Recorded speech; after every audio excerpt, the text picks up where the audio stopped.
Eccoci allora, buona giornata, invito il Presidente da Pozzo a sedersi, stiamo aspettando che il Rettore detoni si microfoni e il Sindaco Onsel che è in arrivo perché ha partecipato alle esequie della consigliera che sapete recentissimamente scomparsa. Apriamo questo Future Forum, questo terzo Future Forum dedicato alle nuove visioni per la ricostruzione economica. Troverete e ascolterete e parteciperete al dibattito, per questo abbiamo configurato in questo modo la sala. Parteciperete al dibattito di questi 5 giorni con, prego Rettore, aspettiamo con un ingresso teatrale, quindi. Benvenuto. Dicevo che in questi 5 giorni incontrerete e dibatterete e parteciperete a un confronto, a dei confronti teorici su punti di vista diversissimi tra loro. Questo è un forum che è stato costruito con la determinante collaborazione scientifica di Emanuele Ferragina, che è qui con noi oggi in sala, insieme ad Alessandro Arrigoni, con 2 giovani ricercatori, professori in altre capitali europee di scienze politiche e di quelle materie che stanno considerando da non poco tempo l'economia come un elemento che incide sulla vita delle persone, che non è solamente qualcosa di astratto finanziario che sta altrove rispetto alla nostra vita. Ma questo probabilmente è una sensazione che abbiamo tutti, più o meno, come cittadini, in maniera diversa, come imprenditori, come giovani che vogliono accedere al lavoro e trovano una condizione o si aspettano e sentono presentata la condizione del loro futuro particolarmente difficile. Certamente la sensazione che abbiamo è che questo sistema non sia più adeguato a quello che i tempi invece imporrebbero. Non solo perché stiamo capendo che quella che attraversiamo non è una crisi, ma è un profondo cambiamento, una profonda mutazione proprio di sistema, di paradigma.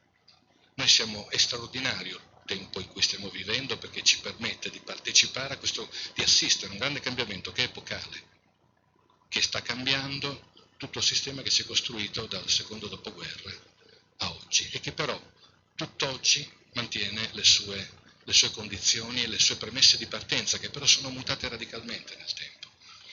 Oggi incontriamo, dopo i saluti del Presidente, del Rettore e del Sindaco, che in quanto Camera di Commercio promotrice del Future Forum e dei Friuli Future Forum dell'intero progetto, ma con Università e con Comune di Udine, rappresenta il pool, il gruppo di collaborazione che segue questi programmi per la città, quindi questo tentativo comune di riportare la parola futuro dentro il discorso pubblico, riportarla centrale tra quelle che determinano il discorso pubblico. Oggi, dico, dopo i saluti, ascolteremo 2 relazioni. Il professor Magnaghi, che è qui con noi, e il professor Fabbro, sul tema del territorio, tema che per noi qui in Friuli diventa particolarmente importante anche in questo anno in cui si ritorna a rammemorare un tempo terribile, quello del terremoto, ma un tempo anche particolare su cui questa comunità e il suo territorio hanno ritrovato nuove identità,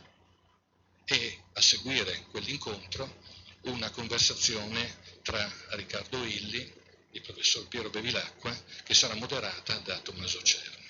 Nei giorni seguenti troverete e incontrerete argomenti i più diversi, si parlerà di austerità, si parlerà di banche, si parlerà di crescita, si parlerà di come le imprese possono innovare, si parlerà del trattato tra Stati Uniti ed Europa per il libero scambio, argomento su cui in Italia non siamo particolarmente preparati, mentre in Germania e in Francia avrete letto che ormai siamo alle manifestazioni di piazza rispetto ai cambiamenti che potrà determinare quell'accordo. Si parlerà ancora di cosa può servire per cambiare il Paese, avremo qui ospiti che rappresentano o la nuova generazione di economisti di cui vi dicevo, Emanuele Ferragina invece che Alessandro Arrigoni, ma anche Sopranzetti, Giabaudo e una serie di nostri, di italiani e anche stranieri, giovani qui rappresenteranno le nuove idee, ma anche studiosi, esperti e anche decisori pubblici. Penso all'onorevole Brunetta, all'ex ministro Tremonti, penso a Landini della FIOM, figure che, come dire, partecipano a determinare e a come dire, definire anche gli assetti e le linee lungo le quali questo Paese si muove. Ma Bauman chiuderà l'incontro, i 5 giorni di incontro. Latouche rappresenta un altro punto di vista che parla di decrescita, che probabilmente è da aggiornare rispetto agli sviluppi attuali. E ora io lascerei la parola per l'introduzione al Presidente D'Apuzzo, al Rettore De Toni, per poi avviare il nostro primo dibattito. Grazie e buona 5 giorni.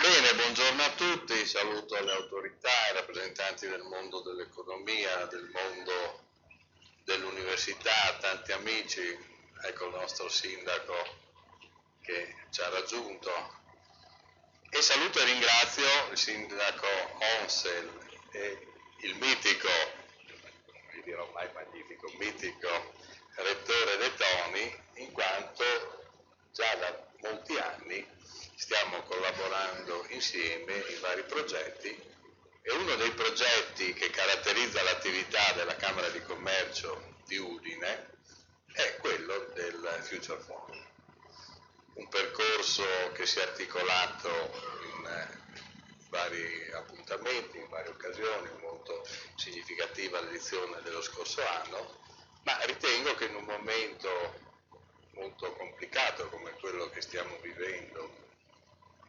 andare a parlare di ricostruzione economica, anche perché il termine ricostruzione ci ricorda un appuntamento molto importante per il nostro territorio, per il Friuli, quello dell'anniversario della ricostruzione dal terremoto, e ritengo che mai come ora sia importante confrontarci, ma non solo rappresentanti del mondo delle istituzioni, del mondo dell'università, del mondo dell'economia, del mondo della cultura.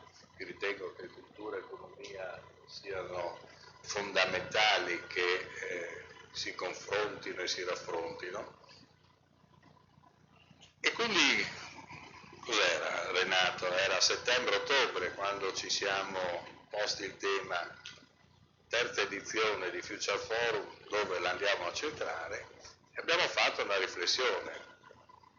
Stiamo subendo e stiamo affrontando e stiamo vivendo una trasformazione economica, sociale, politica, geoeconomica molto complessa, però molte volte anche gli strumenti di lettura e di analisi non sono adeguati a questi cambiamenti che stiamo vivendo.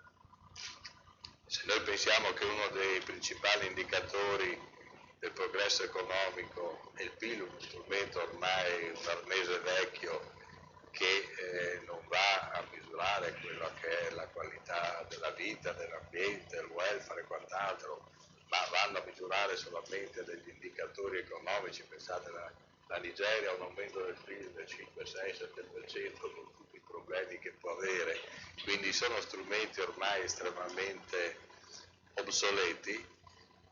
Ci siamo detti: perché non affrontiamo questo argomento di ricostruzione dell'economia anche nel nostro territorio, coinvolgendo non solo chiaramente personaggi importanti, illustri, come quelli che ha citato Renato prima, Bauman, Latouche, molti ospiti provenienti dalle università italiane, europee, imprenditori, ma soprattutto anche come la vedono i giovani economisti emergenti. Ed è per questo che abbiamo coinvolto il professore l'amico Ferragina, che ha collaborato con noi, anzi è stato il vero punto di riferimento di questa edizione, per costruire queste 5 giornate dove si va a parlare di ricostruzione, di nuovi scenari economici, però raffrontando quelle che possono essere scuole di pensiero, quelle che possono essere visioni di natura classica rispetto anche a quelle che sono le visioni di questi giovani economisti, molti provenienti dal nostro paese, che si stanno affermando in ambito internazionale. Questo io penso che sia l'aspetto più importante e più significativo, e quindi rinnovo il ringraziamento attraverso la Camera e tutto il sistema economico, soprattutto a Quaglia, a Ferragina, che hanno lavorato molto intensamente in questi 3-4 mesi.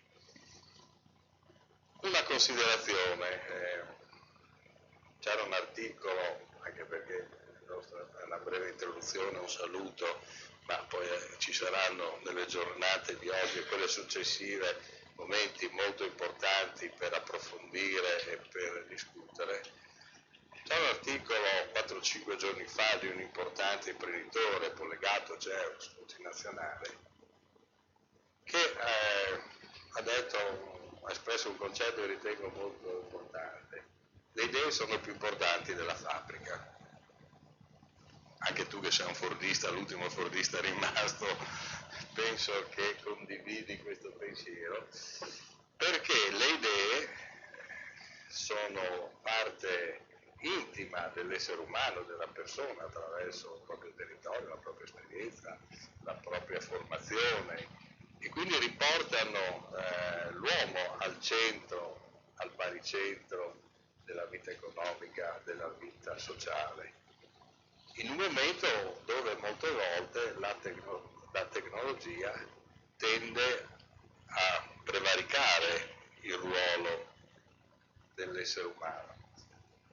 E qui ho voluto oggi aprire, oltre a chiaramente al manifesto dell'edizione di Fiorificia Ford, accostandolo a una figura che è molto significativa per il nostro sistema friulano regionale, Jacopo Linusio, perché in effetti, se voi pensate, Jacopo Linusio, che è stato uno dei più grandi imprenditori della rivoluzione industriale all'inizio del Settecento, ha introdotto dei concetti, e parliamo di oltre 300 anni fa, che sono attualissimi, ma erano legati alla persona. Jacopo Linusio è nato a Pollaro, ma si è formato a Villacco. Possiamo definire farlo il primo Erasmus. Aveva creato 3 unità produttive, una a Tolmezzo, una a Modo e una a San Vito, con oltre 30.000 lavoratori, che aveva introdotto, non è stato Benetton, aveva introdotto lui il lavoro femminile a domicilio, l'innovazione, quindi parliamo di un progetto di innovazione che risale a oltre 300 anni fa, esportava i suoi prodotti tessili in tutta Europa, l'internazionalizzazione, quella che noi cerchiamo di spingere, di far rafforzare al nostro sistema economico. Aveva ideato un marchio, un brand, che tuttora è bellissimo, che era un antesignano di quelle che sono le politiche attraverso un brand di marketing. Era stato autorizzato dalla Repubblica Veneta a battere moneta propria, che è quella che è stata riprodotta, che per la prima volta abbinava la moneta ad un bene, era una mezza stara dentro scritto al grano, che poi successivamente ritroviamo anche con rapporto dollaro, oro e quant'altro. Ma questo riferimento che ci inorgoglisce perché è un pezzo di storia importantissimo, non recente ma molto molto datata del nostro sistema socio-economico, alla fin fine ci fa capire che l'uomo con le sue idee, con la sua capacità di innovarsi, con la sua capacità di relazionarsi, alla fine rimane l'elemento più importante anche in un momento come questo dove parliamo di scenari e di ricostruzione economica. Una ricostruzione economica che deve chiaramente confrontarsi con tutto quello che succede all'esterno. Abbiamo la share economy che si sa sempre più, rettore, insediando con dei valori di patrimonializzazione che raggiungono il PIL di moltissimi stati. Abbiamo dei condizionamenti della finanza e della parte dell'economia che sono molto più forti di quella che è la capacità di alcuni paesi di esprimere le loro economie. Se noi pensiamo che la Apple ha una patrimonializzazione di oltre 700 miliardi, sarebbe collocata al 17-18 posto all'interno del G20. Questo ci fa capire anche come le dinamiche delle economie degli stati ormai si intersecano con le economie di queste grandi aziende, che sono molte volte economie che vanno anche a modificare gli stili di vita, vanno a modificare quelli che sono gli atteggiamenti del consumatore, che alla fine, ricordo, il suo Fabris, in molti suoi saggi lo poneva giustamente il consumatore al centro dell'economia, ed è su questo percorso che noi vogliamo, soprattutto in questi 5 giorni, andare a confrontarci, sapendo benissimo che però l'economia non viaggia da sola, ma viaggia all'interno di un contesto sociale dove c'è il benessere, dove c'è l'istruzione, dove c'è la formazione, dove c'è il welfare, dove c'è l'ambiente, anzi forse l'ambiente dobbiamo metterlo al primo posto. E quindi questo sarà l'oggetto di queste 5 giornate che noi affronteremo con moltissimi personaggi del mondo dell'economia, del mondo dell'università, col mondo che si relaziona chiaramente con questi cambiamenti. Io vi ringrazio di essere presenti, rinnovo il ringraziamento alle tantissime autorità oggi presenti e mi auguro che con questo contributo che il sistema camerale, ma dicendo sistema camerale intendo il sistema imprenditoriale del nostro territorio, vuole dare in un contesto chiaramente che va al di fuori del nostro territorio. Grazie.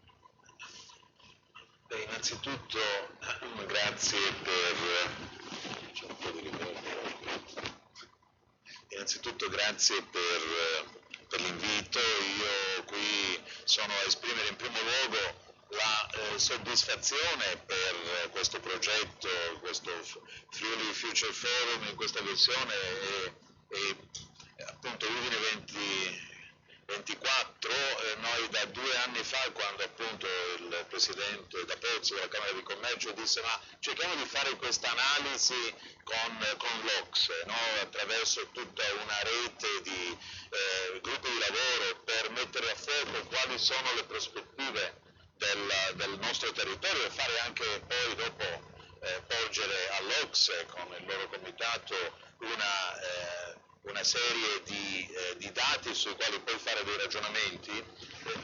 Ma lo posso togliere o lo sta registrando? Effettivamente non mi sentono.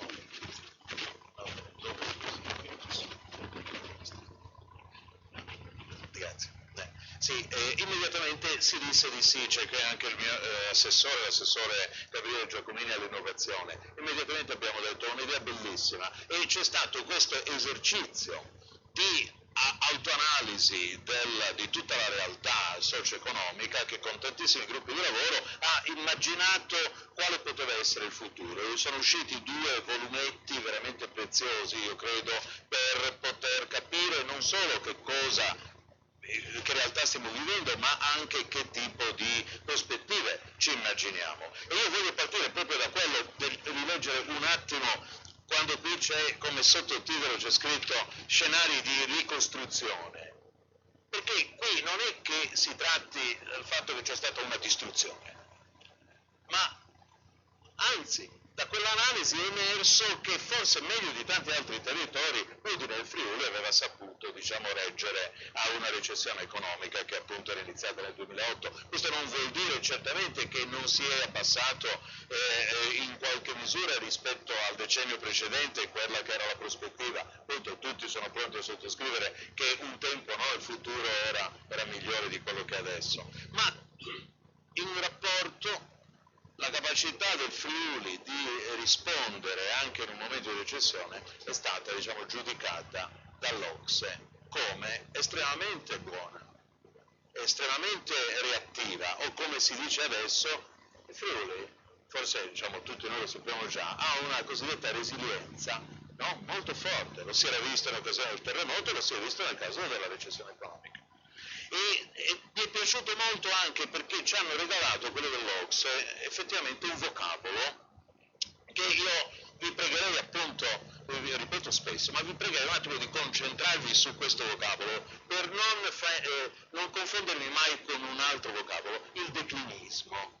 Ha detto semmai la malattia che noi stiamo vivendo, esattamente come vivono altri territori, è quella del declinismo, che non è il declino, e neanche il decadentismo, no? Non è affatto il declino, è semmai una malattia dell'anima, è semmai una malattia di chi forse non ha quella fiducia in se stessi che invece dovrebbe avere, e anzi, proprio da questa paura, alla fine crea la sua debolezza.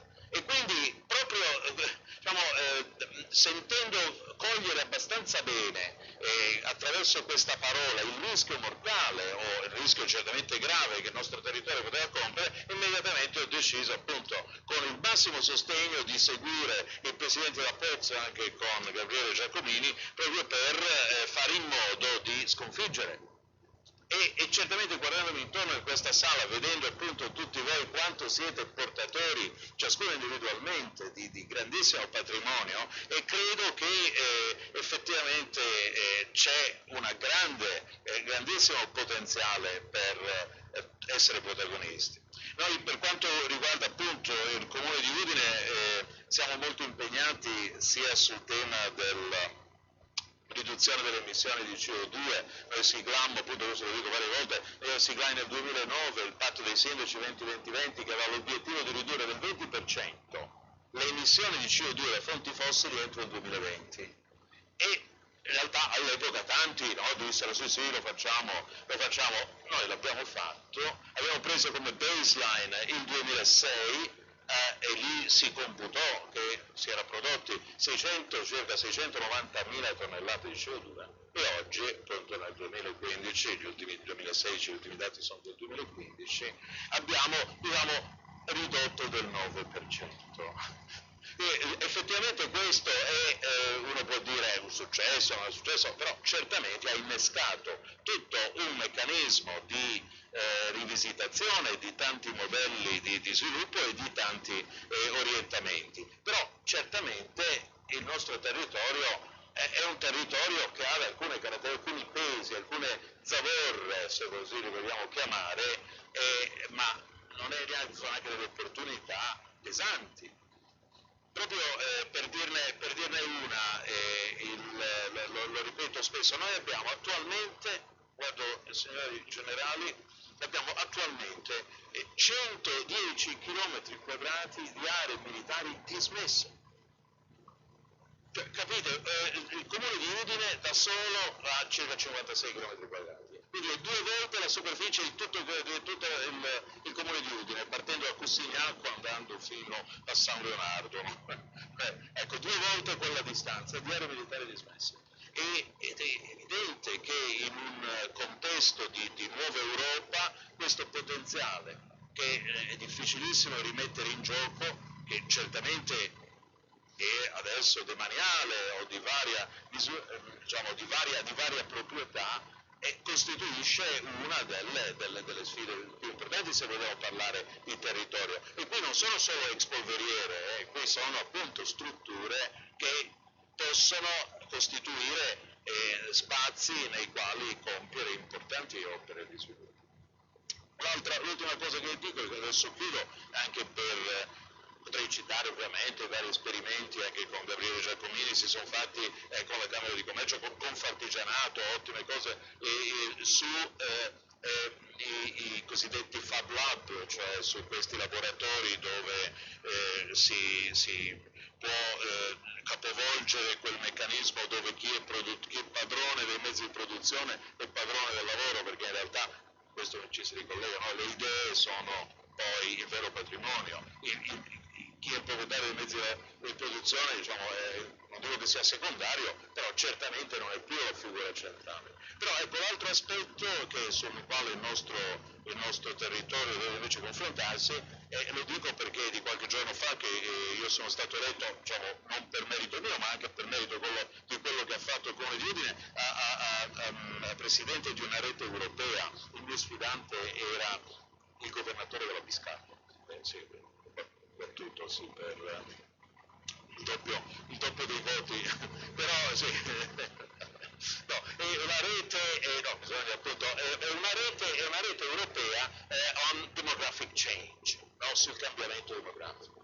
Perché appunto noi stiamo andando in un contesto dove la persona più anziana di Udine ha 108 anni, lo sono riportato contro il commercio fieri qualche giorno fa, ma abbiamo scambiato qualche parola su qual era il suo passato e certamente anche il suo presente. Ecco, sul suo futuro abbiamo deciso che cosa, sì, ecco, un pochino anche sul suo futuro. Ebbene, noi abbiamo un'aspettativa di vita, oltre le donne 84 anni, i maschi 3 anni di meno, quello più o meno così, dappertutto. E questa aspettativa di vita che è la vera opportunità, anche perché siamo vissuti in un'epoca dove, negli ultimi anni, dove appunto con le parole rottamazione, largo ai giovani, addirittura stiamo perdendo un patrimonio e delle opportunità di tutta una fascia di segmento importantissimo della popolazione. 1 su 4 dei nostri cittadini di Udine ha più di 65 anni. Il nostro indice di vecchiaia, che è il rapporto degli infra 14enni, cioè rispetto a 100 infra 14enni, quanti sono gli ultra 65 anni? Sono 213. Abbiamo 213 ultra 65 anni rispetto, diciamo, ai quelli che hanno meno di 14 anni, creano appunto un contesto dove giustamente c'è da ricostruire, e qui adesso chiudo anche perché si mi sta guardando già da troppo tempo, dove ricostruire vuol dire appunto ricomporre, ma non sulle macerie, ma ricomporre tutti questi tasselli proprio perché appunto sono opportunità significative che però bisogna con consapevolezza capire che o si ricompongono con idee, con prospettiva, con energia, oppure sì, effettivamente c'è il rischio che poi questa, diciamo, previsione, no, del declinismo, no, si autoavveri solo perché uno ci pensa. Ma io invece sono convinto che grazie a rapporti con l'università, certamente alle Camere di Commercio, certamente a momenti e incontri come questi, invece riusciremo il declinismo appunto a eliminarlo proprio come malattia dello spirito e ci sarà invece tante opportunità per tutti i segmenti della popolazione, per i giovani ma anche appunto per gli anziani.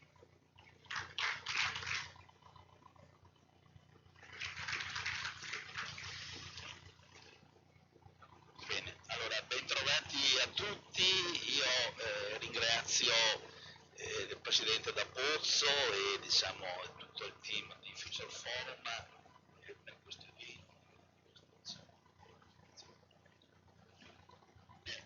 Intanto lasciatemi fare i complimenti alla Corso perché in effetti questo evento nasce nel 13, mi ricordo che anche nel commercio, anche in 2005, per il testo italiano insieme alla regione di Trento e la fondazione di Venezia.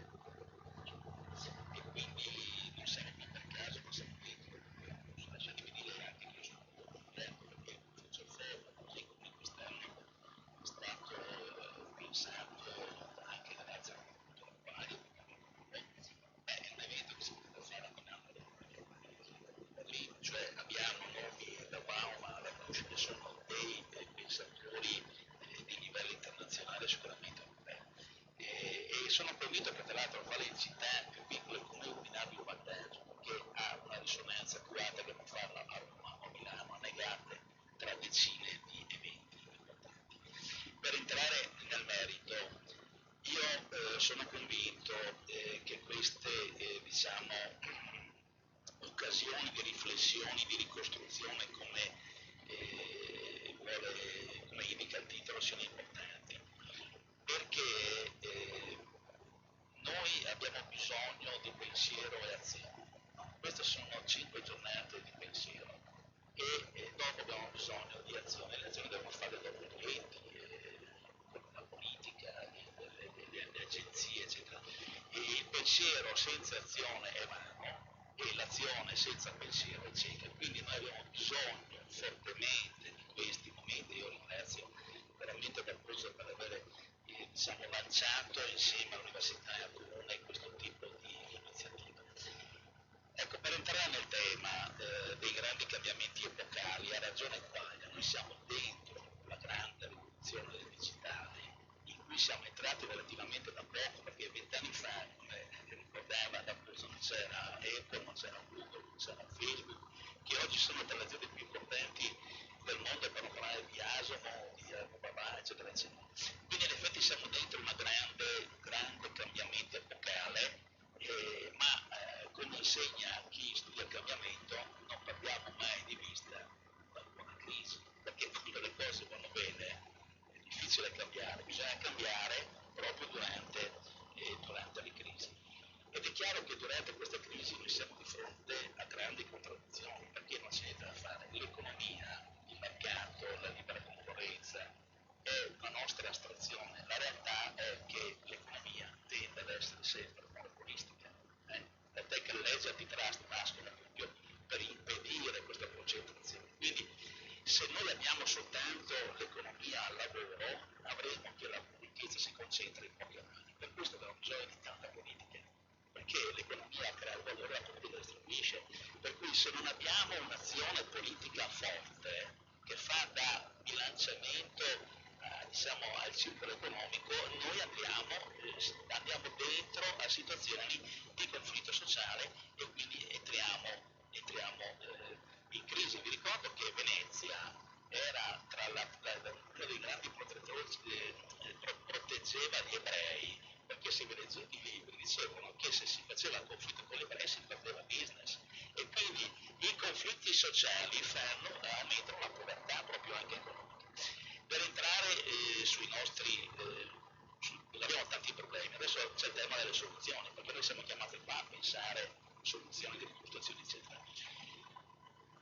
C'è una pubblicità in questi giorni che dice che basta trovare soluzioni semplici a problemi complessi. Ecco, io temo che sia un po' un'illusione, perché probabilmente il problema quello non è complesso, c'è la soluzione semplice.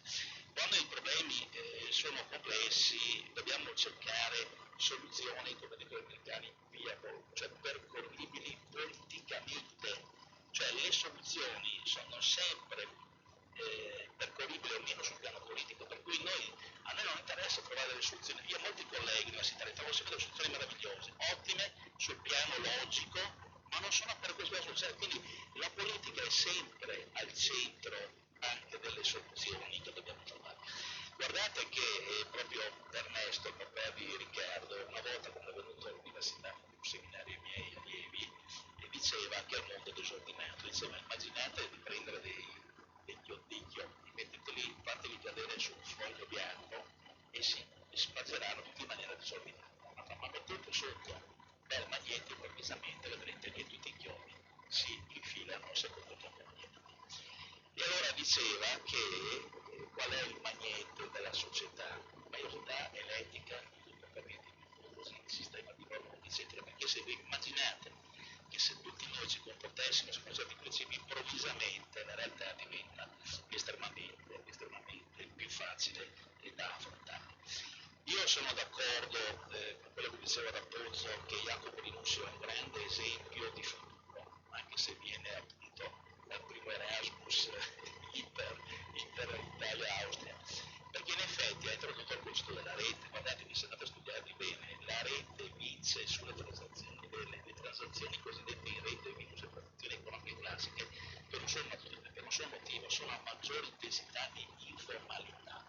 Quando la complessità cresce, l'unico sistema a tutto adattamento c'è l'aumento di informalità, e quindi attenzione che noi dobbiamo stare su queste soluzioni di rete dove c'è bisogno essenzialmente di che cosa? Di informalità, di relazioni, c'è bisogno a mio avviso di ridondanza. Guardate, noi abbiamo bisogno oggi, perché si stare qua? Perché c'è ridondanza di idee, abbiamo bisogno di ridondanza di conoscenza, di relazioni, di opportunità, di capitali, di politiche, di caserme abbiamo bisogno, di deputati, che quindi abbiamo un paio davanti, cioè abbiamo bisogno anche, attenzione, abbiamo bisogno anche di ridondanza di vecchi, i vecchi hanno un sacco di tempo, attenzione, perché dobbiamo sempre immaginare che l'aumento dell'età media sia soltanto un aumento di problemi? Io vedo della gente che si reinventa percorsi nel volontariato, nell'hobby, cioè io credo che noi dobbiamo vedere la ridondanza come una grande generatrice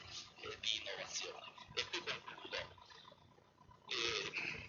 Noi siamo sempre di fronte ad un dilemma, di fronte a un problema difficile da risolvere abbiamo due soluzioni: o aumentiamo le risorse per affrontarlo, o riduciamo la complessità del problema. La verità è che noi non riusciamo a aumentare le risorse perché sono troppo costoso, e spesso non riusciamo a ridurre la complessità del problema perché è troppo rischioso farlo. E quindi che cosa succede? Succede che c'è sempre un gap tra le risorse che possiamo mettere a disposizione e il livello dei problemi che abbiamo. E in quel gap si manifestano i talenti. E alla fine abbiamo bisogno di talenti che interpretano e capiscono le soluzioni contingenti che colgono questo gap tra risorse e problemi, e quindi sono convinto che sono le persone che fanno la differenza.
Innanzitutto ringrazio gli organizzatori per avermi invitato in questo momento della ricostruzione, parliamo appunto di ricostruzione, che è stato per tutti noi un esempio, forse il primo e forse anche l'unico, di ricostruzione che ha messo le basi per un progetto di partecipazione della popolazione al proprio destino, alla propria patrimonio, alla propria architettura, ma anche a un metodo di affrontare i problemi del territorio, appunto un metodo sociale, un metodo partecipato. Sono molto contento che ci sia qui l'architetto Pirozzo Biroli, che è uno dei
senza preoccuparsi di cosa succedeva sotto, questo seppellimento del territorio dei luoghi, del territorio dell'identità, ha provocato tanti guai che solo ora ce ne rendiamo conto di fronte alla crisi di quei modelli che hanno usato il territorio in questo modo. Quindi per noi territorialisti il territorio è qualcosa di molto diverso, di molto profondo, ha le radici nella storia, ha le radici in una storia lunga dell'umanità, è l'ambiente dell'uomo che è esito di processi di coevoluzione di lunga durata tra insediamento umano e ambiente, quindi è un accumulo di saperi, di sapienze, di paesaggi, di culture e anche di manufatti che non sono solo reperti archeologici o beni culturali da conservare, ma sono ponti tra il passato e il futuro. Sono elementi di sapienza, giacimenti profondi che sovente dimentichiamo e che invece proprio in momenti come questi, in cui la globalizzazione allontana dai territori le decisioni, le culture, trasforma gli abitanti in clienti e in consumatori, il territorio ci può dare quella cultura, quella capacità di autoriconoscimento delle popolazioni che può fare futuro in un cambio di paradigma. In questo senso già Adriano Olivetti affermava la superiorità del principio territoriale che richiama la sintesi, il principio olistico, una visione sinottica, sul principio funzionale che richiama l'analisi, la scomposizione per parti, l'azione per settori. Quindi assumere questo tema della capacità di un territorio di essere approfondito, studiato, perché noi lo conosciamo molto poco, cioè non noi che lo studiamo, ma la gente abituata ormai a muoversi su internet, sulla televisione, su astrazioni spaziali, è abituata anche a percorrere un territorio tra autostrade, mezzi veloci, eccetera. Lo conosce poco, lo vive poco, lo conosce poco, ne è espropriata, non è più in grado di sapere da dove arriva la luce, da dove arriva una lampadina, da dove arriva il cibo, da dove arriva l'acqua. C'è un impoverimento culturale, un'incapacità della popolazione di autonomia, di autodeterminazione, di autovalorizzazione delle proprie risorse patrimoniali e quindi non conoscere il proprio territorio è uno degli elementi che riduce il potere delle popolazioni e lo sposta altrove, in una manipolazione possibile della vita delle persone senza che queste siano più in grado di autodeterminarsi. Ora, guardate che questo tema oggi in una situazione di forte centralizzazione di tutto, delle decisioni, dell'economia, della globalizzazione, della finanziarizzazione dell'economia è un tema assolutamente importante.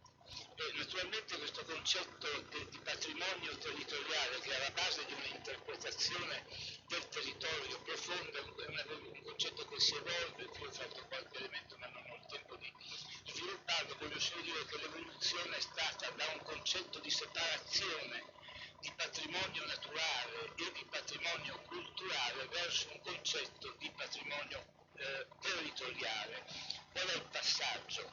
È che il patrimonio naturale e il patrimonio culturale riguardano alcuni pezzetti del territorio di tipo memoriale, riguardano cioè delle eccellenze naturalistiche che dobbiamo preservare dalla distruzione che operiamo ogni giorno e riguardano alcune eccellenze monumentali, siti archeologici, centri storici, beni paesaggistici che vogliamo preservare dalla distruzione che il modello invece di dominio dell'economia produce sul territorio.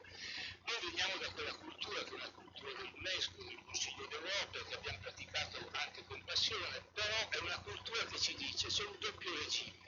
Ci sono delle cose da conservare per la memoria e il resto del territorio possiamo distruggerlo perché risponde ad altre leggi. Invece il passaggio al concetto di patrimonio territoriale che sta avvenendo un po' in tutte le culture, come vedete, dalla cultura museale alla cultura ambientale, alla cultura degli archeologi, alla cultura dei naturalisti, dagli urbanisti, eccetera, eccetera, sta avvenendo un passaggio un passaggio graduale verso una concezione globale del patrimonio, verso una concezione appunto dai beni culturali e naturali che riguardano una quota del territorio a una visione patrimoniale dell'intero territorio regionale. E questo è un passaggio molto importante perché noi non possiamo museificare un territorio regionale, non possiamo chiudere un museo, una teca, dobbiamo farlo vivere, farlo continuare, farlo procedere, farlo cambiare. E quindi il concetto di patrimonializzazione del territorio ci porta a un passaggio, per così dire, da un ragionamento relativo alla conservazione, alla tutela, invece alle buone regole di trasformazione, come un famoso affresco di Ambrogio Lorenzetti nel Buon Governo di Siena diceva nel 300, cioè le buone regole di buon governo del territorio che mi permettono una trasformazione che però mette in valore tutto il patrimonio storico e lo fa vivere come innovazione. E quindi qui è importantissimo capire che il territorio da questo punto di vista patrimoniale va studiato. Noi abbiamo messo in atto parecchi studi in questi anni anche di forme di rappresentazione diversa del territorio. Noi veniamo urbanisticamente dalla zonizzazione del pensiero razionalista, cioè da città rappresentate con dei colori a macchie, di cui non si capisce niente di cosa c'è sotto. Nel senso che l'ultimo può essere uguale a Trieste, può essere uguale a Milano, cambia solo la dimensione, ma non si capisce, c'è un giallo, un verde, degli indici, delle quantità, delle cubature, ma l'identità di quei luoghi non è stato per molti anni dominio dell'urbanistica.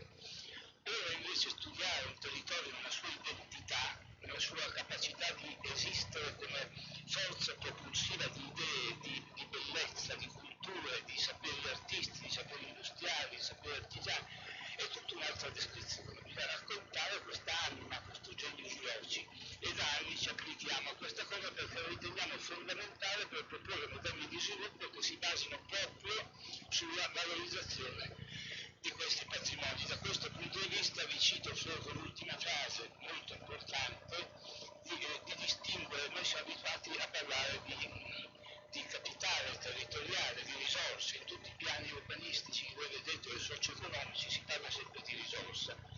Ma la risorsa presuppone l'uso, un valore d'uso, e si dimentica sempre che invece occorre anche definire un valore di esistenza di un patrimonio. Cosa vuol dire valore di esistenza? Vuol dire un valore che gli deriva dall'essere prodotto di secoli di storia, di relazioni coevolutive tra insediamento umano, ambiente, culture, e questo valore di esistenza va mantenuto, in tutte le trasformazioni va tenuto vivo, perché se io lo consumo questo patrimonio con un conto in banca a un certo punto non c'è più, e quindi le generazioni future non ce l'hanno. Quindi bisogna sempre avere questo concetto di mettere in relazione sempre patrimonio e risorsa, non identificando tutto con la risorsa, ma studiando bene il valore patrimoniale. Questo è uno schema che adottiamo da anni, come vedete, per studiare questo complesso che ci porta al patrimonio territoriale, complesso di studi che sono sedimenti di tipo cognitivi della storia, sedimenti materiali. Sedimenti cognitivi sono i saperi ambientali, i modelli socioculturali, eccetera, eccetera. E quindi lo studio del patrimonio è uno studio molto complesso, molto difficile, che però ci permette di accedere a dei modelli poi di sviluppo che abbiano alla base questa valorizzazione del patrimonio.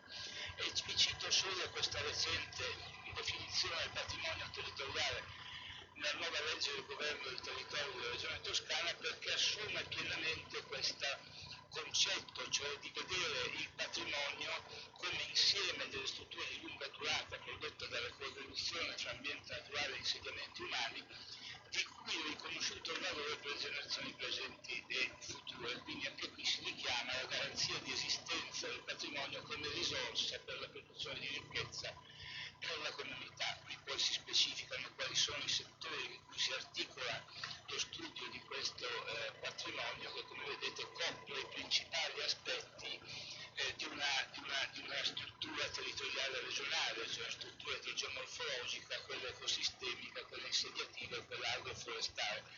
Naturalmente le prime due costituiscono le condizioni, i prerequisiti perché c'è l'equilibrio idrogeomorfologico geomorfologico e della struttura e delle reti ecologiche costituiscono le precondizioni per cui un territorio stia in piedi, per cui si possa riprodurre e rigenerare nella sua struttura economica, sociale, ambientale e territoriale.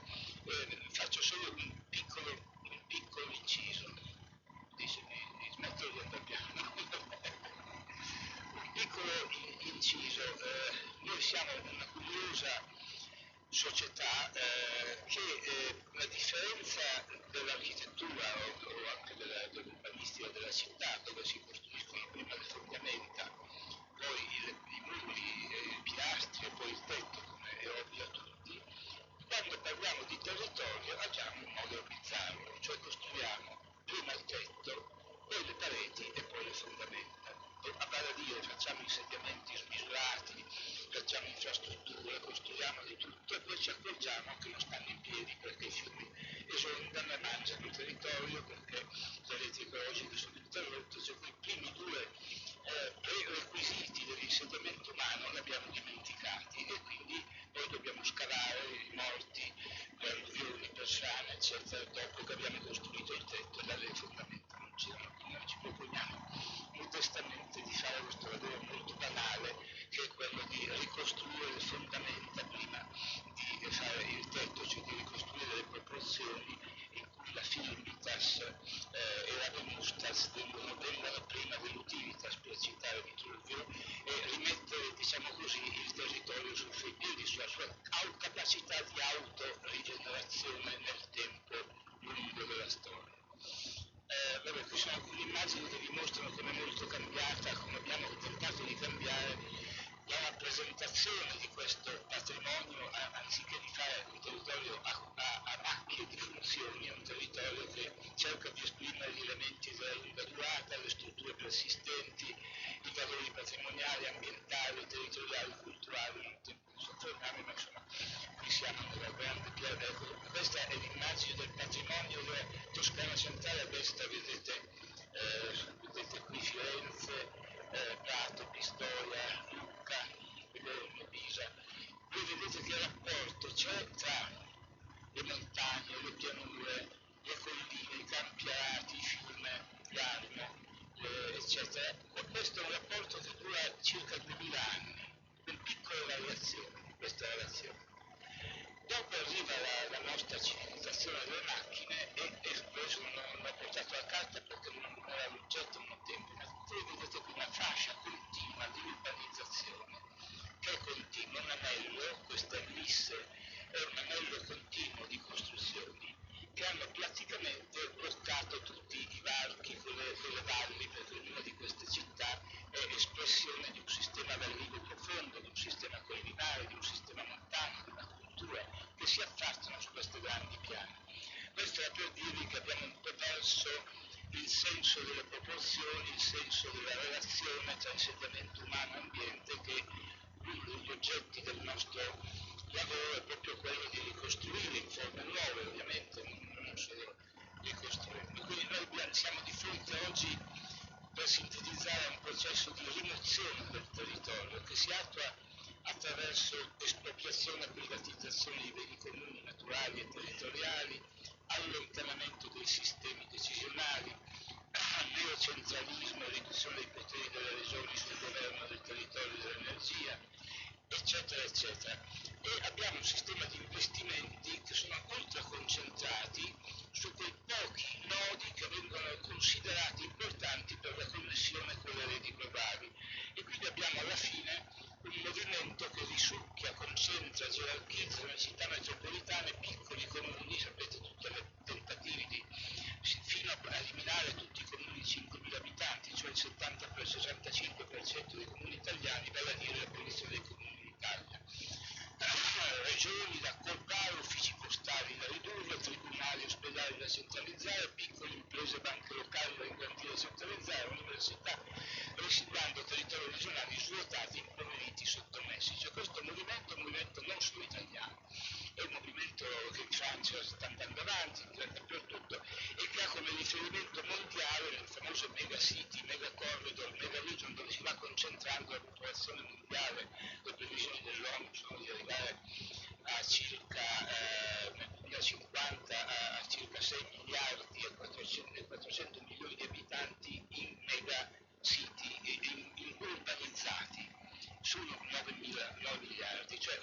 situazione insostenibile, non si capisce chi darà da mangiare a costoro, perché questi sono tanto portati via da campagne, da foreste dove producevano agricoltura, eccetera. Quindi siamo in un movimento di questo tipo. Noi proponiamo di discutere un processo in controtendenza che abbiamo chiamato in omaggio a Giacomo Beccatini, che l'ha inventata questa frase: ritorno al Giacomo Beccatini, un grande economista dei distretti industriali, un ritorno al territorio, vale a dire ad un modello di sviluppo che riesca a praticare forme di radicamento che riguardino sia il ritorno alla terra, cioè una forma di ripopolamento rurale, che vuol dire riequilibrare quello che è stato squilibrato nel processo di trasformazione dell'Italia. Mi è sempre piaciuta una frase di Paolini che diceva: siamo un popolo di montagna che si crede di pianura. Sembra una frase straordinaria, perché così noi abbiamo un territorio che per il 70-75% tra alta collina montagna è un territorio montano collinare, e abbiamo concentrato tutto lo sviluppo in alcune pianure con grandi fabbriche, eccetera. Quindi oggi siamo di fronte a un problema di controesodo, se vogliamo riequilibrare, di rivedere tutti i valori della montagna e della collina abbandonati come un problema strategico di ricostruzione di equilibrio e quindi di relazioni di reciprocità tra città e campagna. Ritorno all'urbanità, cioè noi abbiamo delle urbanizzazioni che non definiamo più città, cioè noi siamo abituati in Italia ad una fioritura di città che è una struttura straordinaria nel mondo, non solo in Italia, in Europa in particolare, e stiamo costruendo delle periferie, non solo delle periferie, delle diffusioni urbani senza né capo né coda, senza spazi pubblici seriali, in cui difficilmente le persone possono riconoscersi, ricostruire delle relazioni collettive di prossimità, eccetera. Quindi il ritorno all'urbanità, allo studio dell'abolizione delle periferie, della convivialità degli spazi collettivi, è un altrettanto ritorno essenziale, ai sistemi economici locali per i problemi che dicevo prima di valorizzazione delle risorse patrimoniali, ambientali, territoriali, culturali e paesaggistiche, e attivazione di processi pattizi e contrattuali fra attori incentrati sulla valorizzazione dei beni comuni territoriali. Su questo mi soffermerò in una seconda parte per far vedere qualche esempio di come oggi sia fertile il nostro territorio di esperienze poco ascoltato dalle istituzioni. Ecco, e qui appunto arrivo a questo secondo discorso, cioè penso per le mie esperienze che faccio quotidianamente facendo il pianificatore, il costruttore di progetti sul territorio, eccetera. Io vedo un popolo attivo, una cittadinanza attiva formidabile, ricca, straordinaria in tutti i territori che percorro, dalla Puglia al Piemonte, alla Lombardia, al Veneto, eccetera. Trovo che esiste una ricchezza che dovremmo guardare meglio, è una lente più centrata su queste ricchezze, che sono poco visibili nelle istituzioni, un po' per trascuratezza e un po' perché questi movimenti dal basso di ricostruzione dei territori delle persone, come dicevano prima chi ci ha preceduto, i territori della capacità di auto-organizzazione dei luoghi, di crescita, di coscienza di luogo, cioè forme collettive di auto-organizzazione, sono molto importanti, ma sono abbastanza sconosciuti alle istituzioni o marginalizzati dalle decisioni politiche e economiche. E invece, secondo la mia visione, nostra, della società dei territorialisti che rappresento, sono gli elementi che dovrebbero essere ascoltati, riorganizzati ovviamente, valorizzati per costruire un nuovo modello, il famoso cambiamento di paradigma, perché un cambiamento di paradigma non si fa dall'alto, non si fa con la sola economia, lo diceva il rettore, non si fa con la tecnocrazia, ma si fa con le gentilile, insomma si fa attraverso un forte cambiamento culturale e una forte partecipazione. E quindi allora mi propongo proprio una banale descrizione di alcune di queste nuove forme di pianificazione dal basso che secondo me potrebbero, messe insieme, riorganizzate ad esempio come base sociale delle amministrazioni locali, dei progetti locali delle amministrazioni, potrebbero in qualche modo proseguire l'opera che qui in Friuli è stata cominciata con la ricostruzione del terremoto. Allora, vi elenco e vi dico qualcosa, purtroppo non posso lavorarci molto, ma tanto perché abbiate un'idea di che cosa parlo. Allora, il primo punto, i piani paesaggistici regionali di nuova generazione, che come sapete sono fondati sul codice dei beni culturali del paesaggio del 2004 e sulla Convenzione europea del paesaggio, che hanno portato quel cambiamento di cui parlavo all'inizio, cioè dai beni culturali e dai beni naturali visti come settore parte del territorio al patrimonio territoriale. Perché? Perché riguardano tutto il territorio regionale, questi nuovi piani, e si passa tutto sommato nelle prime esperienze di questi piani da vincoli dei territori particolari e ben eccellenti invece a regole di buon governo finalizzate all'elevamento della qualità dei mondi di vita della popolazione. Si propongono poi gli osservatori regionali del paesaggio, ma soprattutto gli osservatori locali. Io pongo molta attenzione su questo e stanno diffondendosi in tutta Italia, che sono strutture associative promosse dal basso, composte da singole associazioni locali, ecomusei, unioni di comuni, che producono promozione della conoscenza, della coscienza dell'identità paesaggistica locale, ma anche vanno verso la promozione di azioni di valorizzazione dei beni paesaggistici, di buone pratiche del recupero urbano, di valorizzazione dei paesaggi rurali e dei lavoratori innovativi. Ecco, ci troviamo già di fronte ad una emergenza, ad una crisalide di un progetto di partecipazione sociale che sta avvenendo spontaneamente, e sono tantissimi dal Piemonte al Veneto,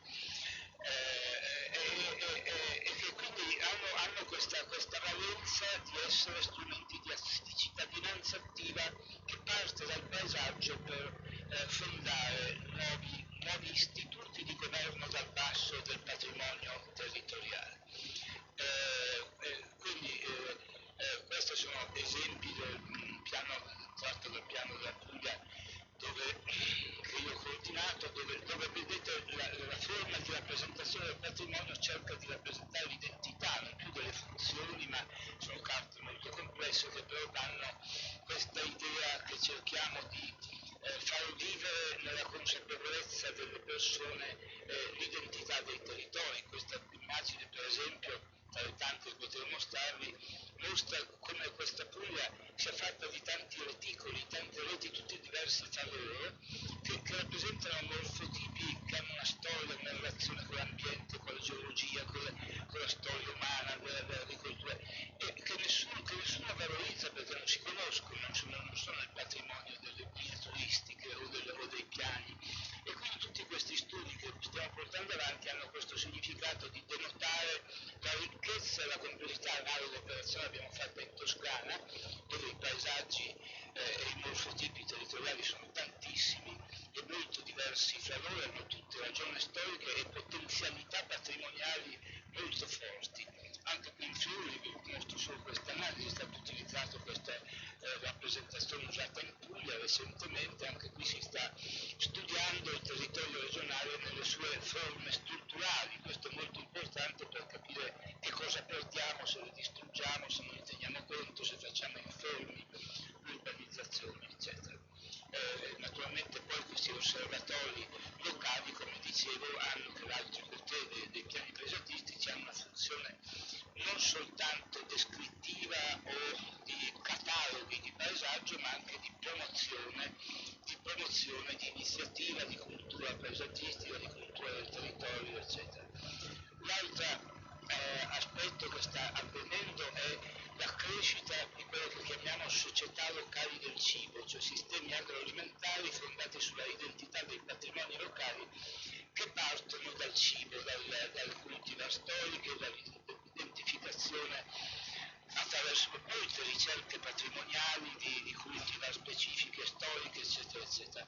Non la faccio lunga, voglio solo dire che la cosa interessante rispetto ai distretti industriali che erano appunto industriali, basati per esempio a Prato sugli staggi, questa o su altri materiali, su altre risorse locali, ma poco attenti ai valori patrimoniali del territorio se non nelle risorse che potevano essere usate per la ceramica, per i coltelli, a differenza dei distretti industriali, questa nuova filiera che De Vita sostiene essere la filiera del futuro per la collocazione dell'Italia nel mercato mondiale, quella cioè agricoltura, artigianato, turismo, cultura, in questa filiera la materia prima ambiente, intesa come mezzo di produzione, in questo caso come dalla fabbrica, produce qualità, eccellenza, unicità del cibo locale. Questo cosa vuol dire? Che chi produce beni di eccellenza agroalimentare deve salvaguardare il territorio, lo deve fare perché il suo mezzo di produzione non è il capannone, è la sanità ambientale idrogeologica del territorio, quindi questo, ma voi lo sapete bene, ma voglio dire, questa cosa sembra una scoperta d'acqua calda, però ci porta a modelli di sviluppo locale molto più attenti alla riproduzione delle risorse patrimoniali, cosa che i distretti industriali per molti aspetti non hanno fatto, perché hanno devastato territorio quasi come il fordismo, non proprio, ma insomma, pensiamo a Sassuolo, a Prato è legata ad un'occupazione di suolo della propria area di pianura del 75%, quando tutti i dati ambientali dicono che oltre il 35% c'è la crisi dell'acqua, del sottosuolo, dell'aria, noi siamo, qui non succede più, quindi c'è secondo me un tipo di distrettualizzazione che intanto sono filiere complesse che vanno dall'agricoltura all'artigianato, al turismo, alla cultura, sono filiere multisettoriali, non più monosettoriali come i vecchi distretti industriali, e hanno la caratteristica di avere nel proprio gene costitutivo della fabbrica la qualità dell'ambiente in cui realizzano i prodotti, quindi c'è un certo passaggio molto importante. Altro aspetto, altro strumento che vi propongo sono i parchi città-campagna, parchi agricoli multifunzionali distretti rurali, che stanno sviluppando un po' in tutte le aree agricole periurbane. Pensate che Roma sta diventando il più grande territorio agricolo d'Europa, cioè orti urbani dappertutto, nei cortili, nelle case, nei tetti, New York lo stesso, Milano col parco agricolo, Firenze ha messo in atto ben 3 parchi agricoli. Cioè stiamo arrivando ad un ripensamento del rapporto città-campagna attraverso dei patti che rimettono in relazione agricoltori di tipo nuovo delle periferie urbane e cittadini. Con queste finalità complesse, nutrire le città, di cui alcuni non pensano più perché arriva il cibo con le bustine, in primo luogo le messe pubbliche, le scuole, gli ospedali, le carceri, con filiere di prossimità, riattivando cultivar locale storiche e prodotti tipici, promuovere mercati locali, eccetera. Vedete l'iscritto adesso. I temi sono tanti, quindi è un progetto multifunzionale, c'è una nuova agricoltura con agricoltori colti, giovani, in reti europee, cioè non abbiamo più quella visione dell'agricoltura ancillare con gente povera che è al basso della scala sociale. Qui si tratta di una popolazione nuova, parliamo di popolamento rurale di tipo nuovo, quindi che produce una nuova alleanza con la città, aumentando la qualità della vita urbana e nel contempo ricostruendo la vita rurale. Su questo si apre un capitolo immenso, io qui purtroppo devo solo citarvele queste esperienze.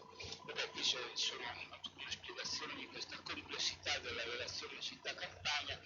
Nel piano della Puglia abbiamo adottato questo processo, il patto di città-campagna per tutte le città della Puglia, con parchi agricoli di cintura per ristretti intorno alle città, adesso non posso raccontare. Questo è un altro tipo di esemplificazione sull'arma. L'altro capitolo, ecomusei, bella conoscenza e valutazione del patrimonio. Sono stato all'ultimo convegno d'Argenta quest'anno a fare una relazione e la crescita degli ecomusei in Italia è straordinaria. Qual è la differenza con un museo? La sapete tutto, no? Ci sono anche in Friuli gli ecomusei stanno.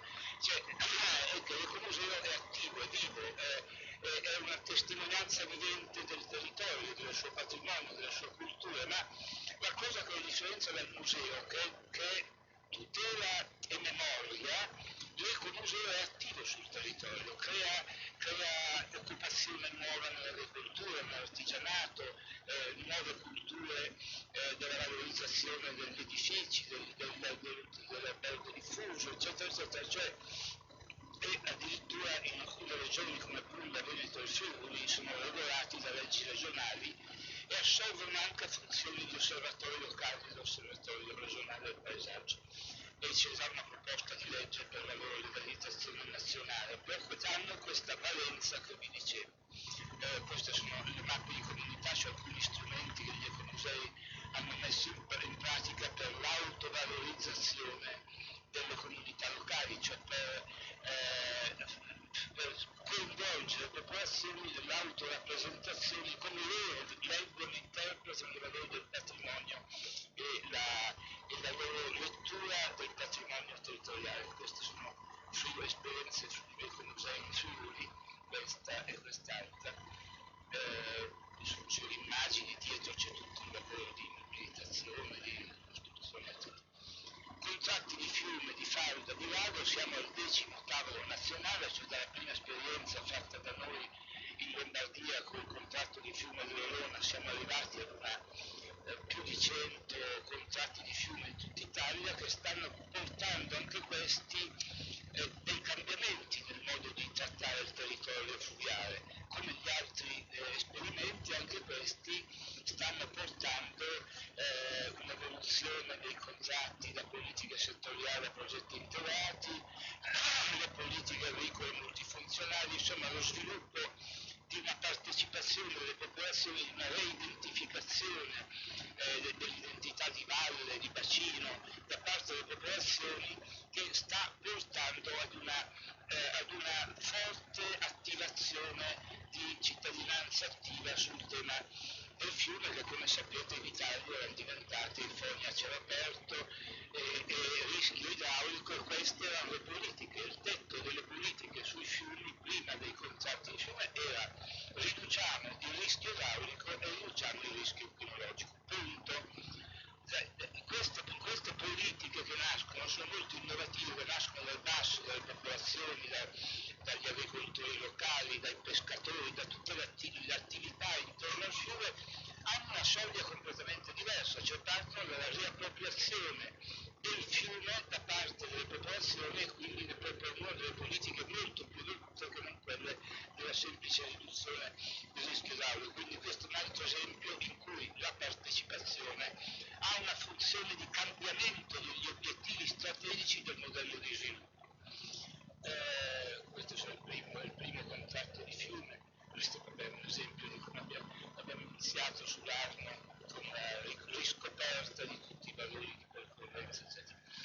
Un altro, ma questo lo salto, questo sono troppo in ritardo, il progetto delle aree interne, questo è un progetto tipicamente top-down, il Ministero, però ha un vantaggio, ha una grande valenza strategica perché si inserisce in quel filone che dicevo del ripopolamento delle montagne e delle campagne facendo progetti pilota in una serie di situazioni regionali. Le aree interne sono molte di più di queste, ovviamente, questo è un esperimento pilota a cui partecipiamo come società dei territorialisti in alcune di queste aree, per fare progetti di sviluppo locale che aiutino questo riequilibrio tra pianura, collina, montagna e riscoprano i valori dimenticati dall'esodo di queste aree montane. Qui vedete un elenco molto semplificato di queste esperienze.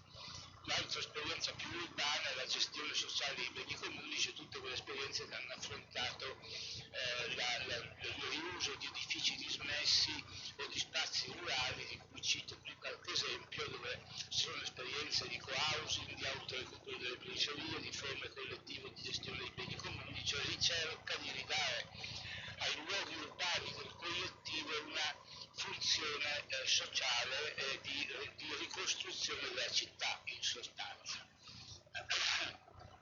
Concludo con due questioni. Il limite dei nuovi strumenti, di questi che vi ho elencato, che sono parecchi e che avrei dovuto spiegarli ovviamente con maggiore dovizia di particolari, ma per darvi una carrellata di di quello che penso, cioè che ci sia, ritorno alla frase iniziale, questi strumenti e le loro applicazioni partecipate di cittadinanza attiva dimostrano che esiste una mobilitazione sociale in Italia molto alta sulla volontà di riappropriazione dei territori, dei loro patrimoni e della capacità su questi di costruire nuove forme di aggregazione, di sviluppo, di economie locali, a partire da quelle del cibo che citavo, però siamo ancora in una fase in cui una di queste esperienze tende a organizzarsi in reti nazionali e internazionali di settore.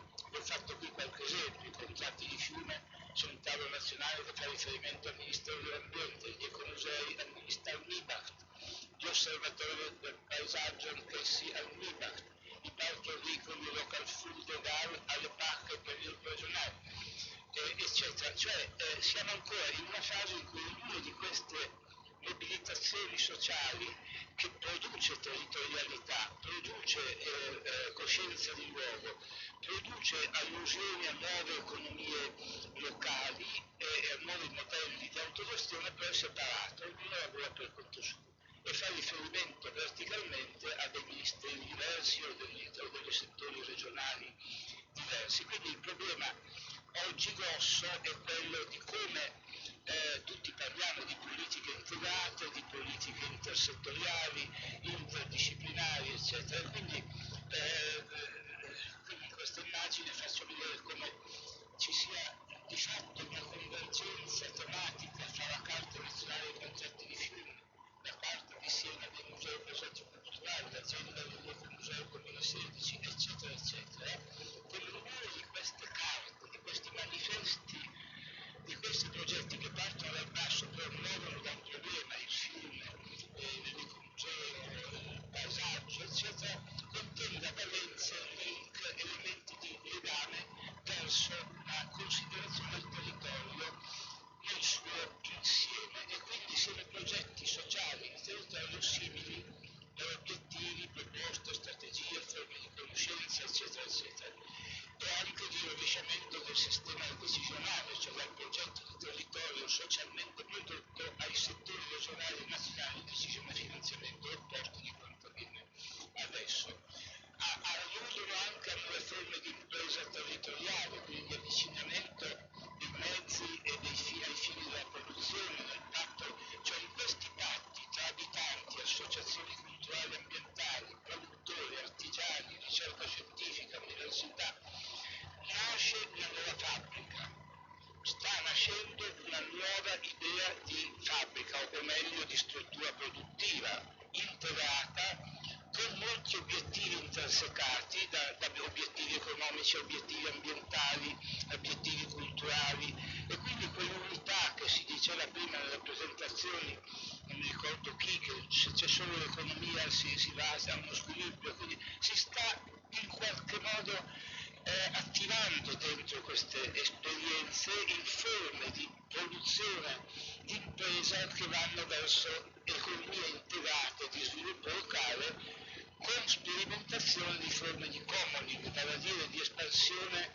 tra pubblico e privato di forme innovative di gestione collettiva dei beni comuni territoriali, che vanno dall'azionariato popolare a forme nuove di cooperazione, eccetera, eccetera. Quindi siamo di fronte ad una potenzialità di cambiamento di paradigma se solo guardassimo a queste esperienze e le aiutassimo, perché poi sono tutte esperienze deboli sul territorio, se i comuni, i gruppi, le unioni di comuni, le regioni non le assumono come proprio popolo, come proprio riferimento su cui fare le politiche, ma non è così. Le istituzioni locali si assumono come riferimento i dettati che arrivano dai partiti, dalle multinazionali, da questo e dall'altro, ma non dal proprio popolo. E questo è il problema. E questa cosa sta producendo anche una ipotesi di nuova geografia economica regionale, questo più che altro è una mia interpretazione utopistica, insomma, in cui andiamo verso una contrazione di coesione funzionale dei poli metropolitani, quindi con un blocco del consumo di suolo, di definizione tema dei limiti e della misura, valorizzazione del ruolo delle città centrali come centri di servizio del sistema policentrico regionale, cioè di tutte queste reti che si vanno riorganizzando, finalizzazione anche dei corridoi infrastrutturali all'innervamento al servizio della complessità policentrica dei sistemi regionali, e dall'altra invece una espansione della civilizzazione delle aree interne, cioè dei sistemi montani altocollinari, vallivi, collinari, entroterra, costieri, che assumono tutti quegli obiettivi di cui ho parlato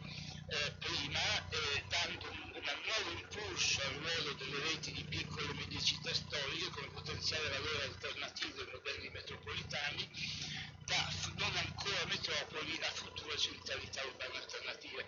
Questa è una visione, però questa geografia sta cominciando e quindi questo parlo di controesodo, cioè noi siamo passati dall'esodo, dalle montagne, dalle colline alla concentrazione, si è invertito il percorso in forme quasi spontanee. De Bertels ha scritto un bellissimo libro, Montanari per scelta, studiando le Alpi, dove si vedono questi processi non solo di popolazione vecchia, ma anche di giovani coppie, eccetera. C'è un processo di ritorno alla montagna, all'alta collina, con visioni nuove appunto dell'idea di territorio, di rapporto col territorio, eccetera. Su questo concludo. La società dei territorialisti e territorialiste, di cui vedete sotto il collo, lavora su questi temi dal 2010 e proprio su questi temi abbiamo un lavoro teorico sulla scienza del territorio come scienza unitaria, e la denotazione di tutte queste pratiche di cui ti dicevo attraverso un osservatorio. Abbiamo una rivista di scienza del territorio che costituiscono i campi di impegno di tutto questo faticoso percorso che ha come base appunto di ricapire che cos'è il territorio nel nostro futuro. Grazie.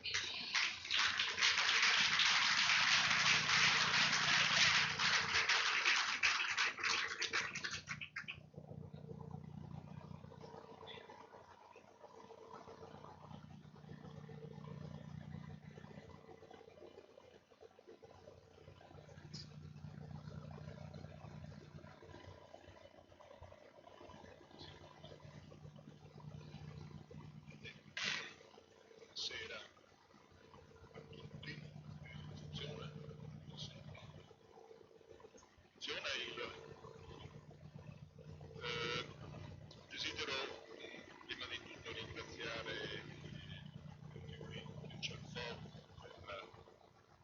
l'iniziativa e per la possibilità che mi viene data anche di presentare le mie tesi e di discutere, anche a discuterle assieme al collega Alberto Magnaghi, con cui trovo grandi punti di convergenza. Direi che la sua relazione penso spiegherà perfettamente alcuni aspetti,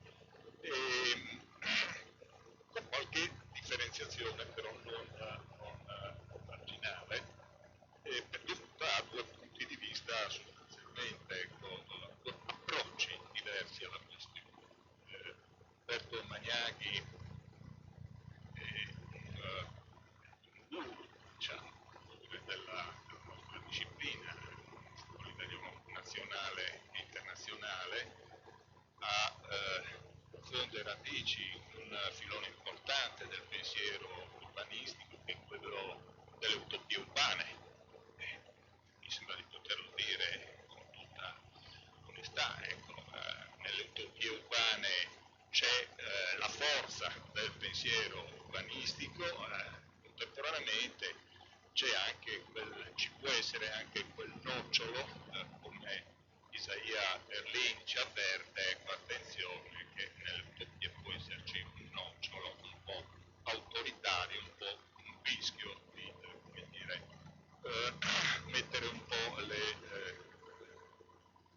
avere una visione che poi tende in qualche misura a predefinire, a predeterminare, ecco, l'esito di una società. Ecco, io su questo sono un po', come dire, critico, mi colloco su una posizione più pragmatica e pur essendo pronto a sottoscrivere la relazione di oggi di Alberto, ecco, mi distingo un po' per questa fondamentale differenza di approccio. Parlo di capitale, territorio, capitale da rigenerare. Ora, capitale lo possiamo intendere nel senso di patrimonio, benissimo, come può intenderlo nel senso proprio di una serie, un insieme di beni pubblici e privati, in gran parte privati, destinati a creare valore, a generare una valorizzazione.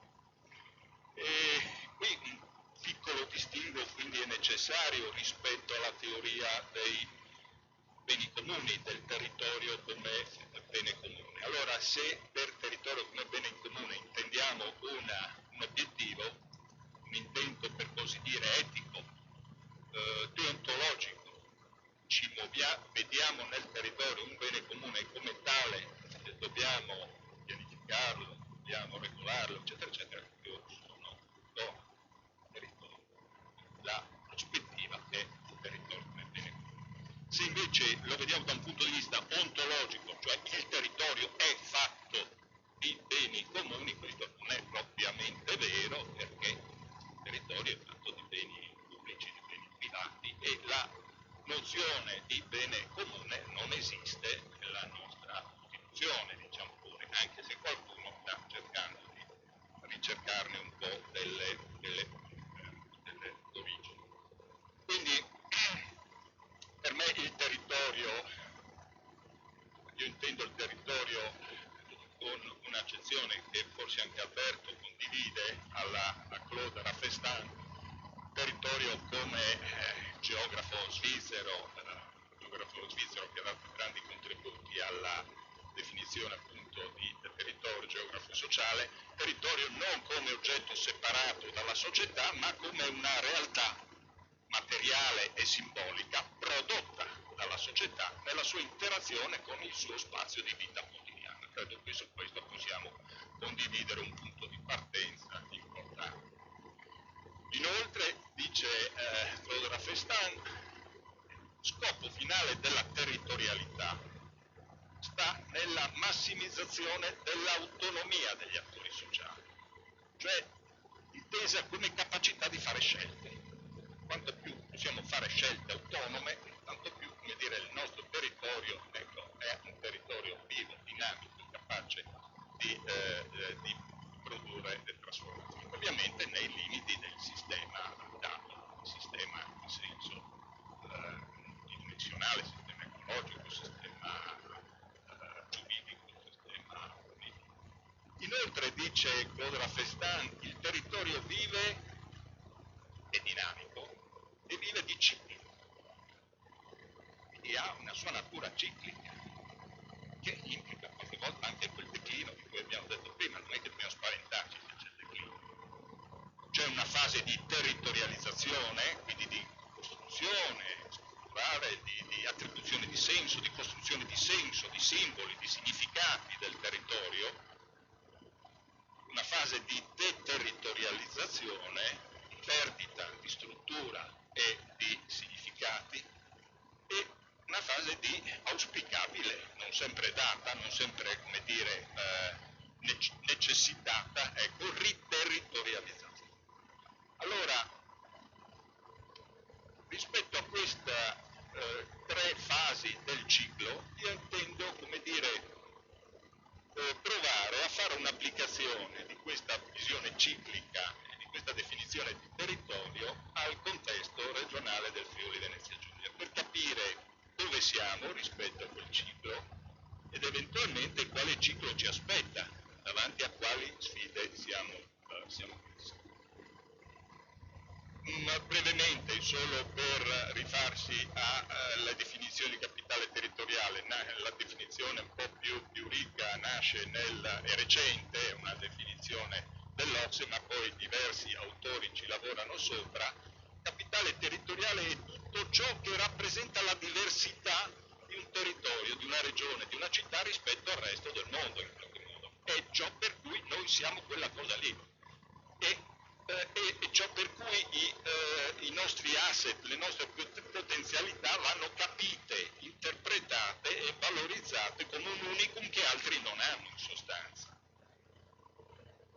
E questo capitale territoriale è fatto di tante componenti, di capitale produttivo, cognitivo, relazionale, sociale, umano, ambientale, insediativo, eccetera, ma in qualche modo tutto ciò che differenzia questo insieme di elementi connota quel determinato territorio, quella determinata regione. Io mi soffermerò in particolare sugli ultimi tre, quelli nel marrone, le ultime tre componenti del capitale del Friuli Venezia Giulia, e con la prospettiva di cercare di capire dove ci troviamo rispetto a questo ciclo. Quindi la mia relazione non ha uno scopo di introduzione generale, che è stata fatta in maniera eccellente dal collega Alberto Magnani, provo invece a tentare una applicazione circostanziata di una teoria geografico-sociale al contesto regionale.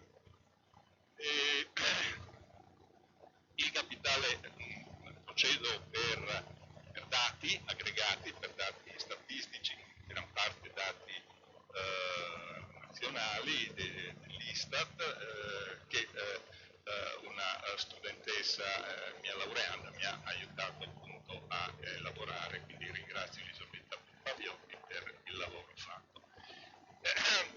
Il capitale insediativo del Friuli Venezia Giulia non diversamente da molte altre realtà, appunto in gran parte montuose, è prevalentemente concentrato, quantomeno la sua parte più densa è concentrata nelle città e nei territori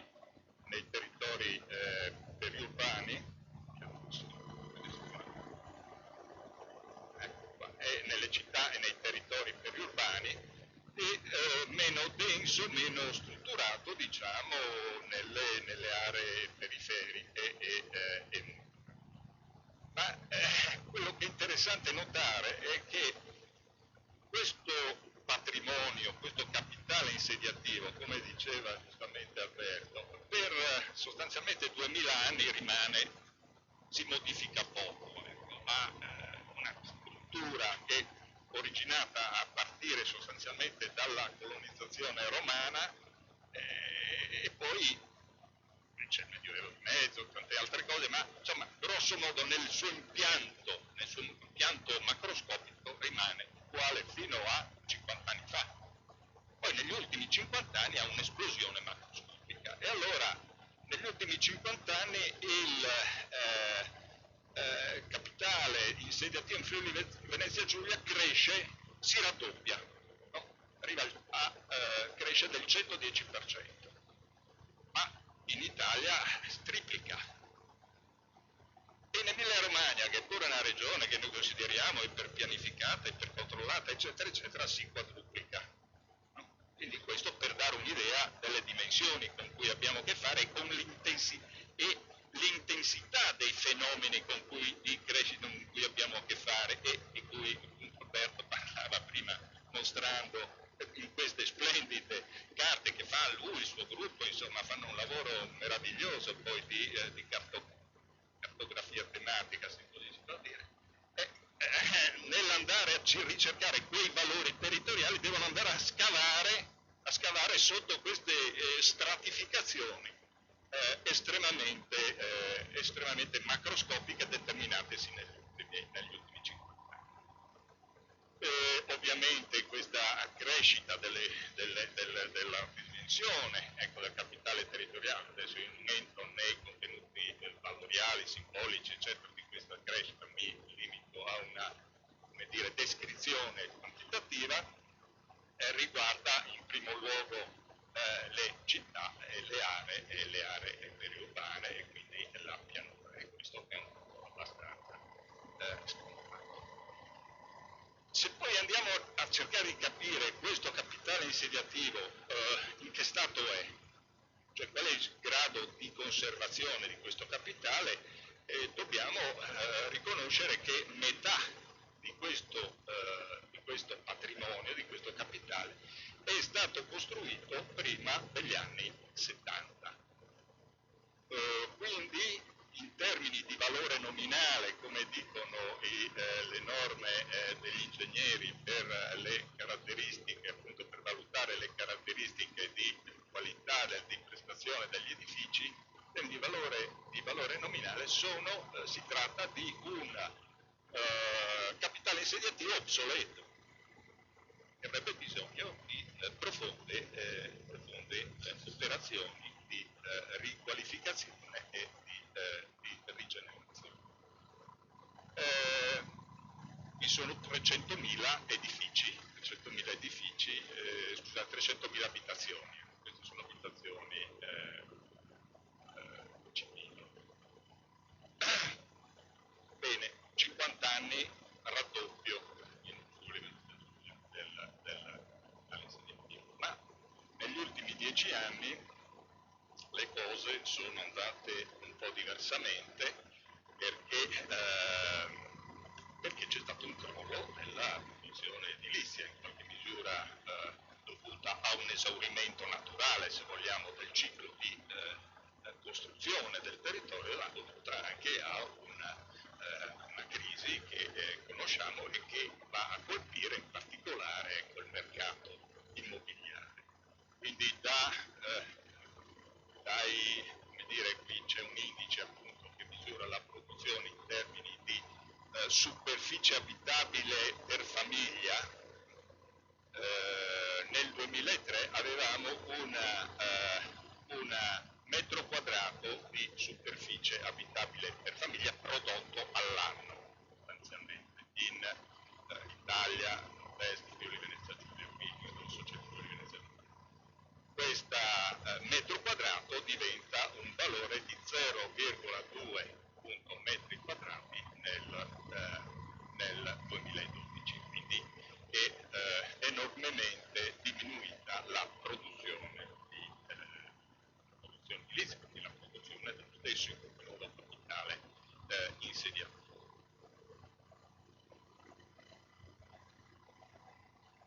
Il mercato immobiliare, lo sappiamo, registra un crollo enorme della domanda e delle transazioni, quindi che da fatto 100 il valore al 2004 arriva a 52 nel 2014, è dimezzato.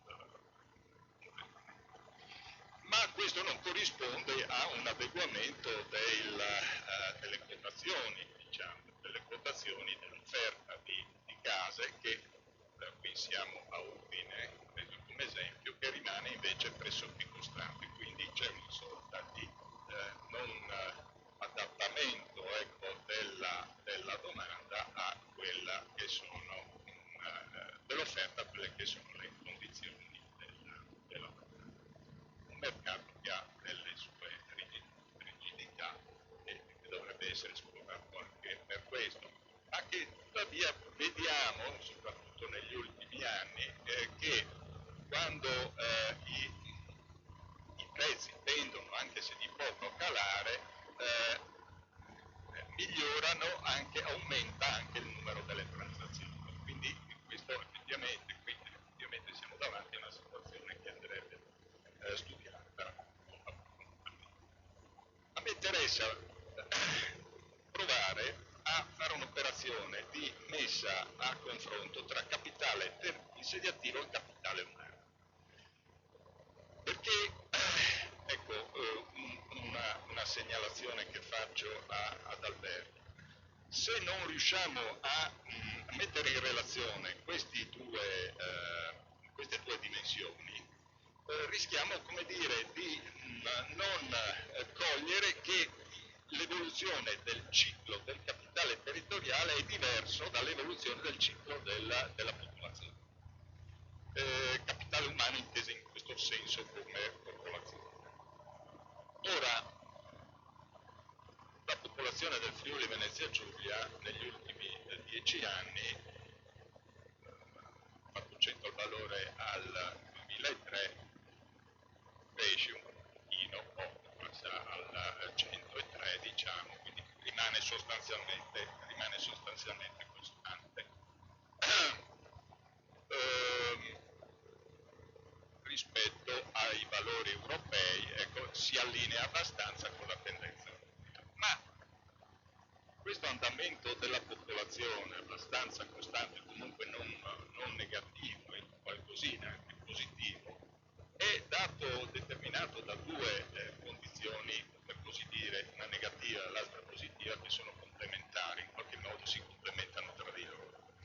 e cioè un saldo naturale molto negativo in Friuli Venezia Giulia, sempre negativo in Friuli Venezia Giulia negli ultimi 10 anni, mentre invece quello europeo è sempre positivo, anche se di poco, e quello italiano ondeggia un po' tra valori positivi e valori negativi, rimane comunque, tranne che negli ultimi anni, abbastanza costante.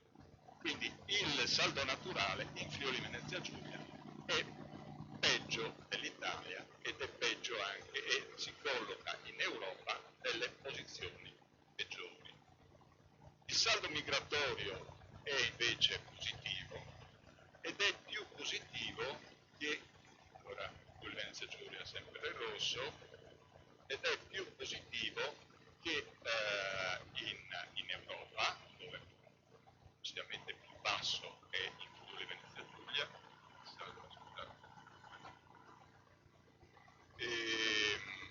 ed è superiore anche al valore italiano. Quindi abbiamo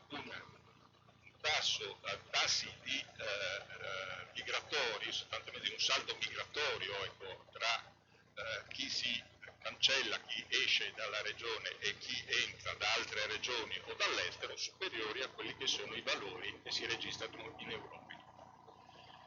Ma due indici, diceva giustamente il sindaco prima, due indici ci preoccupano, ci devono preoccupare particolarmente, cioè l'indice di vecchiaia e l'indice di dipendenza strutturale. L'indice di vecchiaia ci mostra una situazione del Friuli Venezia Giulia particolarmente preoccupante.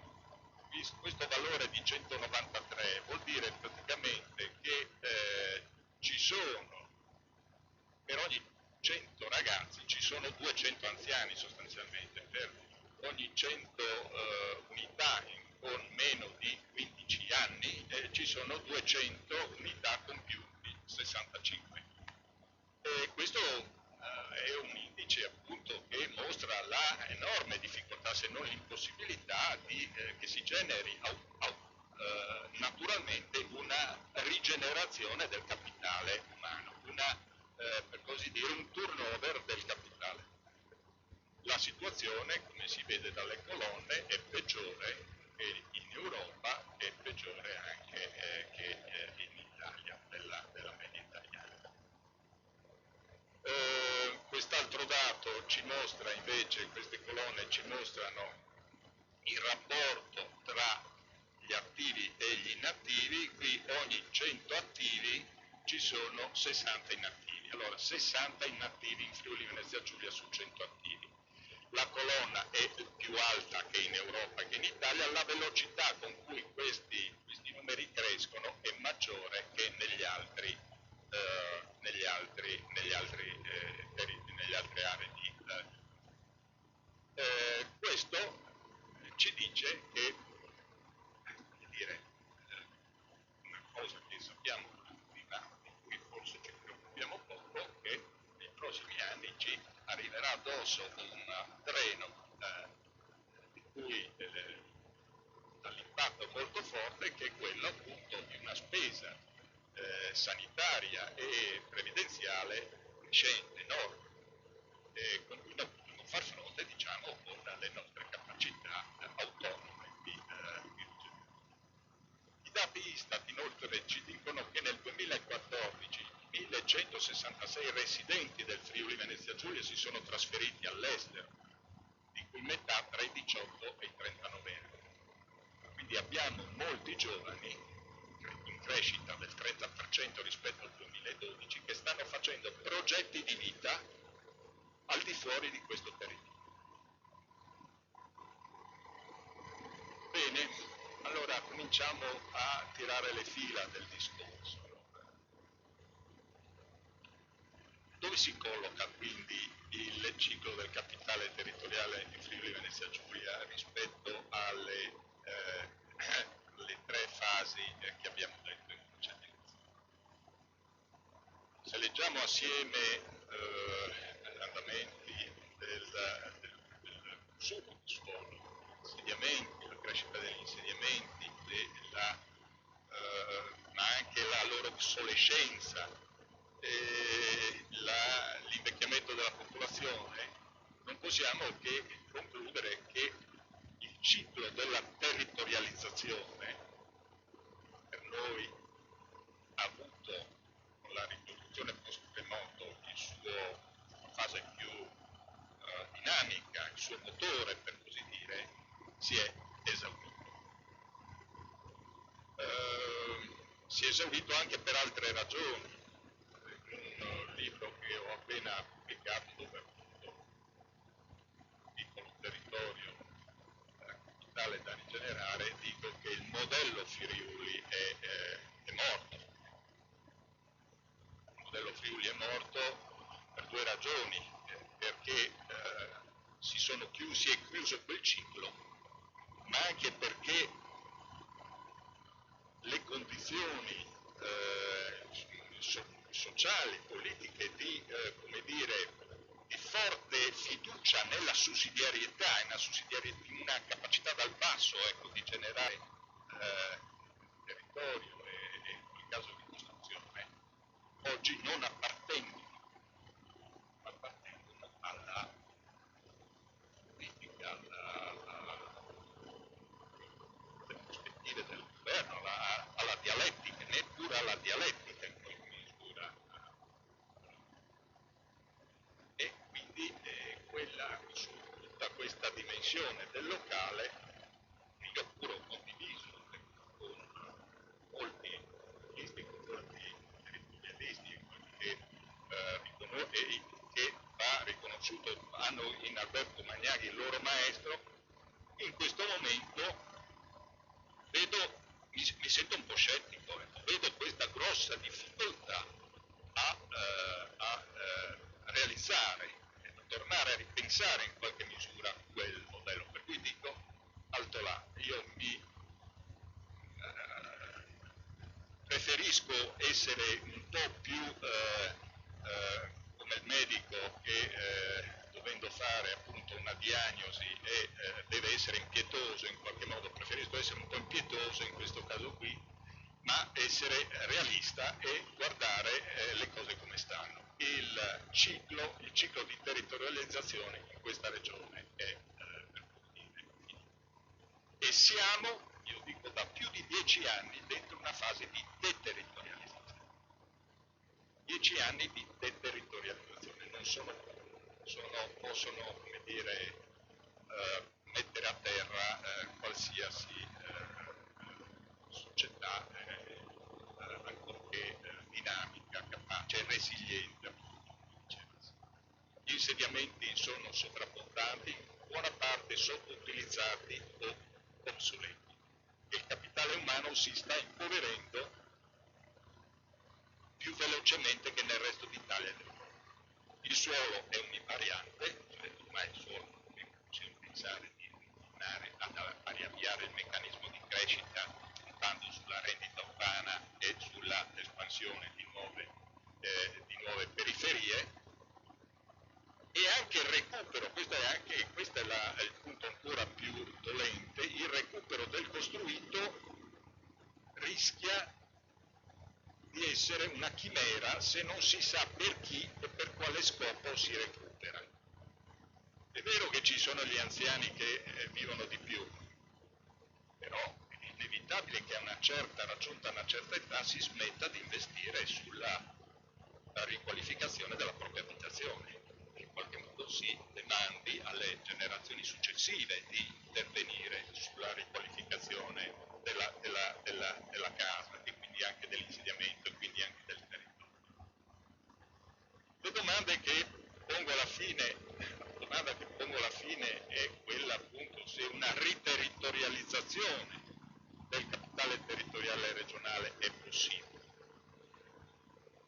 In questo momento non ne vedo le premesse, perché vedo politiche regionali che sembrano non accorgersi della natura sistemica del problema, meglio la collocano in una prospettiva settoriale e di risposta, cioè il problema dell'edilizia, diamo qualche milione all'edilizia, il problema della sicurezza delle scuole, qualche milione alle scuole.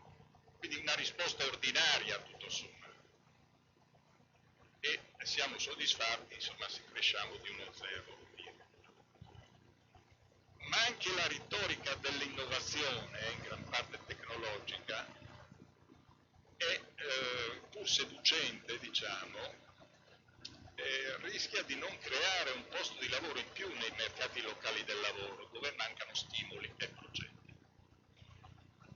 Le UTI, le unioni territoriali che tanto fanno discutere le regioni, potevano essere concepite per promuovere progetti di rigenerazione territoriale su aree vaste, ma per ora, senza poteri veri, sembrano solo nuove macchine. Quindi è difficile pensare di fare rigenerazione territoriale senza un progetto territoriale complessivo, almeno di scala regionale, capace di rimotivare però tanti microprogetti di vita nel territorio. Cioè, se non tratteniamo i giovani nel territorio, in qualche misura anche attraiamo giovani valenti sul territorio, io penso che sarà difficile pensare a un progetto di riterritorializzazione complessiva.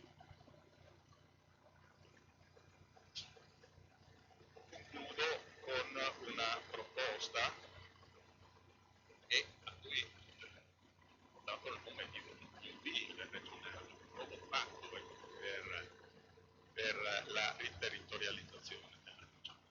In regione ci sono 165.000 edifici residenziali pre-1970, a 40.000 euro di costo per intervento medio di riqualificazione solo energetica parlo, senza conteggiare anche gli interventi per la sicurezza antisismica, la difesa idrogeologica, il recupero dei monumenti storici, si genera un piano potenziale da 6,6 miliardi di euro.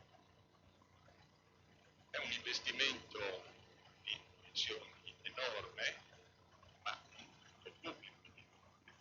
Certo ci vuole una leva pubblica, può essere dell'ordine di 1 miliardo, 1 miliardo e mezzo, ma è comunque una dimensione rilevante in una situazione dove le risorse regionali sono in diminuzione, le risorse della regione sono in diminuzione. E dove anche i titoli europei impediscono di operare sul debito. Quindi il problema è un New Deal recuperando 1 miliardo e mezzo di risorse pubbliche per riavviare un ciclo. Non potendo farlo a debito, dobbiamo forse pensare a un incremento delle entrate regionali e sicuramente proiettare questo piano su un anno economico.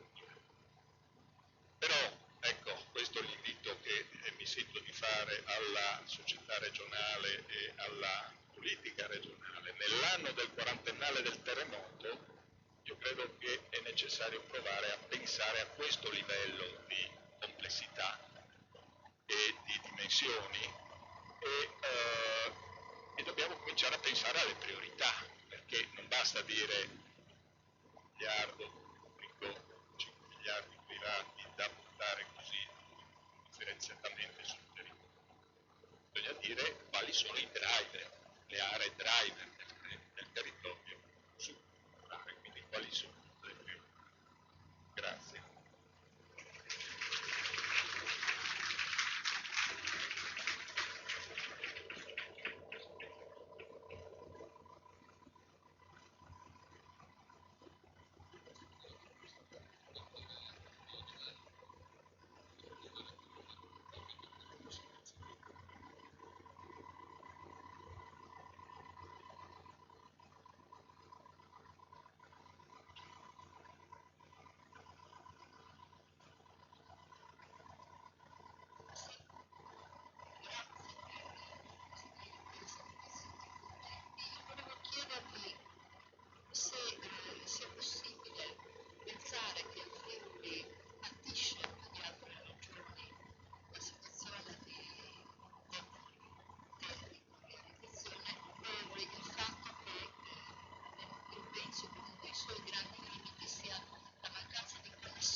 sia di tempi di accesso, diciamo. Sì, c'è sicuramente una dimensione logistica che abbiamo anche recentemente affrontato e studiato per quanto riguarda le merci. Ecco, questo è un problema, quello delle merci è un problema serio e che ha a che fare con la valorizzazione della nostra portualità e della messa a sistema di tutto il sistema infrastrutturale. Sottolineando però, sottolineo con forza, il capitale fisso sociale, cioè l'insieme di infrastrutture di questa regione è sostanzialmente dato e ha un problema, è sottoutilizzato, un problema di sottoutilizzazione. Abbiamo una ferrovia Montebana che è utilizzata in un ordine che è del 30-50%, a seconda degli andamenti congiunturali.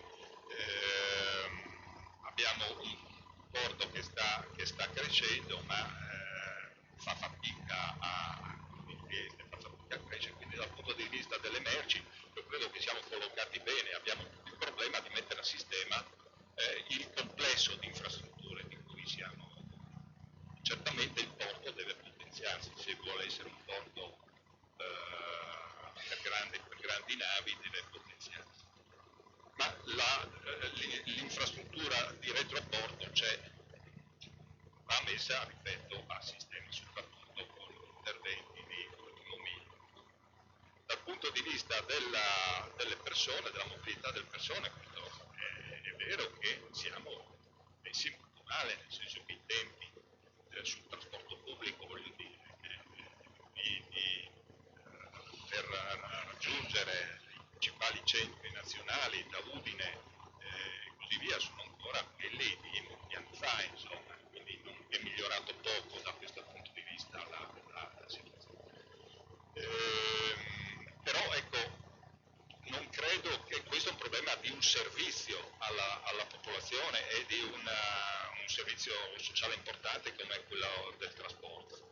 Non credo che sia questa la causa principale, però tutto sommato non vedo in questa la causa principale delle nostre difficoltà.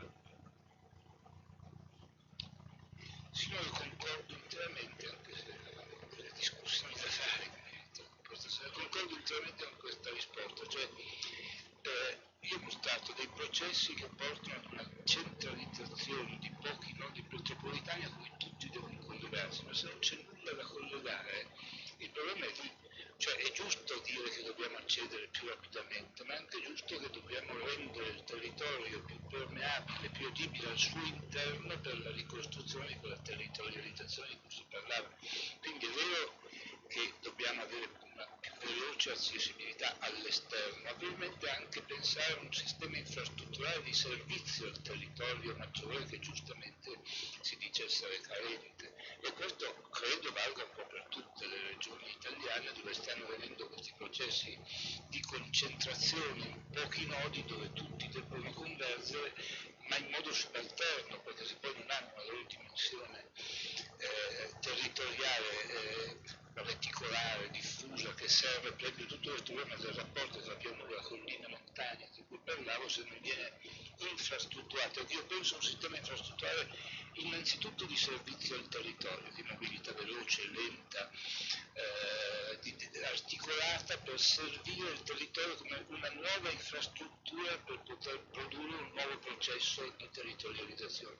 Dopo c'è anche un problema di connessione di questa nuova civilizzazione territoriale con il resto del mondo, ma se noi colleghiamo solo il resto del mondo con una fase di territorializzazione non concludiamo niente, perché colleghiamo con il resto del mondo nulla. Io non sono d'accordo che qui non ci siano, cioè non sono d'accordo con la visione pessimistica che ha fatto Fabio, perché poi magari lo riprendo il discorso, ma però in due parole lui ha parlato di un capitale territoriale dal punto di vista quantitativo statistico e di un capitale umano dal punto di vista quantitativo statistico.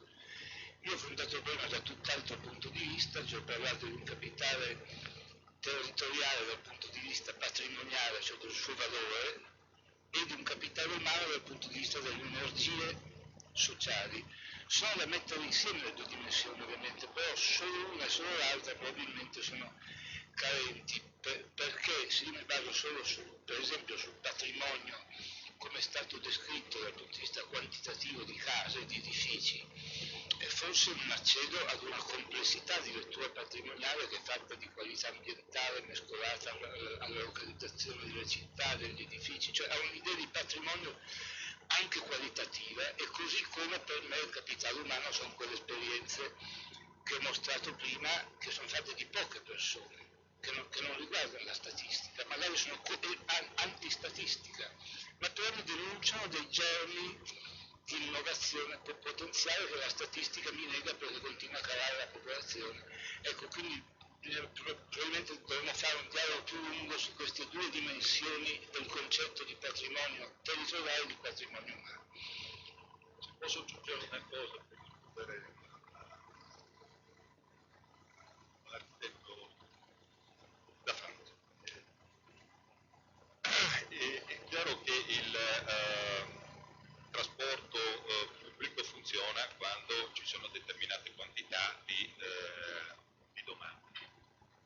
In presenza di basse quantità chi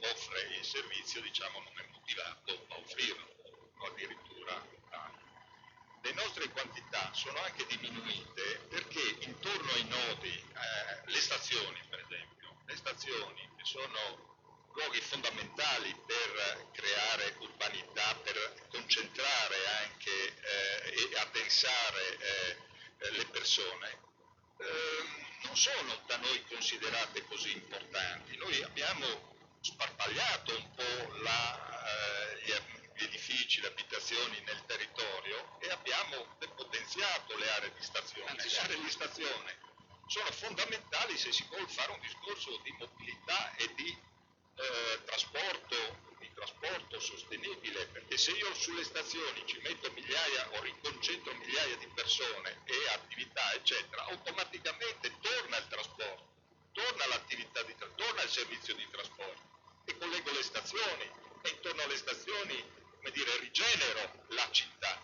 Quindi da questo punto di vista credo che l'effetto che subiamo noi di impoverimento del trasporto pubblico anche in generale con le altre città è dovuto al fatto che è poco conveniente il trasporto pubblico, perché manca quella massa critica di potenziali utenti sui nodi del trasporto pubblico stesso, in particolare i posti principali, le stazioni.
Funzionano in modo più o meno semplice, perché però non hanno bisogno di alternative o di cose che uno deve cercare.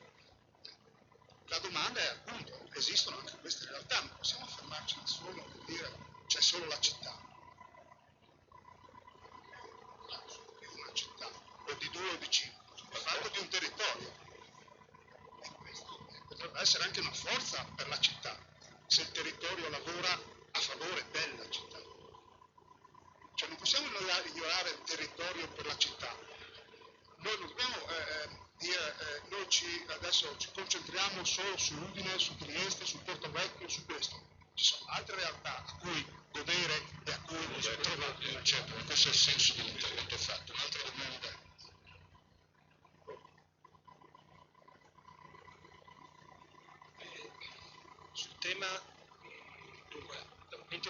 sul patrimonio territoriale è stata seguita dall'idea di capitale territoriale, sulla quale è stato fatto un intervento sul tema infrastrutturale. Allora, innanzitutto non ho sentito nominare una volta in questo tipo di ragionamenti quello che è il motore di un territorio, cioè in particolare della nostra regione, cioè la piccola e media impresa, nel senso, un elemento di critica che mi sento così di sollevare al suo ragionamento, del quale condivido l'approccio dal punto di vista di analisi dei numeri. Cioè è vero che siamo in questa condizione di scenario demografico, però poi la sua conclusione che fa riferimento all'investimento sulla residenza finale non mi torna con un progetto territoriale regionale del quale condivido l'approccio, che deve partire necessariamente da una visione strategica di un territorio che è fatto di città e di periferia. Il tema che abbiamo vissuto fino ad oggi è stato un rapporto di particolare che si sta sviluppando in tutta Europa, cioè di regionalizzazione urbana. Viviamo in una condizione di post-urbanesimo e non è più una dimensione di centro-periferia quella sulla quale dobbiamo ragionare, ma è anche di periferia-periferia. Ora è evidente che una regione che è composta da alcuni nuclei anche infrastrutturali forti, quelli citati dal Signore, nel momento nel quale può fare un ragionamento anche sul quali sono le componenti strategiche di o patrimonio territoriale o di capitale territoriale, deve andare anche ad analizzare altri elementi che sono, per esempio, quello dell'infrastruttura fa riferimento all'accessibilità di un territorio, e noi naturalmente essendo collocati su questa dorsale di ingresso in Italia verso l'est Europa con l'uscita, dobbiamo ragionare sulla capacità di interrompere i flussi e generare valore sia sulle merci che anche sulle persone, perché è evidente che se vogliamo essere attrattivi dal punto di vista anche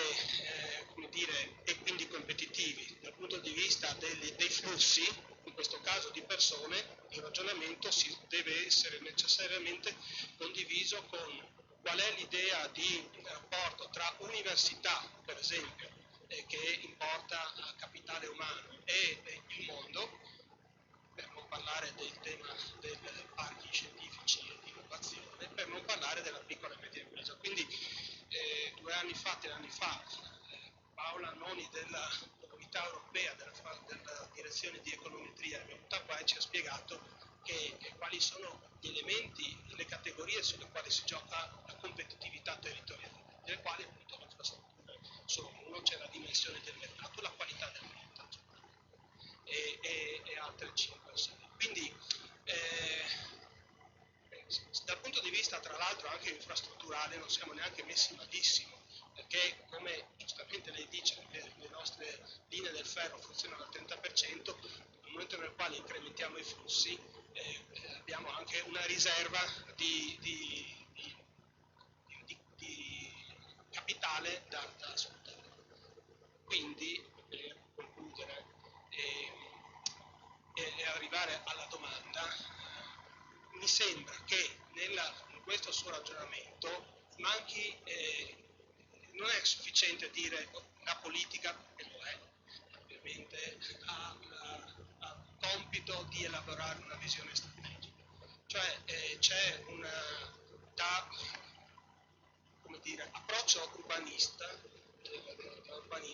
mi aspetterei anche una visione un po' più strategica su quelle che sono anche le abilità o le caratteristiche storiche, ma anche di una regione che in qualche modo deve avere anche il coraggio di, mi è piaciuta molto la sua provocazione, che quando lei dice il modello Friuli è morto, non siamo d'accordo, è vero, bisogna ragionare e partire da questo punto. Certo è che bisogna partire da un presupposto anche che c'è sovranità da cedere, e in generale anche a livello territoriale, quindi un salto di qualità anche culturale che favorisca anche una visione economica diversa del territorio. Putin non può pensare se non insieme a tutto il sistema regione e viceversa, partendo anche da quest'idea di ragionare molto sul rapporto tra periferia e periferia, non solo centro-periferia. E quindi mi piacerebbe che approfondisse anche questo aspetto di come si produce come dire, attrattività territoriale, che potrebbe essere quella che nella sua conclusione sul patrimonio edilizio ne diventa la domanda. Grazie.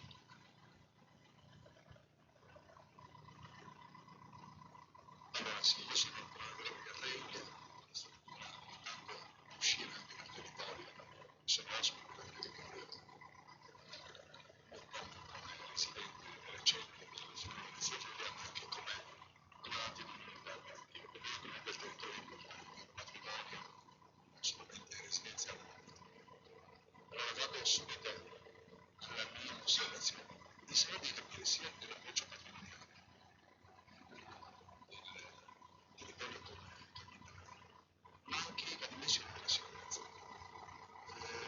Secondo me, per un progetto di sviluppo territoriale la sicurezza è fondamentale. Vediamo se guardiamo adesso quali sono gli scenari in cui noi vediamo impiegati. E cito solamente un esempio. L'Enato negli ultimi 20 anni si sta occupando ovviamente di quali saranno gli scenari di impiego per garantire la sicurezza dell'Europa e degli Stati Uniti, diretti e indiretti. Questi scenari vedono senz'altro la possibilità di uno sviluppo delle megacities, cioè quelle città dove avviene un fenomeno di urbanizzazione violento, aggressivo anche nell'ambito del lavoro sociale. Quando noi ce la facciamo con altri operativi, sia insieme a Milano che altri possibili fattori scenari, vediamo che il degrado sociale, la conflittualità che sfocia anche in conflitti violenti, si presenta soprattutto in questi scenari urbani, cioè in città a campagne abbandonate, dove c'è la perdita della sicurezza, ciò che eseguiamo c'è della sicurezza, per esempio, sul territorio. Perché faccio questo esempio? Perché secondo me tante volte ci dimentichiamo dell'importanza della valorizzazione del patrimonio, del capitale, della sicurezza. Secondo me Giulia sta per 2 anni il territorio delle 2/3 dell'esercito italiano via Risico, ha lavorato e credo che abbia contribuito in modo importantissimo allo sviluppo e al processo di valorizzazione. Adesso ha lasciato un capitale enormemente espresso in potenza a questi chilometri quadrati di caserme disabitate. Faccio una proposta, una collocazione. È vero che noi esportiamo, l'esercito italiano esporta all'estero una data di sicurezza e sviluppo contemporaneo e testuale. Non ci può essere sicurezza se non c'è sviluppo economico e sviluppo sociale. L'abbiamo visto anche grazie a una partnership che siamo riusciti in quella regione, siamo iniziati a creare una cosa regionale, piccole e medie imprese, dove anche con noi può portare know-how, informazione e perché no, attrarre l'elettorato che abbiamo visto dall'Afghanistan vengono nella nostra regione perché capiscono che noi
Sì.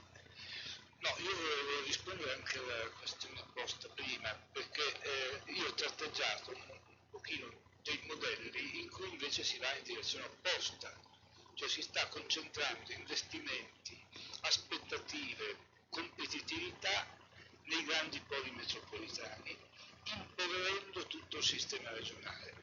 Tutto il mio ragionamento andava in direzione opposta, cioè di vedere il tessuto complessivo del rapporto città, le nuove relazioni città-campagna, le relazioni pianura-collina-montagna, il reticolo straordinario di piccoli borghi e piccoli paesi ancora legati al territorio e alla sua patrimonializzazione, ai suoi patrimoni, legati alla piccola e media impresa, all'artigianato, alle nuove forme di agricoltura di cui ho parlato.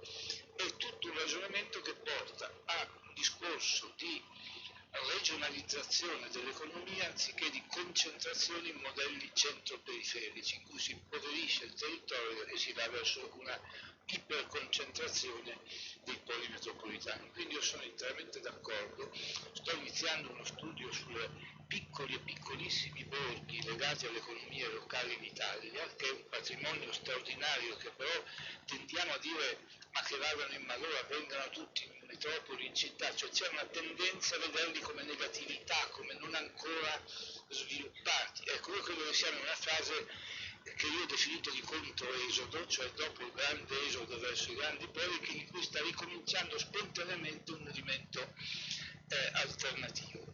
Allora, questo sono scelte che i decisori politici debbono cominciare a discutere, a fare, no? Perché sono scelte che comportano due modelli di futuro e di riterritorializzazione completamente diversi. Ecco, costruiamo scenari chiari su questo punto, questo dico. Per quanto riguarda la sicurezza, io non sono in grado di affrontarla tecnicamente, ma però dal punto di vista di questi modelli sono abbastanza d'accordo, cioè completamente d'accordo. La iperconcentrazione di popolazione in megacity, mega corridor da 60 milioni di abitanti non possono portare niente di buono, perché non sono più urbanizzazioni legate al lavoro quelle. Sono urbanizzazioni legate all'espulsione delle campagne, alla riappropriazione da parte di multinazionali, di foreste, quindi è gente che non produce più cibo e che ha bisogno di essere nutrita in situazioni ingestibili, quindi quello provocherà un aumento dell'insicurezza. Voi dovete occuparvi di questa follia di come contenere situazioni violente, mentre penso che modelli redistributivi della ricchezza delle popolazioni e quindi di ripopolamento delle regioni in forme di piccole città, microimprese, di reti naturalmente potenti, ovviamente non isolate, ma connesse con tutte le tecnologie che abbiamo in rete, siano modelli in cui anche la reidentificazione col territorio e le nuove istanze di comunità che questi modelli propongono siano, come dire, autosecurativi, siano cose che producono maggiore coesione sociale e sicurezza che non dei modelli metropolitani che producono sradicamento, delinquenza, incapacità di integrazione nel tessuto sociale, eccetera, eccetera. E quindi penso che questa alternativa aiuti un'ipotesi come quella che lei proponeva, e poi c'è la proposta specifica che ha fatto, mi sembra molto interessante, ma è specificamente questo ragionamento è più generale.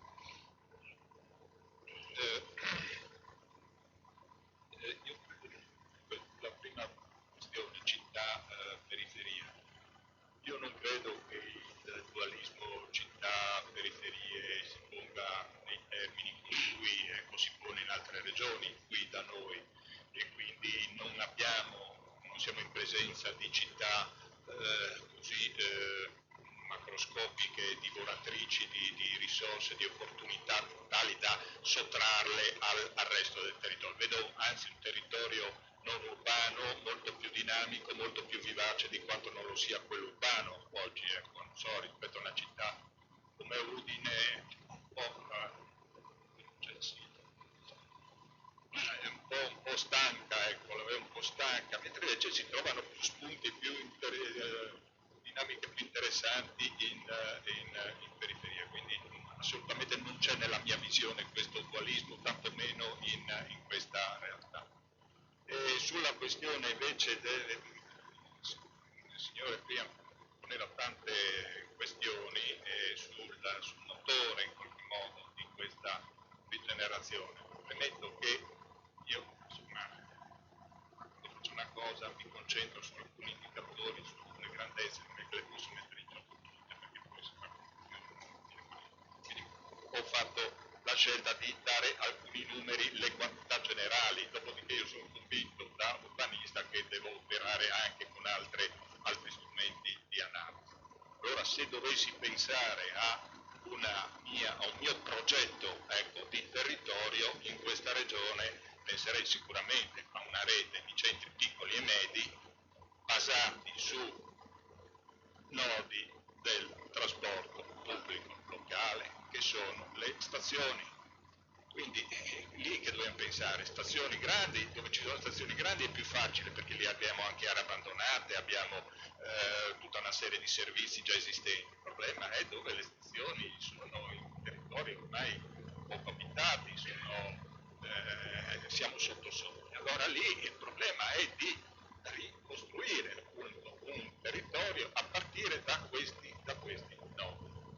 Il ferro, la rete del ferro è la più grande dotazione di capitale territoriale che abbiamo, se mi è consentita questa forzatura, diciamo. In tutta Italia stiamo demolendo. Che stiamo demolendo qualche volta anche per un mal concepito idea di mobilità dolce per cui si fanno le piste ciclabili smontando le ferrovie, che è una roba pazzesca dal mio punto di vista. Quindi un progetto territoriale, anche chi si occupa di ferrovie locali sa quanto può essere difficile costruire un progetto territoriale a partire dalle piccole stazioni e dalle ferrovie marginali. Però è questa, qui è un'utopia su cui mi metterei in gioco pesantemente. Questa la trovo un'utopia costruttiva e interessante. Non lo so, dubbio finale, se con progetti locali in prevalenza basati sul cibo, l'enogastronomia, la qualità del cibo, gli orti, eccetera, possiamo pensare a un futuro per un paese di 60 milioni di abitanti o addirittura allargato a un'Europa di 400 milioni.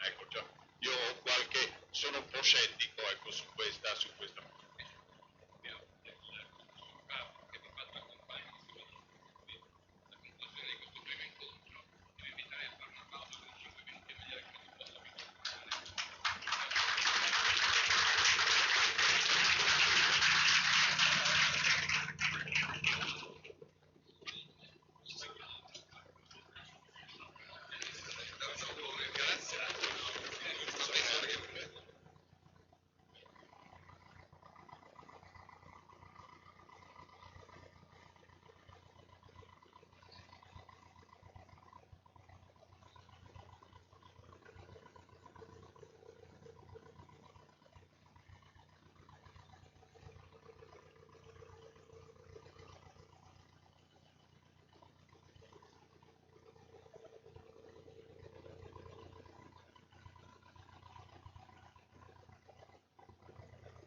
forte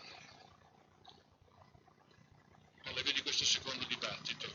Ospiti lo storico Piero Bevilacqua, l'imprenditore ed ex governatore del Friuli Venezia Giulia Riccardo Illy, moderatore in realtà conversatore, dialogante con i nostri due ospiti, Tommaso Cerno, direttore del Messaggero Veneto. Buona serata e buon inizio.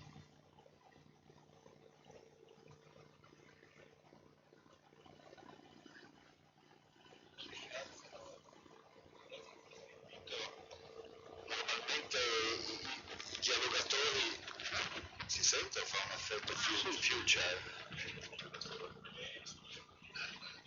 Va bene, così va bene. Dico, i dialogatori si chiamano, fa un ritorno al rendo, fa un effetto future, mettiamolo qua. I dialogatori si chiamano, no è la mia, come si fa? Dammi quello lì, dammi quello.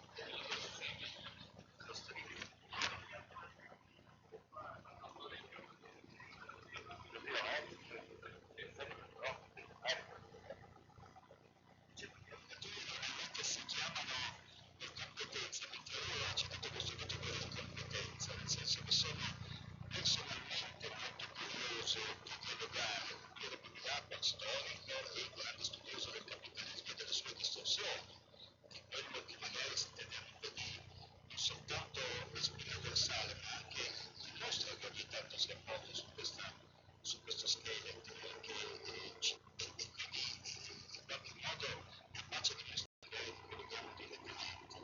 E ricordo io che imprenditore e quindi capitalista italiano e politico, economista, scrittore di libri di economia che è studioso del rapporto tra un certo modo etico di interpretare il capitalismo e di proiettarlo e un suo modo di intervenire invece in una società che attraverso determinate scelte può svilupparsi. Per esempio nell'arena cinese ci racconta come ciò avviene e quando ciò non avviene. Quindi due punti di vista certamente originali e diversi che saranno necessariamente dialettiche e per questo dico la mia competenza spero che si traduca in domande curiose e non saccenti e quindi ci permetta di capire almeno un po' di più di che cosa ci sta succedendo intorno.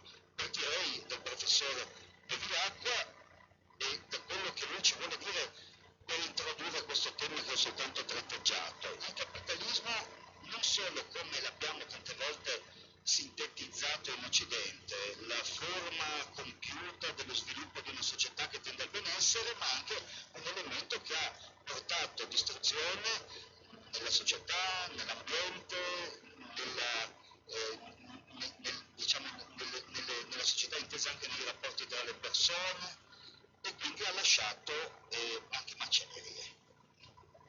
Bene, buonasera, grazie alla Camera di Commercio di Udine per l'organizzazione di questo evento, in particolare all'amico Emanuele Ferragina che mi ha coinvolto e ha tessuto un po', tirato un po' le file organizzative degli studiosi coinvolti in questi 4 giorni, 5 giorni di discussione.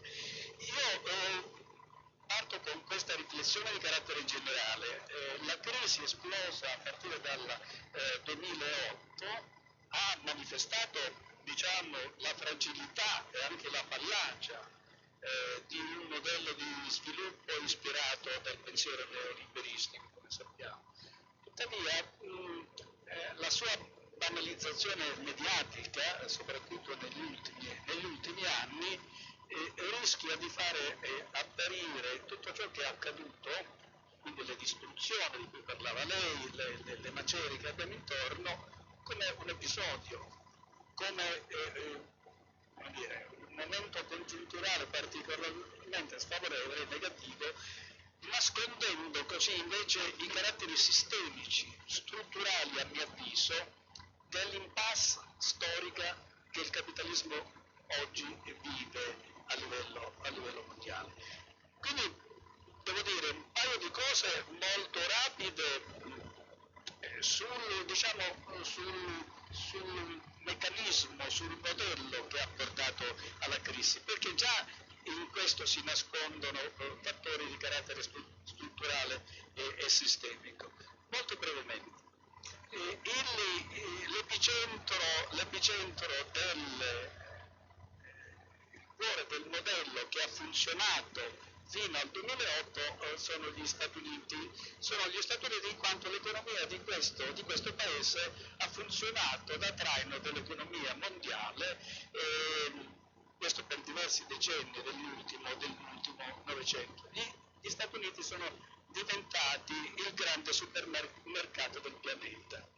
Il consumo interno degli americani, lo ricordo, ma molti di voi lo ricorderanno, rappresentava anche oltre il 70% del prodotto interno lordo. Sono d'accordo con il Presidente della Camera di Commercio, è uno strumento inservibile, diciamo, il cosiddetto PIL, però in alcuni casi funziona, diciamo, anche nella sua grossolanità misuratrice.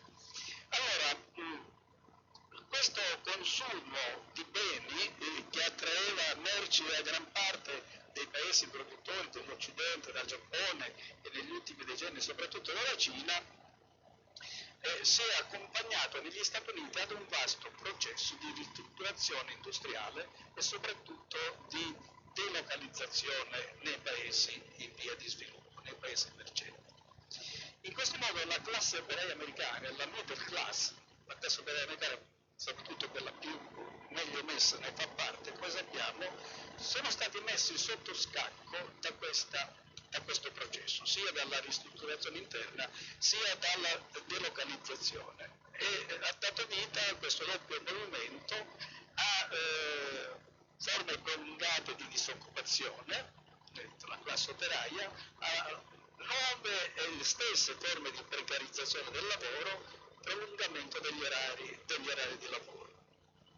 Diciamo che la delocalizzazione ha ottenuto due effetti concomitanti.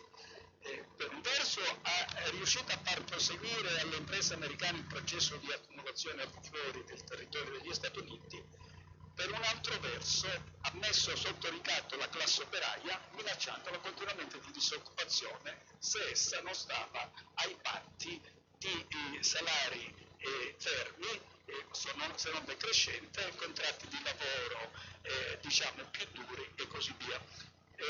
Questo naturalmente negli Stati Uniti poi, come sappiamo, questa è la realtà oggi anche in tutti i paesi industrializzati.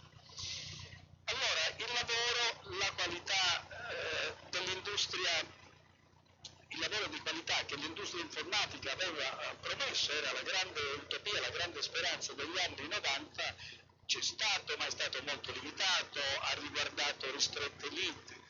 La grande crescita occupazionale che negli anni 90 c'è stata negli Stati Uniti ha riguardato soprattutto le donne, ha riguardato i servizi non di qualità, ha riguardato la ristorazione, ha riguardato le imprese di polizia e la sanità. E naturalmente ha riguardato soprattutto il lavoro dei latinos, degli immigrati messicani dell'America Latina, che hanno dato un forte impulso allo sviluppo economico di quella fase. Noi cacciamo indietro gli immigrati, gli Stati Uniti li hanno accolti in quella fase, almeno in quella fase, hanno fatto funzionare i nuovi arrivati come motore dello sviluppo economico di quegli anni. Questi latinos questi lavoratori sono andati ad alimentare l'industria edilizia e naturalmente l'agricoltura, soprattutto in California. Ebbene, come hanno fatto gli Stati Uniti con questa condizione della classe operaia, della middle class ferma per decenni a livello diciamo di retribuzione salariale, a mantenere questo iperconsumo con i centri commerciali che fiorivano come funghi. Hanno fatto ad assorbire l'esportazione dei paesi produttori, Europa, Giappone, come dicevo, e Cina. La risposta è abbastanza nota, con il debito. Gli americani hanno continuato a spendere, questa volta davvero al di sopra delle loro reali possibilità, indebitandosi. Vi do un solo dato perché devo essere molto rapido. Nel 2004 un'indagine statunitense ha mostrato che dall'inizio del nuovo millennio ogni anno terzo di famiglie dichiaravano fallimento. Vi stupirà questa espressione a un pubblico italiano? Fa senso dire che una famiglia dichiara fallimento? Ma le famiglie americane sono organizzate come aziende, aprono con le banche diciamo delle linee di credito, con le carte di credito, poi sono costrette a ristrutturare il debito perché dichiarano fallimento e possono avere una nuova carta. Allora, naturalmente voi sapete che poi la crisi è esplosa perché questa forma di indebitamento si è diciamo, sviluppata enormemente nell'ambito dell'edilizia, quindi i mutui subprime hanno scatenato diciamo, il crollo che poi ha contagiato tutta l'economia internazionale, l'economia finanziaria internazionale. Naturalmente non mi soffermo su questi aspetti, però ecco, quello che vorrei dire è che oggi sembra che raccontare tutto questo sia sufficiente per spiegare, diciamo, questo evento drammatico, questo processo, perché dura da diversi anni, come una parentesi da chiudere. Non è una parentesi. E allora devo darvi qualche dato relativo a quello che è successo nell'economia americana, ma non solo americana, nei paesi più avanzati, naturalmente per sommissimi cambi, prima della crisi. Allora, intanto è peggiorata la condizione degli strati più deboli e soprattutto è arretrata la condizione della classe operaia. Luciano Gallini ha ricordato che tra il 1990 e il 2002 la quota dei salari all'interno della composizione del prodotto interno lordo è scesa nei paesi avanzati, perché altrove è andato anche peggio, è scesa di 9 punti. Guardiamo un settore molto importante e rivelatore da un punto di vista sociale, la povertà infantile. Una vasta indagine internazionale pubblicata nel 2001 da Cambridge University Press, riguardante 25 paesi industrializzati, mostra che tra il 1970 e il 1993 i bambini poveri, cioè sotto la linea mediana della povertà ufficiale, negli Stati Uniti è passato dal 15% al 23%. Erano gli anni magnifici che abbiamo appena descritto. Dimostro queste statistiche relative al 1995. Il numero dei bambini poveri nel 1995 costituivano nella Russia di Yeltsin, in preda alle convulsioni successive al crollo dell'Unione Sovietica, rappresentavano il 26,6% del totale dei bambini. Negli Stati Uniti subito dopo erano il 26,3%. Nel Regno Unito il 21,3% e Unito dite buona quarta in questa squallida classifica l'Italia con il 21,2%.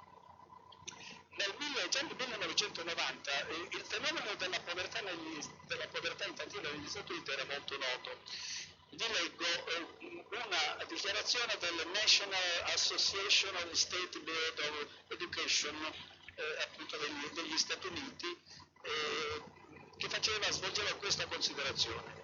Mai prima una generazione di teenagers americani è stata meno sana, meno curata, meno preparata per la vita di quanto lo fossero i loro genitori alla stessa età. Dunque si torna indietro, o quantomeno una ampia fascia di middle class torna indietro. Il cosiddetto sogno americano è un ritornello retorico, il sogno riguarda solo alcuni, ma questi alcuni devono trasformarsi in lottatori, in pescecani per vincere una vita dominata dalla competizione individuale più sfrenata. E comunque c'era un'altra contraddizione che io vorrei segnalarvi, che secondo me è di grandissimo interesse, e cioè negli Stati Uniti negli anni immediatamente, cioè parecchio prima della crisi, si inverte una tendenza storica a cui un presidente come Roosevelt aveva dato una grande accelerazione con il New Deal, cioè cresce l'orario di lavoro, aumenta l'orario di lavoro. All'inizio del nuovo millennio, ci dicono le fonti ufficiali, gli osservatori ufficiali, economisti e sociologi, gli americani lavoravano 200 ore anno in più rispetto ai loro colleghi europei. Ed è un paradosso, Juliette Shaw, una sociologa economica americana, ricordava che nei primi anni 90 si produceva in 12 ore ciò che nel 1950 si richiedevano 40 ore lavorative. No? Quindi diciamo questa diminuzione, questo innalzamento notevole della produttività del lavoro e quindi questa diminuzione della necessità del lavoro per produrre le stesse merci doveva portare a una drastica diminuzione del lavoro. Invece è accaduto il contrario, questo è un segno straordinario dell'involuzione di tutto il sistema capitalistico. Negli Stati Uniti è stata coniata il termine workaholic, cioè alcolizzato da lavoro. È nato un movimento che raccoglie molti militanti che si chiama Take Back Your Time, riprenditi il tuo tempo. Scrive uno di questi dirigenti: neppure la maggioranza degli schiavi nel mondo antico e i servi durante il Medioevo lavoravano così duramente, così regolarmente e così a lungo quanto noi. Io sono storico, posso assicurarvi che non è un'esagerazione, nel Medioevo lavoravano di meno degli americani di oggi. Allora, questa gigantesca pressione sul mondo del lavoro per tenere in vita il processo di accumulazione capitalistico naturalmente non ha riguardato soltanto i paesi ricchi. Vedete, nei paesi in via di sviluppo è successo un fenomeno poco noto.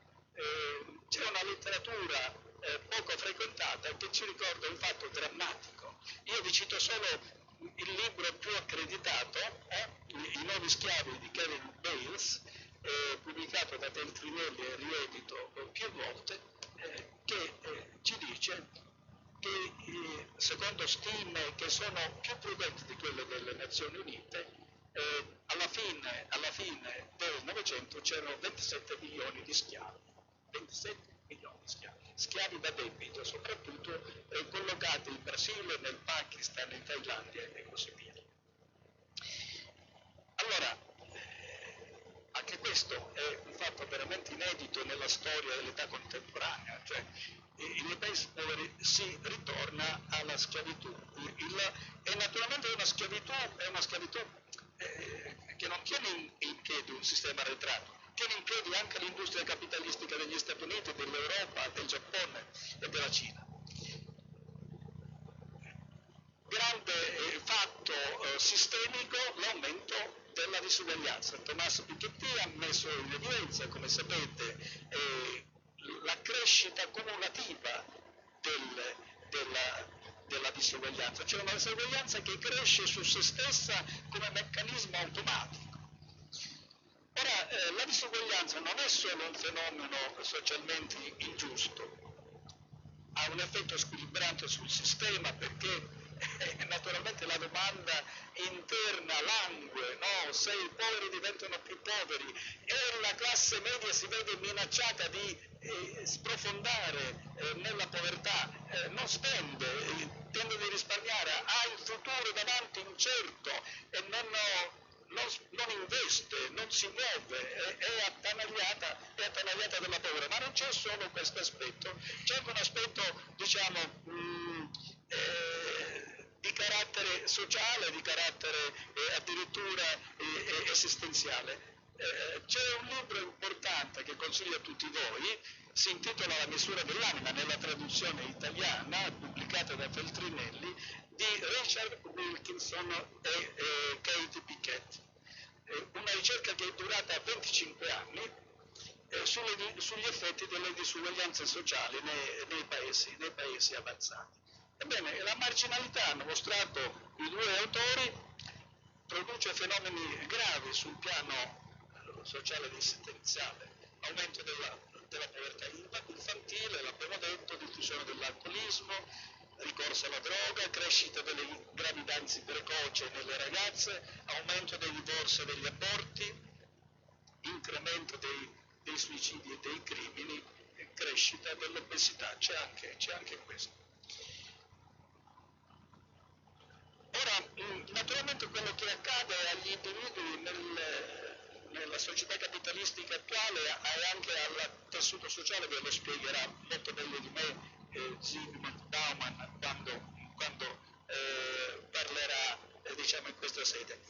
Io mi devo limitare almeno a richiamare un aspetto prima di terminare, visto che io sono anche uno storico dell'ambiente, mi sono occupato della storia delle trasformazioni ambientali nell'età contemporanea. E qui lo dobbiamo ricordare, è stato anche accennato dal nostro presidente di seduta, vale a dire è stato calcolato che negli ultimi 50 anni sono state consumate più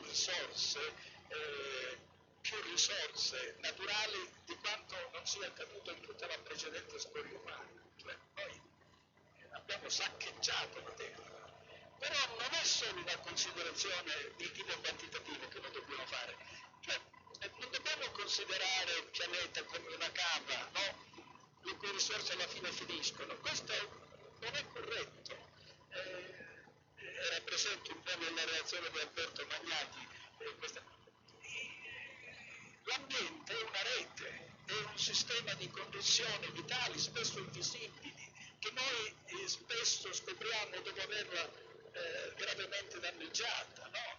Come è accaduto con la fascia dell'ozono. Noi solo dopo che l'abbiamo colpita con i gas clorofluorocarburi abbiamo capito quali delicati equilibri ci sono addirittura a livello stratosferico, per cui i gas che noi inventiamo in laboratorio vanno a incidere sull'equilibrio di un mondo lontanissimo da noi, mettendo gli esseri umani a repentaglio, perché con i raggi ultravioletti, come ci è stato spiegato, il nostro DNA viene colpito e insorgono i tumori. Allora, il paradosso è che naturalmente un sistema come quello attuale, in grado di produrre ricchezza, in grado di liberare con i processi tecnologici in atto l'uomo dalla fatica, dal lavoro, dall'oppressione, addirittura per questo procedere dissennato e senza pianificazione, senza progetto, ha innalzato davanti a noi la più grande minaccia sul nostro futuro, che è il riscaldamento climatico. Il riscaldamento climatico è l'effetto più straordinariamente drammatico prodotto da questa crescita illimitata. Naturalmente io giudisco rapidamente non evoco gli elementi di assurdità e di spreco presenti in questo modello. Spesso sento qualcuno invocare gli OGM per risolvere la fame nel mondo, ma noi distruggiamo milioni di tonnellate l'anno di cibo, per produrre il quale naturalmente inquiniamo aree del pianeta, distruggiamo la fertilità, riempiamo di residui chimici il suolo in maniera dissennata. Allora, io credo, finisco davvero, che questo capitalismo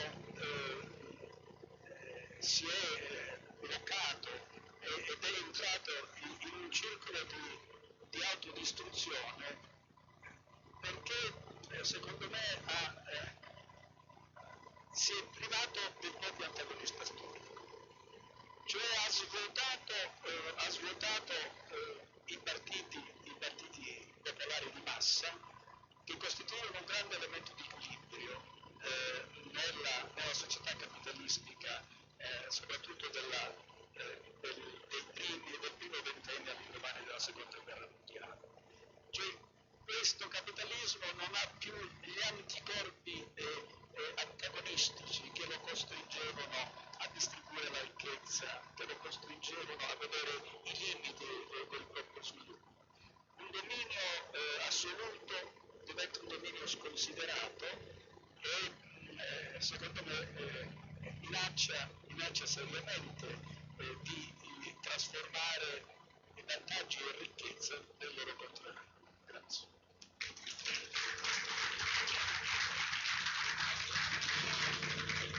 Uno scenario molto inquietante, il Medioevo si lavorava di meno, se si vedeva anche un po' di meno, anche in qualche Sì, naturalmente, però si parla di lavoro, e anche per arrivare a vedere di un capitalismo, adesso parliamo con Riccardo Illi, che quindi fa vittime nella società, nell'ambiente, nell'economia, nella politica, la disgregazione dei bambini massi, mi permetto di dire, è avvenuta anche perché nel Medioevo si rubava un po' di meno. Adesso siamo andati via anche un po' per questi chiarimenti, diciamo, interni, di pratiche poco capitalistiche, anticapitalistiche. È una visione in qualche modo che tocca i temi su cui oggi i leader mondiali, di ritardo, i leader religiosi, penso che Francesco aveva fatto una questione centrale dei suoi ultimi interventi, pongono effettivamente come obiettivi a cui deve tendere il pianeta attraverso l'indirizzo politico che torni a prendere in mano il controllo di alcuni fenomeni che l'economia ha guidato nei momenti. Ecco, Riccardo, di che cosa possiamo dire rispetto a questo discorso che mi sembra un'acqua, secondo me,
quando non c'era la luce e si lavorava meno perché non si poteva lavorare, si potesse stare a quella luce del pomeriggio. E abbiamo un'immagine falsa si mangiava molto più carne nel Medioevo che non nei secoli successivi. appunto si mangiava troppo e quindi si moriva prima per fuori. Se la vedeva di più. E la sanità appena stabilito ci ha ricordato quelle cose delle vite, che mangiamo troppa carne e che questo ci vuole un sacco di poderoso. Non tornerei al Medioevo, anche molto bene. Ora torniamo al nostro sciame di piccoli segnali che ci arrivano dall'economia e dalla società. Primo cambiamento significativo è la globalizzazione, quindi diventa perfetta, però gli scambi commerciali internazionali sono aumentati in maniera significativa negli ultimi decenni. Poi la digitalizzazione che ci ha messo praticamente tutti quasi in rete, e quando dico tutti mi riferisco anche a paesi in via di sviluppo che hanno fatto dei salti tecnologici, sia in Africa dove sono tanti cellulari, tanto li troviamo in Europa e in Nord America, però mancano i telefoni con la rete fissa. Quindi loro hanno fatto praticamente un salto tecnologico. Penso allo stimolo finanziario. Chi ha studiato un po' di economia e di monetarismo dovrebbe essere meravigliato dal fatto che uno stimolo finanziario così profondo e così prolungato negli Stati Uniti prima, in Europa dopo, in Giappone ancora di più, arrivando addirittura a tassi negativi, la decisione della Banca Centrale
economico il prezzo del petrolio, sicuramente influenzato dall'Unione Commissari americani, fracking. Gli americani sono diventati più che autosufficienti con il gas e quasi autosufficienti con il petrolio, non estraendo di più. È chiaro che questa maggiore produzione ha influenzato l'offerta, è stato fatto di prove in Iran, quindi anche la produzione iraniana che prima era praticamente preclusa ai mercati occidentali, adesso sta per arrivare. Ciò nonostante il prezzo del petrolio che da $100 si è sceso a circa 30, credo che abbia sorpreso una larga maggioranza degli economisti. Che cosa sta accadendo allora? La mia diagnosi è che stiamo affrontando contemporaneamente due importanti cambiamenti, dal passaggio dall'era industriale all'era della conoscenza.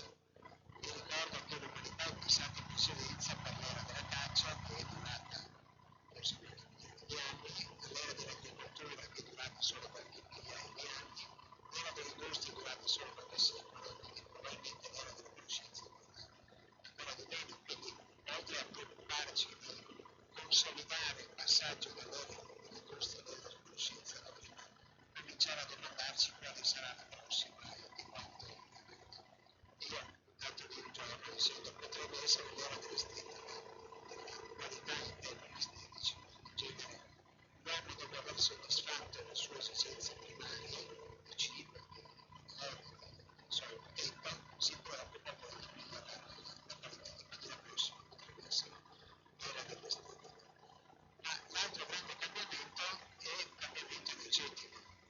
L'umanità ha usato prima, diciamo, la fonte energetica rappresentata dal legname, poi è passata al carbone, quindi al petrolio, al gas, quindi alle fonti fossili. Oggi stiamo progressivamente passando alle fonti rinnovabili, ma credo che vi sarà rapidamente un'accelerazione. Per quale motivo? Al di là delle questioni di mercato che sono di breve termine, il petrolio che costava $10-15 è andato a 140, adesso è tornato a 30.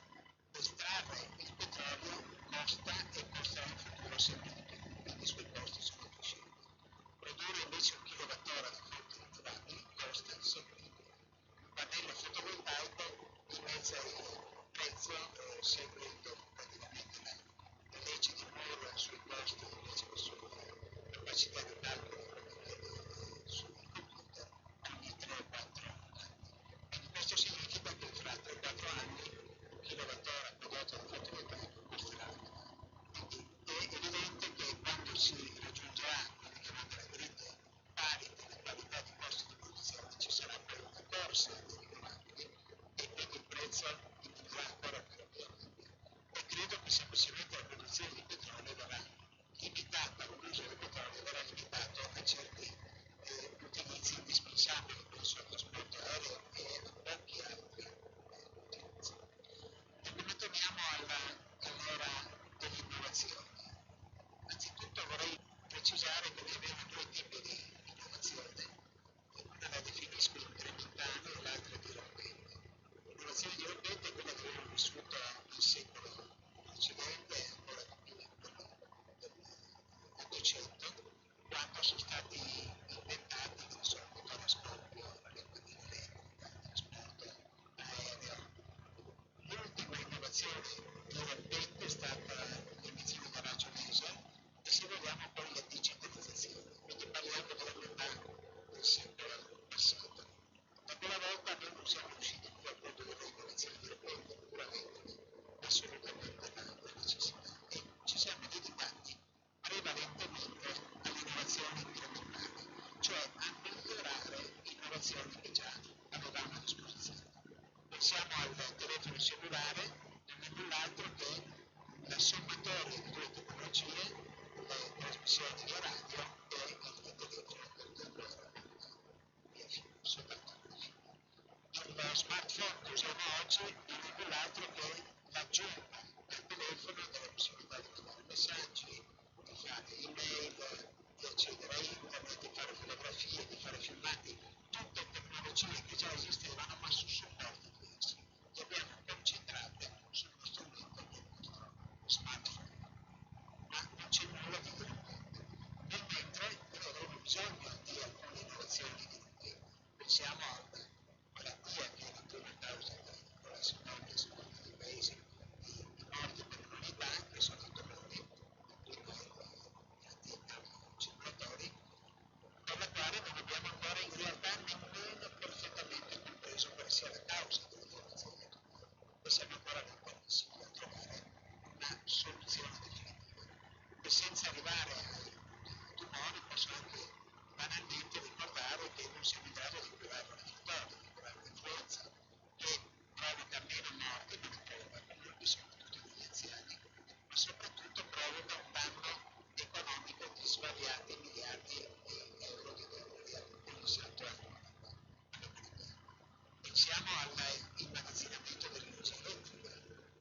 soluzione dirompente per risolvere questi problemi fondamentali, come sono appunto delle batterie che siano veramente efficaci e efficienti, che raggiungano il livello di densità energetica che abbiamo raggiunto il petrolio. Purtroppo però le imprese non investono in innovazioni dirompenti perché costa troppo e non troppo rischioso.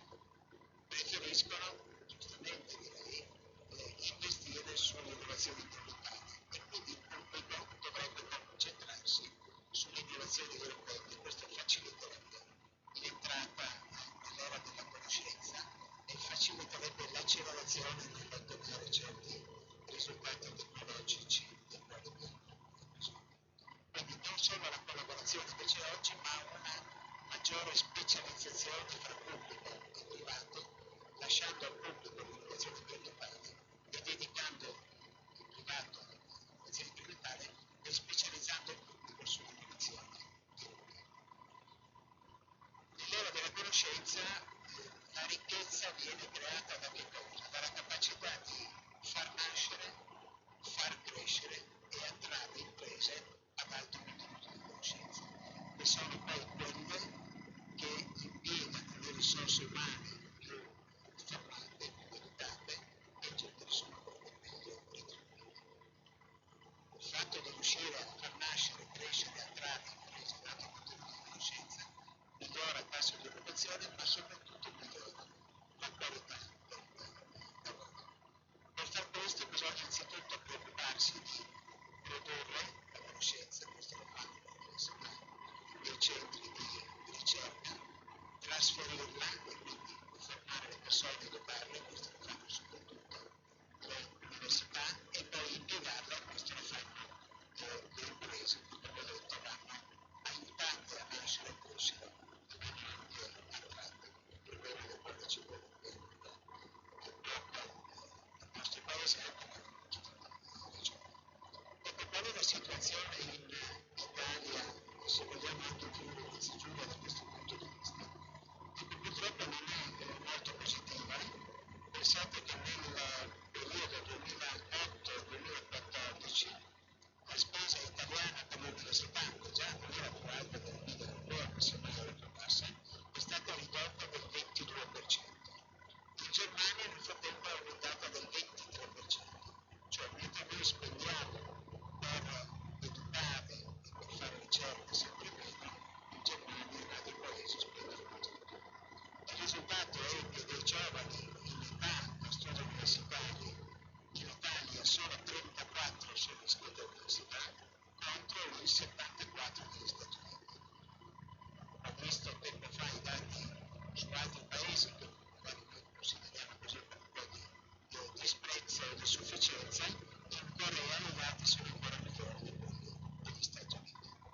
Quindi è vero che abbiamo un vantaggio come popolazione, come abbiamo due inclinazioni, due capacità, l'ingegno e la propensione per l'estetica, però credo che se noi investiremo molto di più nelle università, nell'era della conoscenza, cominceremo ad avere un po' di difficoltà. È opportuno poi favorire il trasferimento della conoscenza anche alle imprese ed è opportuno, come ho già detto, aiutare le imprese a crescere in modo da sfruttare la conoscenza prodotta per realizzare innovazioni, soprattutto per incrementare le imprese o ovviamente anche quella dirompente da parte pubblica. Quello che posso dire in conclusione è che sicuramente ci aspetta un periodo di grandi cambiamenti. Già il passaggio dall'era dell'industria all'era della conoscenza significa la necessità di riqualificare e riallocare le risorse umane, oltre che di formarne di nuove che conoscono evidentemente le tecnologie e che abbiano la conoscenza più aggiornata. E significa affrontare un cambiamento che sarà di natura ovviamente economica, questo è implicito,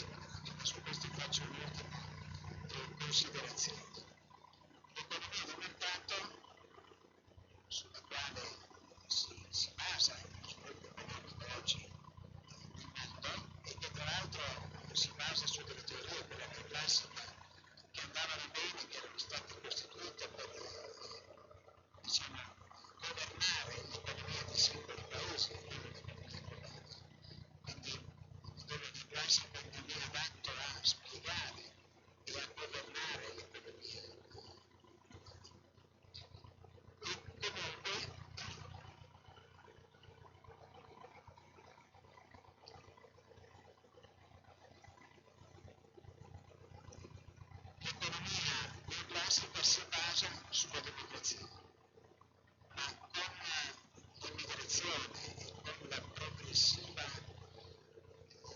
integrazione di due culture, quella cristiana e quella islamica, noi credo rischiamo di mettere a repentaglio questo modello. E spiego subito perché.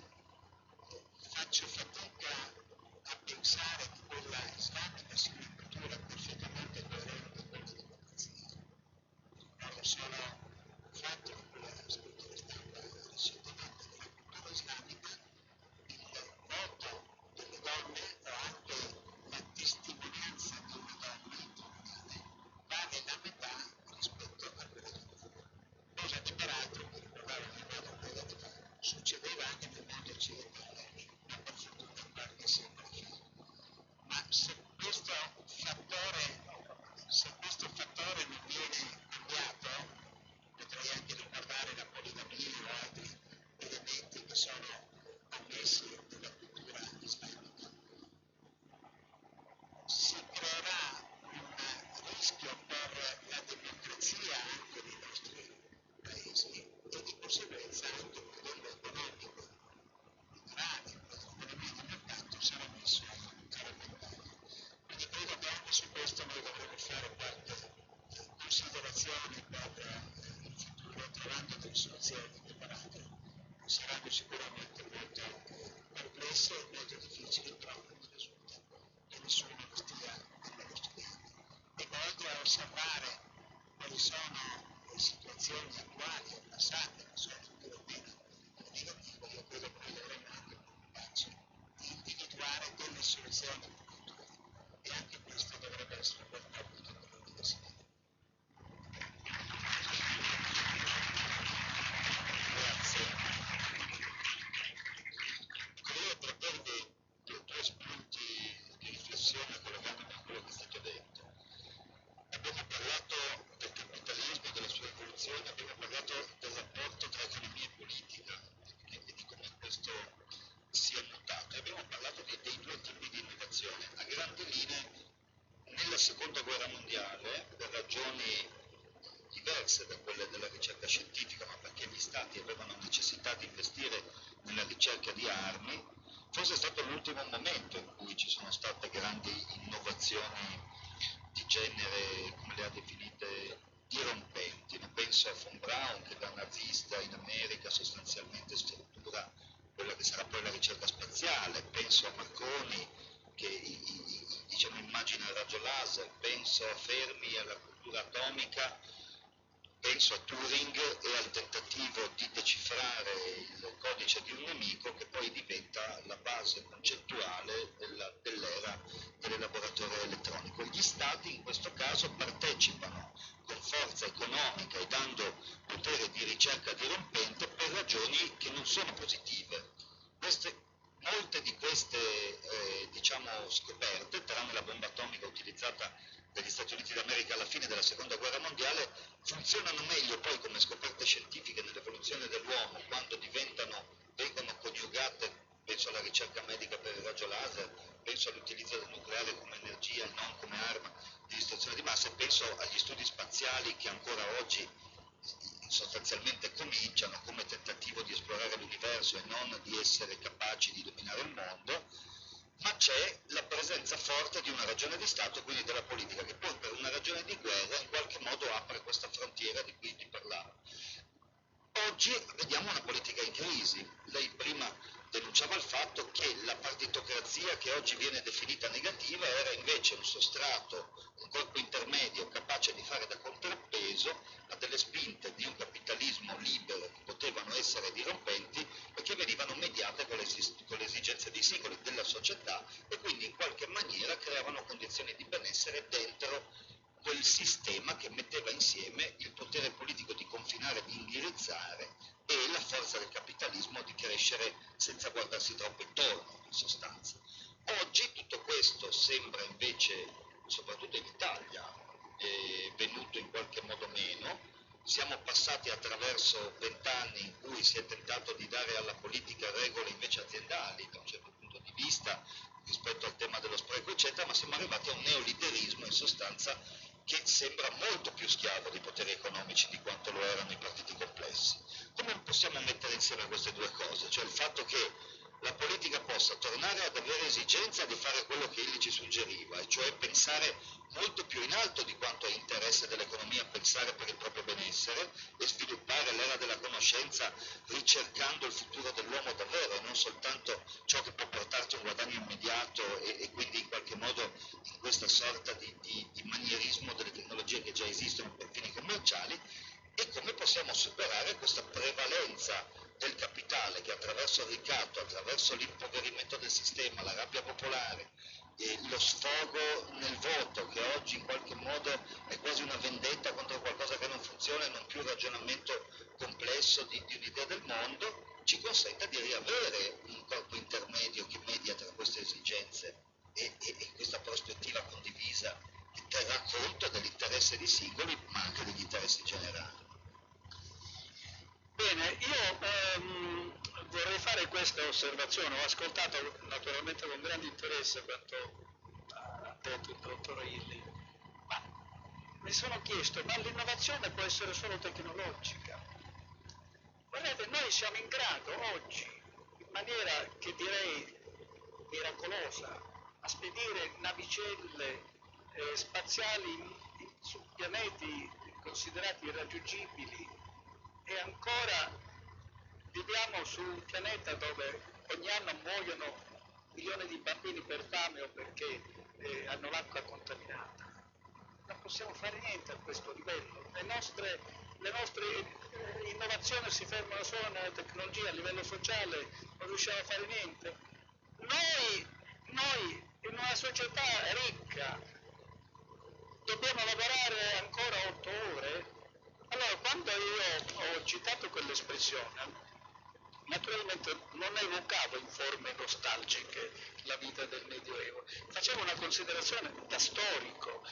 Noi che lavoriamo tutta la giornata, no? 8 ore, quanto sono, in ufficio, anche in azienda, eccetera, questo abito comportamentale lo abbiamo assorbito dalla fabbrica industriale che è nata nel Settecento in Inghilterra, va bene?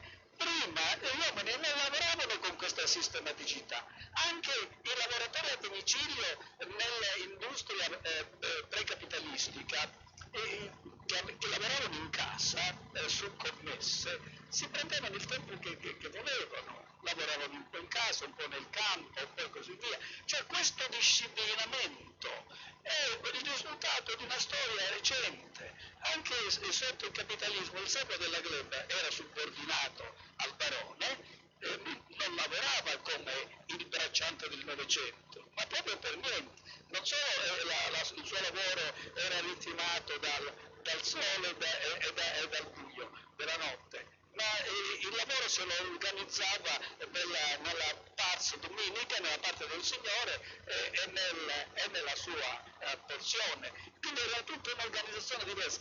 Ma questo io lo faccio per dire che il sistema in cui viviamo è una formazione storica, transitoria, che può essere cambiata e che dipende dalla nostra capacità di immaginare un'organizzazione diversa. Se non siamo radicali nell'analisi, continueremo a fare innovazione di tipo, come la chiamava Illy, incrementale, invece abbiamo bisogno di un po' di dirompenza reale. Allora, la minaccia alla democrazia. A proposito, lei ha detto, ecco, la partitocrazia. No, io parlavo di partiti strutturati. La partitocrazia è la degenerazione di questi partiti di massa che naturalmente è stata poi spazzata via dal loro svuotamento. Adesso i partiti sono delle agenzie di marketing elettorale, la più, ma questa è la minaccia che viene alla democrazia, io dico a Illy. Non mi spaventa, diciamo, l'integrazione della cultura musulmana nei paesi occidentali. anche perché abbiamo già l'esempio di tante comunità musulmane che magari diciamo al loro interno conservano, come è naturale e ovvio, comportamenti, costumi e mentalità dei loro paesi, ma che si sono integrati e accettano le regole dei paesi ospitanti. Questo è accaduto anche ai nostri immigrati negli Stati Uniti d'America e in Canada nel corso del Novecento, anche prima. Per un certo periodo hanno vissuto come comunità isolate e poi sono state assorbite anche da un progetto superiore di società e di organizzazione della vita. Il vero pericolo per la democrazia è il senso di impotenza che i cittadini hanno sulla possibilità di influire sul proprio destino, perché sono chiamati a votare di tanto in tanto persone che neppure conoscono, e poi potete misurare la forza della nostra democrazia dal livello di astensionismo di massa che caratterizza un po' tutti i paesi avanzati.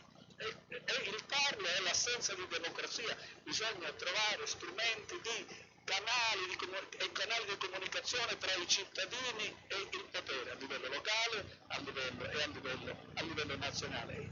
E qui ci vuole l'intelligenza e la creatività. Mi sta benissimo la creatività e l'innovazione tecnologica, per carità. Egli ha parlato giustamente di questa terribile malattia che è il tumore, che cresce come un'epidemia, e sono spaventose le cifre storiche della crescita delle malattie tumorali. Va benissimo, però ecco, noi tra l'altro questa malattia è anche il frutto di un ambiente contaminato, è anche il frutto di una organizzazione dell'agricoltura, della produzione industriale di cibo e dei modelli alimentari che diciamo la generano. Se noi innoviamo sul piano sociale, se noi costruiamo società meno frustranti, meno ossessionate dal lavoro, dalla necessità di comprendere e così via. Quindi se noi costruiamo modelli di società diversi, noi otteniamo risultati anche sul piano medico e sul piano della salute dei cittadini.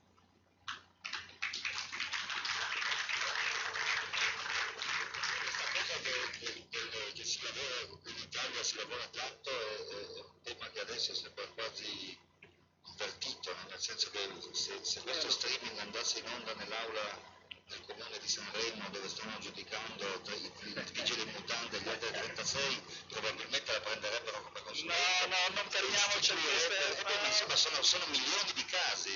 Sì, milioni di casi. Magari ci mettiamo dentro anche un pochino che quelli che qualcuno lavora un po' di più, qualcuno un po' di meno, così facciamo un equilibrio, diciamo, andiamo per gradi, perché non mettiamola sull'aneddotica. Non è l'aneddotica, sono centinaia di situazioni di malattie finte, di ciechi finti, di comuni che hanno assunto amici degli amici da parte di quei partiti che hanno avuto una degenerazione, ma è durata abbastanza, che hanno riempito enti che non servivano, che li hanno moltiplicati, e che magari in questa visione nuova dobbiamo forse cercare di mettere in funzione anche tutto quello che abbiamo buttato via. Sarà squallido, però mi perdoni, sarà squallido, però.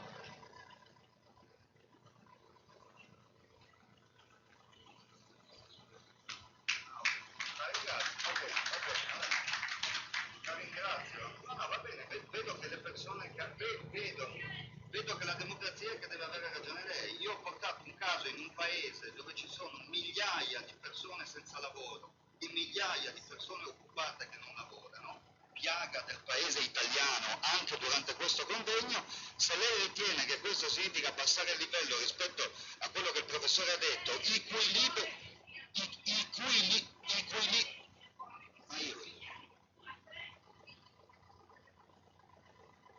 va bene, allora facciamo così. Adesso risponde il dottor Illy, poi dopodiché io mi accontento di sapere che nel suo modello di democrazia, che non è quello del professor Bevilacqua, i cui libri io ho letto, se non ha ragione lei, il resto è retorica. Questo è un altro tipo di democrazia di cui parlerà lei in un convegno dove sarà invitata. E adesso passo la parola al professor.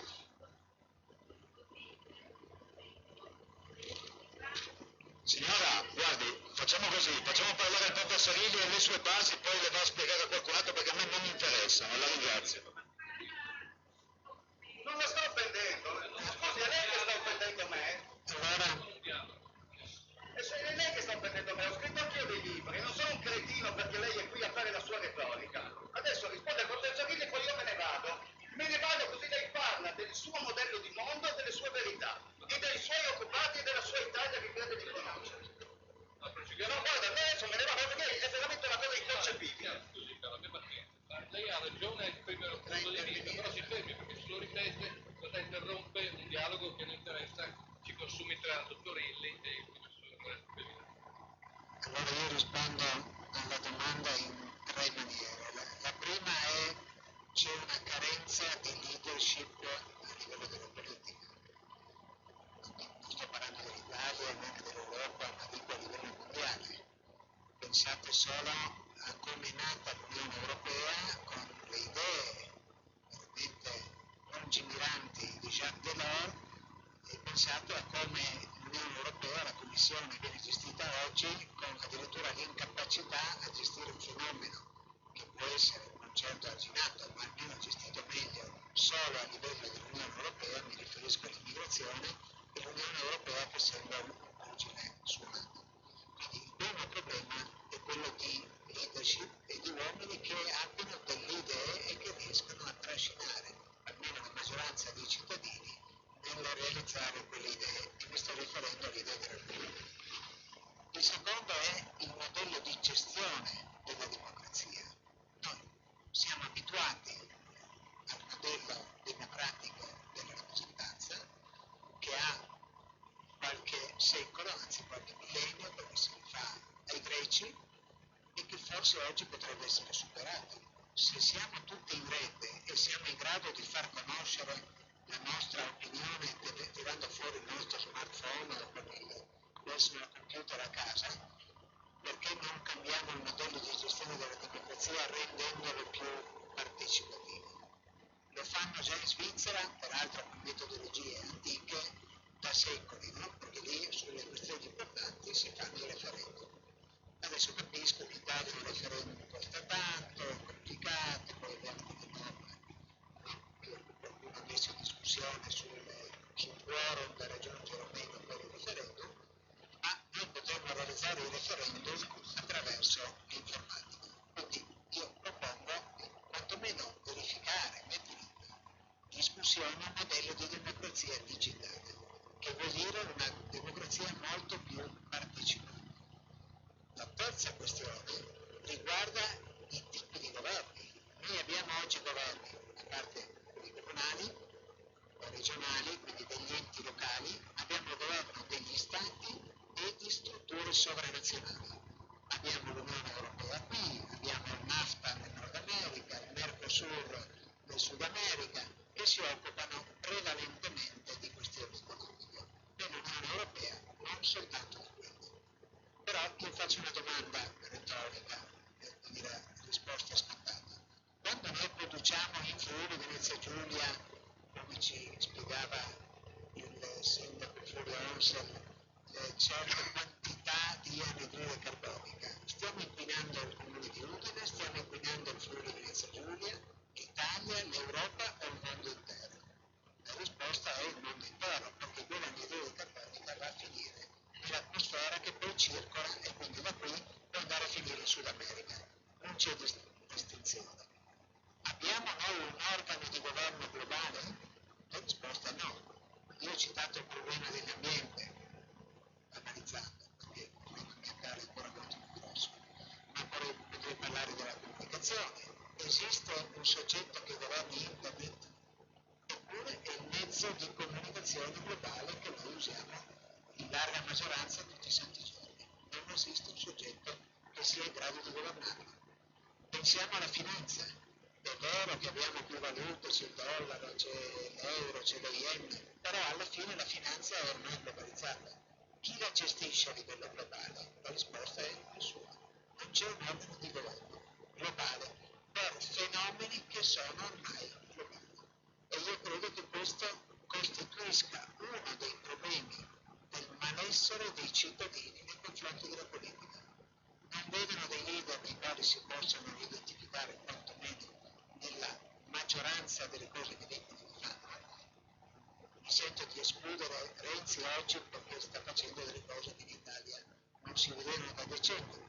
Ciò non toglie che anche Renzi sulla politica estera ha qualche difficoltà, nei confronti dell'Unione Europea ha qualche difficoltà, quindi non posso dire che sia ancora uno statista, spero lo diventi presto. Ma c'è un problema di leadership, c'è un problema di modello della democrazia, ma si può cambiare se un leader lo propone, e infine abbiamo bisogno di alcuni organi di governo globali per gestire i fenomeni che sono già globali da tempo.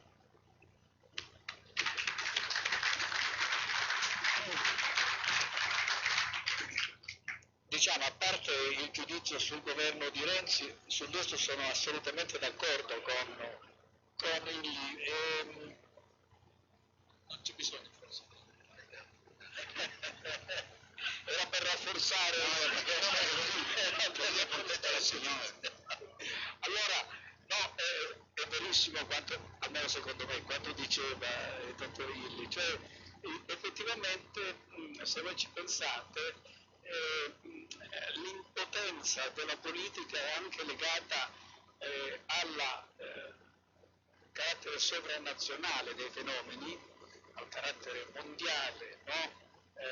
Dei processi economici, sociali, eccetera, e alla mancanza di uno strumento di governo diciamo, di questi processi. Pensate, io torno naturalmente ai miei temi, ma una delle contraddizioni più forti che rendono debole la classe operaia, i ceti medi, e che quindi impediscono quella conflittualità che negli anni dal dopoguerra sino ai primi anni 70 ha permesso lo sviluppo che noi tutti conosciamo, i gloriosi anni 30. Non è più possibile in questa fase perché mentre il capitale è mondiale si muove su spazi sovranazionali, i soldi vanno dove vogliono e gli operai non si possono muovere, non possono inseguire il capitale. Sono costretti ad attendere che ci sia un investimento dall'esterno e che offra loro il lavoro, cioè la possibilità di utilizzare le proprie braccia, il proprio cervello per avere un salario. Questa è una asimmetria drammatica, perché se il sindacato organizza una lotta per ottenere migliori condizioni di lavoro e più elevati salari per la classe operaia che rappresenta, l'imprenditore dice non ci sto, me ne vado in Bulgaria, me ne vado in Romania, me ne vado in Cina perché lì ho salari più bassi e condizioni legislative più favorevoli. E quindi è chiaro che una forma di rappresentanza decisiva per la libertà e la civiltà di un paese, cioè la possibilità degli operai, di chi presta il proprio lavoro per poter vivere, viene fortemente ridimensionata. Cioè gli operai che costituiscono una parte, gli operai, gli impiegati, coloro i quali vivono nelle attività di lavoro private, non hanno la possibilità di far valere i propri diritti perché sono sotto questa minaccia. È una organizzazione internazionale. Voi sapete, nel 1919 è nata l'Organizzazione Internazionale del Lavoro, che è frutto delle riforme di Wilson all'indomani della Prima Guerra Mondiale. Era una grande idea,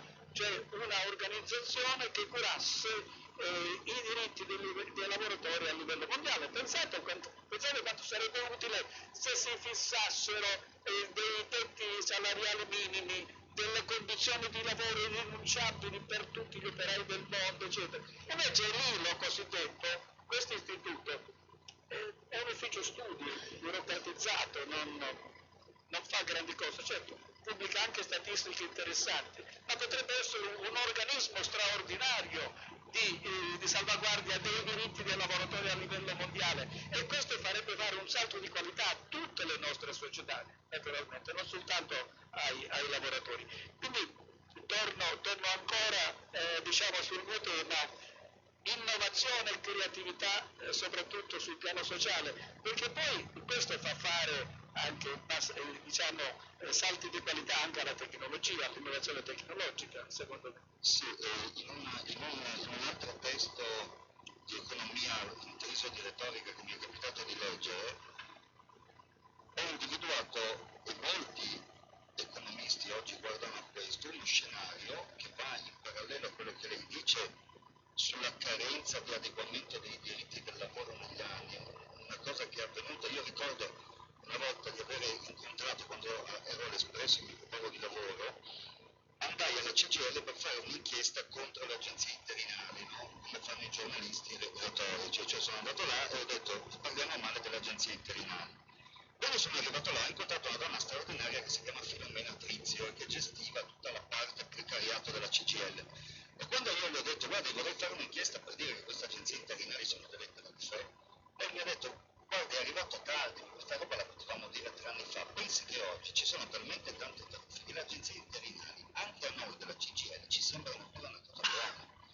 E mi diceva, cioè mi mostrava come stava succedendo un tale caos che in pratica il sindacato si trovava a difendere quello che aveva combattuto, perché nel frattempo si era modificata la realtà. E in questo libro di cui cito una parte, si dice che mentre noi cerchiamo di recuperare la parità di diritti, la produzione si sta lentamente spostando vicinissima al consumatore. Cioè le tecnologie e quel cambio di cui parlava Illy, a cui lei aggiunge il cambio di spiritualità nell'interpretazione del rapporto consumo-consumatore, porterà questo mondo ad avere sostanzialmente in casa o al negozio sostanzialmente la produzione, perché stampanti 3D e tutte le evoluzioni che queste potranno avere probabilmente renderanno il luogo ove è nato quel lavoro che lei oggi denuncia essere incompatibile con un modello di pianeta equilibrato a scomparire e a occuparsi d'altro. In questo senso forse non trova che il dibattito politico sia un po' tifoso, sia un po' arretrato rispetto a questa visione d'insieme? Non ce l'ha già detto. Sì, no, è arretrato. Secondo me ha ragione Illy anche su quest'altro punto, cioè la mancanza di una leadership, no? Guardate, se facciamo una rapida panoramica europea, noi vediamo che sono scomparsi, nel senso che sono morti, tutti i grandi leader del dopoguerra, no?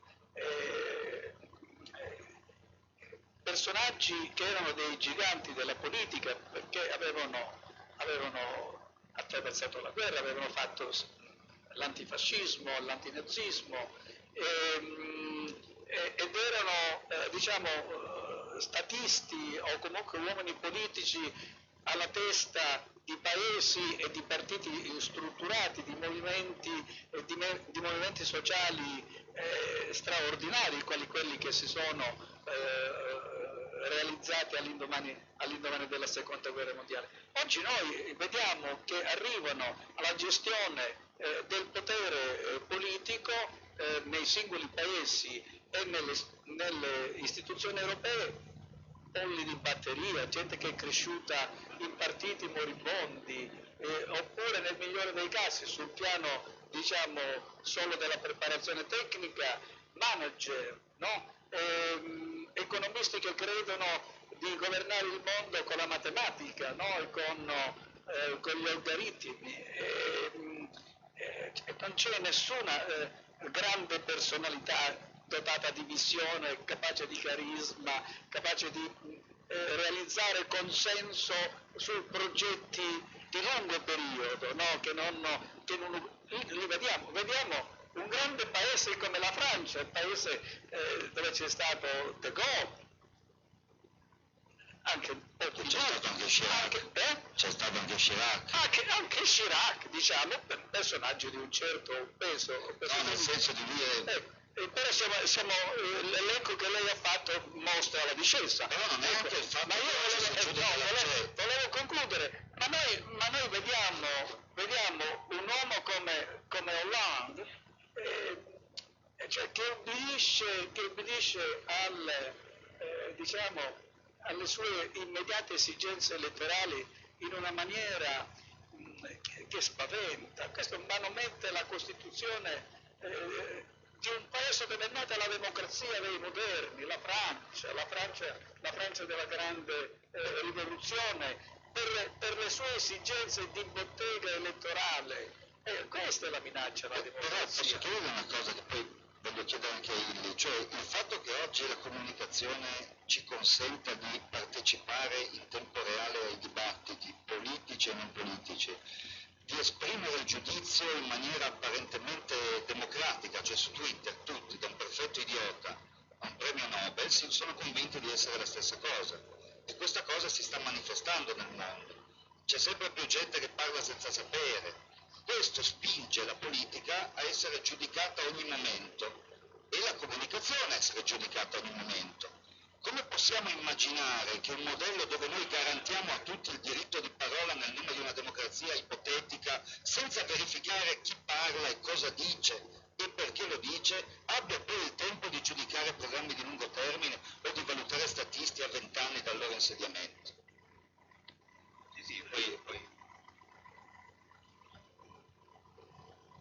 Sì, ecco, facciamo intervenire anche gli altri. Sì. No,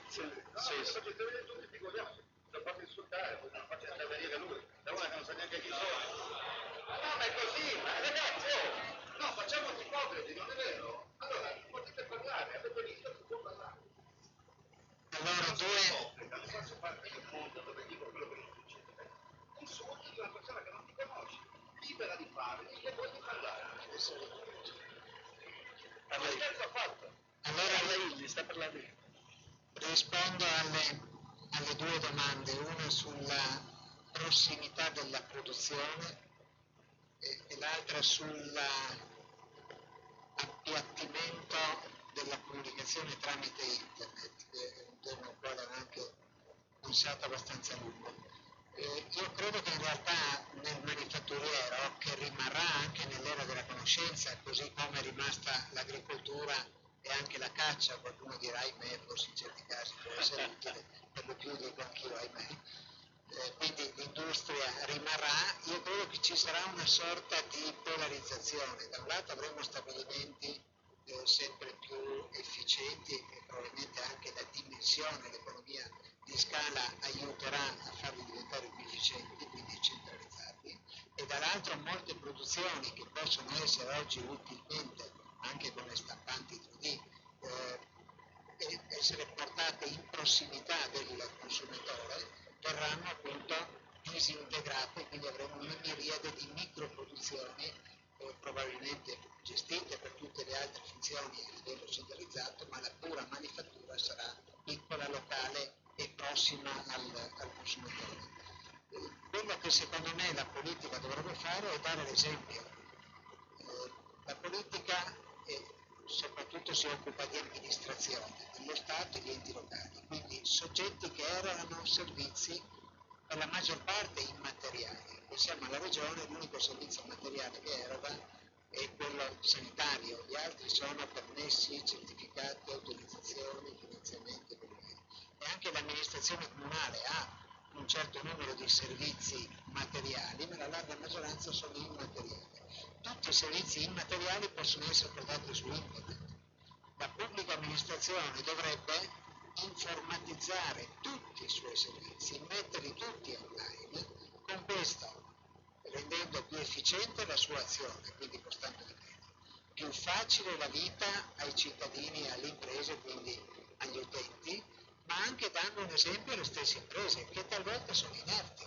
Andate a vedere qual è la percentuale di imprese che hanno un sito internet. Dovrebbe essere il 100% o anche di più, qualcuno potrebbe averne 2%, e invece non è così, siamo a percentuali ben inferiori al 100%, che lo sa il Presidente della Camera di Commercio. La pubblica amministrazione, arrivo a dire, in certi casi dovrebbe costringere le imprese ad innovare. In altri paesi l'hanno fatto. Ancora 20 anni fa ero Presidente della Regione, allora mi meravigliai che in Belgio, a Bruxelles, per assumere una persona bisognava avere il proprio sito e avere accesso a internet. qualunque impresa fosse quella che doveva assumere una persona, anche un'impresa individuale che doveva assumere, che ne so, un collaboratore, o tramite internet o niente. E quindi tutte le imprese avevano il loro sito. Perché non farlo anche in Italia, in Friuli Venezia Giulia? Quindi occorre un'azione di esempio da parte della pubblica amministrazione, che peraltro è l'unica che può mettere in rete cittadini, imprese con se stessa, ma anche di fatto favorire la messa in rete di tutti i cittadini, con tutte le imprese, con tutte le organizzazioni, con o senza scopo di lucro. Quindi sono d'accordo, questa è una rivoluzione che deve essere completata nell'era della conoscenza, e il pubblico può avere un ruolo veramente di guida. Su internet in realtà quello che sta accadendo, e capisco che crei anche a un grande giornalista come Tommaso Cerva dei fastidi, è la disintermediarizzazione del giornalista nel trasferire l'informazione. Perché su internet non c'è bisogno di un giornalista, l'informazione la mettiamo direttamente su Facebook, su Twitter, su vari social media. Ed è vero, spesso l'informazione è di pessima qualità, ci sono un sacco di bufale, un sacco di errori, e quindi in qualche modo questo dovrà portarci a educare meglio il cittadino a valutare la qualità dell'informazione, perché non c'è altro scampo, non c'è altra possibilità. Il cittadino più educato, secondo me, preferirà domani un'informazione immediata da un bravo giornalista piuttosto che pensi le sciocchezze che dice qualcun altro che probabilmente non ha nessuna competenza nella materia sulla quale ha scritto qualcosa su internet. Però non c'è altra strada che migliorare l'educazione dei cittadini, ovviamente partendo dai giovani, nel valutare la qualità dell'informazione che arriva. In realtà, se voi cercate qualcosa su internet, da pochi indizi riuscite a capire se il sito dove avete trovato l'informazione è affidabile. E poi nel tempo uno impara sui vari filoni dove va a fare le sue esplorazioni a capire quali sono i siti affidabili e quali no. Però meglio sarebbe arrivare a questa, maturazione, a questa educazione dei cittadini nel valutare la comunicazione su internet, che invece non è necessaria sulla stampa, sulla televisione, perché lì la comunicazione è sempre mediata dal giornalista.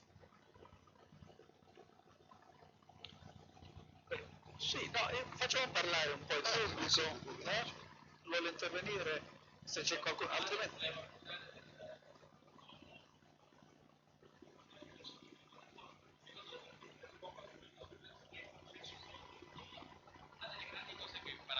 che ho imparato in Inghilterra e che si può discutere avendo delle opinioni completamente diverse, cercando sempre di lucidamente esprimere il proprio pensiero. Quindi voglio rivenire su alcune delle questioni che sono state trattate, anche quelle che hanno provocato...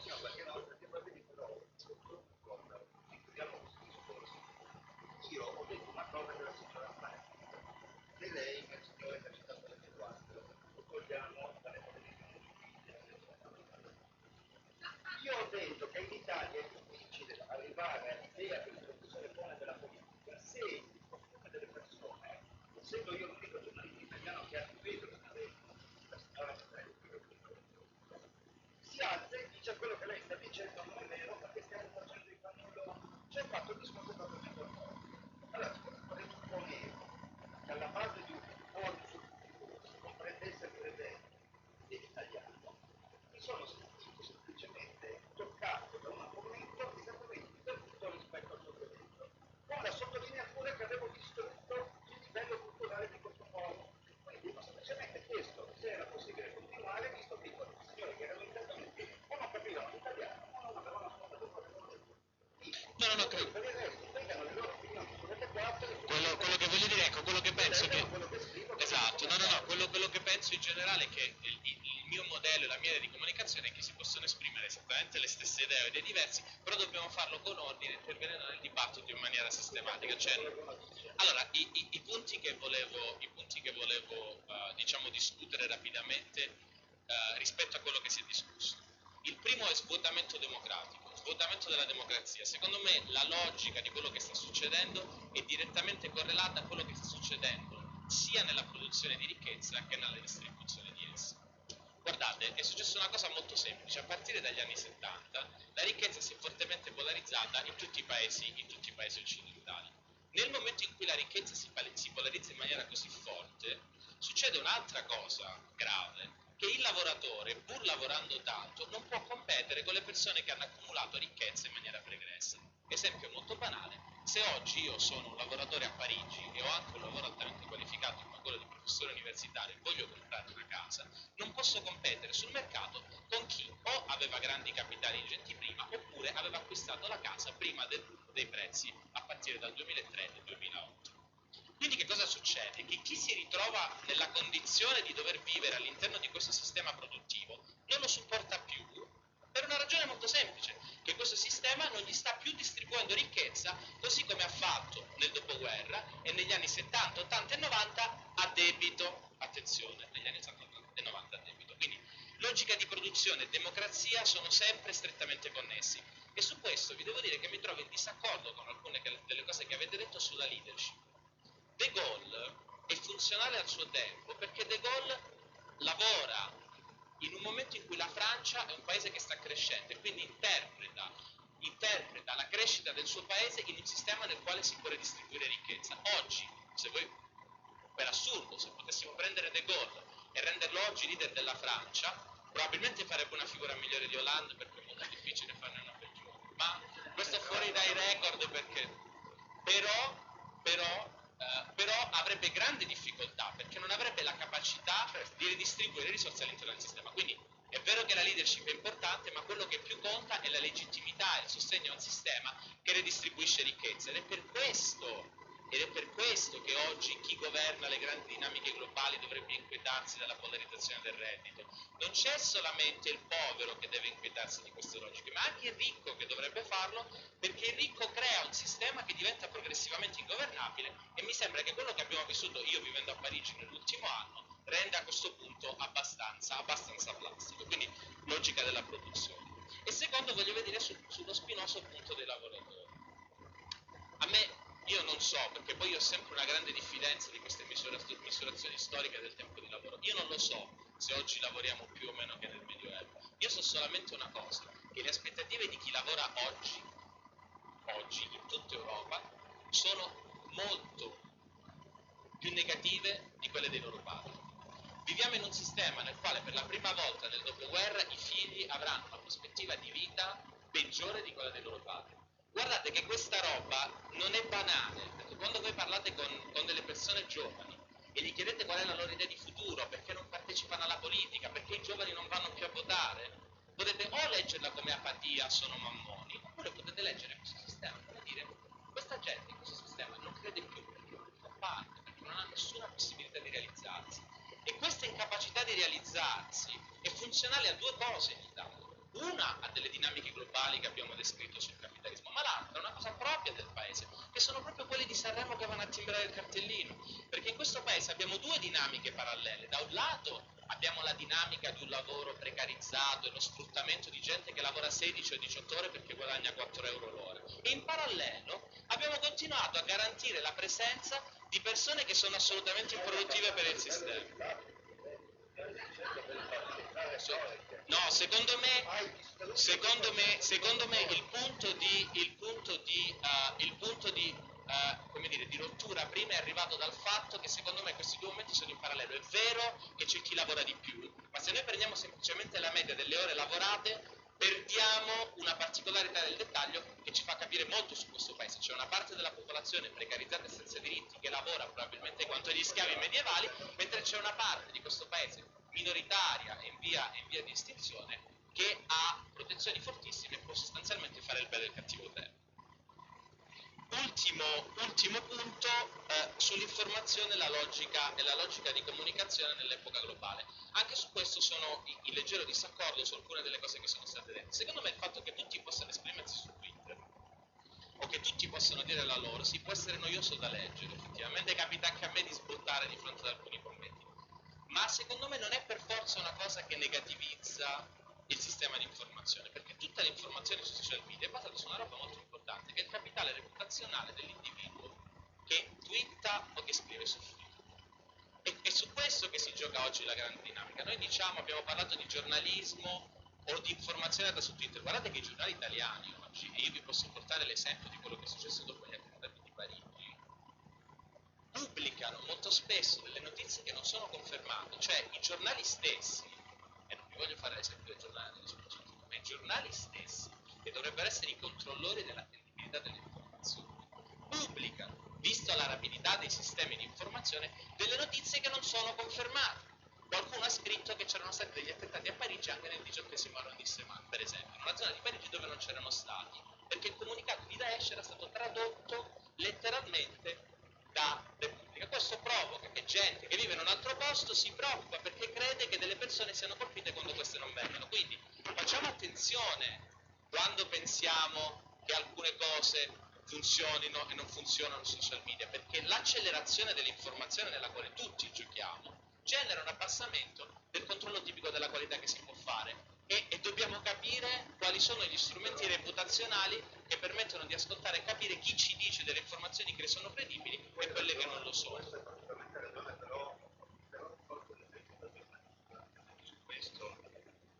Il problema di quella non verifica lo deve ribaltare, cioè se un giornalista, come può essere Mastro Giacomo, grande inviato giornalista, avesse tradotto quel comunicato, avrebbe verificato. Il problema qual è? È che questa cosa che tu dici, che io non giudico assolutamente negativa, comporta il fatto che molti ragazzi, perché hanno in mano una tastiera, una fotografia, si sentano dei giornalisti. Ma il giornalismo, come tutte le professioni, come l'artigianato, come la sartoria, come la fabbricazione del caffè, come qualunque professione intellettuale e materiale, ha bisogno di esperienza e di tanta modestia. Uno dei dati che incontro io, facendo il direttore di giornale, ed essendo 22 anni che faccio questo mestiere più o meno bene, è che trovo gente che a 18 anni spiega a gente di 60 come si fanno le cose e non è in grado di scrivere 10 righe di lingua italiana. Mentre colleghi con 40 anni di esperienza escono con la pioggia e la neve in motorino e vanno a verificare di persona se hanno un dubbio.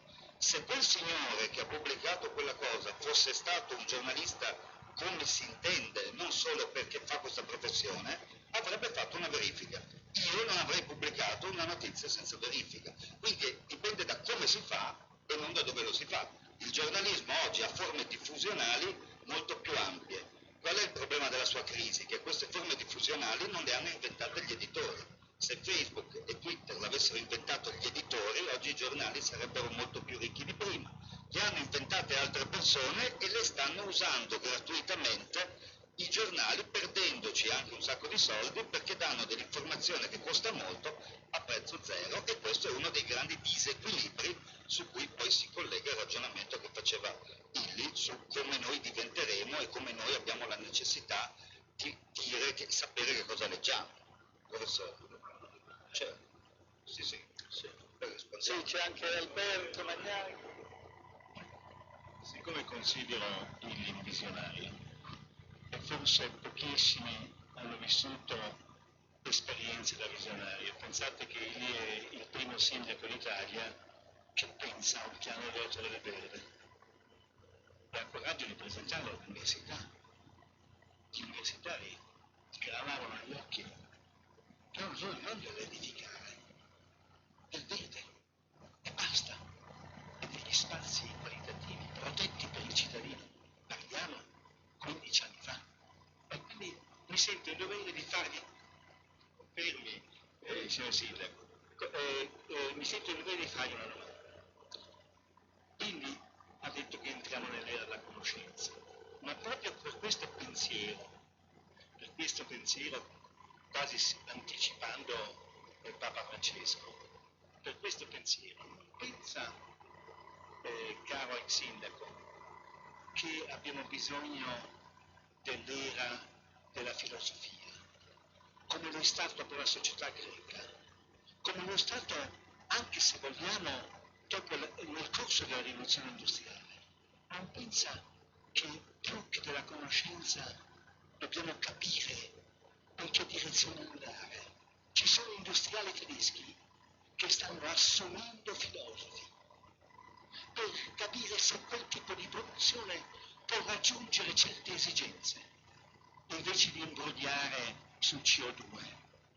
E la Volkswagen sta reagendo in questo senso. È strano che di nuovo in Germania si comincia dalla filosofia, nel bene e nel male, dai grandi filosofi. Io penso che forse commettiamo uno sbaglio, e io sono però insistentemente con egli, che siamo entrati nell'era della conoscenza. L'era della conoscenza ci sta già travalicando, schiacciando, forse non ci sta neanche dando gli indirizzi giusti. Io preferisco un neolaureato di filosofia, che non nomino qui perché c'è sua madre, che ha già scritto 3 libri, non lo nomino. E ci sono molti altri filosofi giovani che stanno dicendo: ma in che direzione vai? Ma dove vuoi andare? A separare il Senato dal Parlamento, cambi l'istituzione. Ma qui c'è da ripensare i rapporti umani, le relazioni tra noi, addirittura l'esistenza dell'università nella sua struttura attuale. Non dico di ritornare a Bologna alle prime università, ma c'è un diverso modo di pensare che si sta facendo strada, un diverso modo di relazionarsi ai vicini di casa, sì, i borghi, ma col rapporto di vicinato, con quale società? Col comune attuale, ma per carità.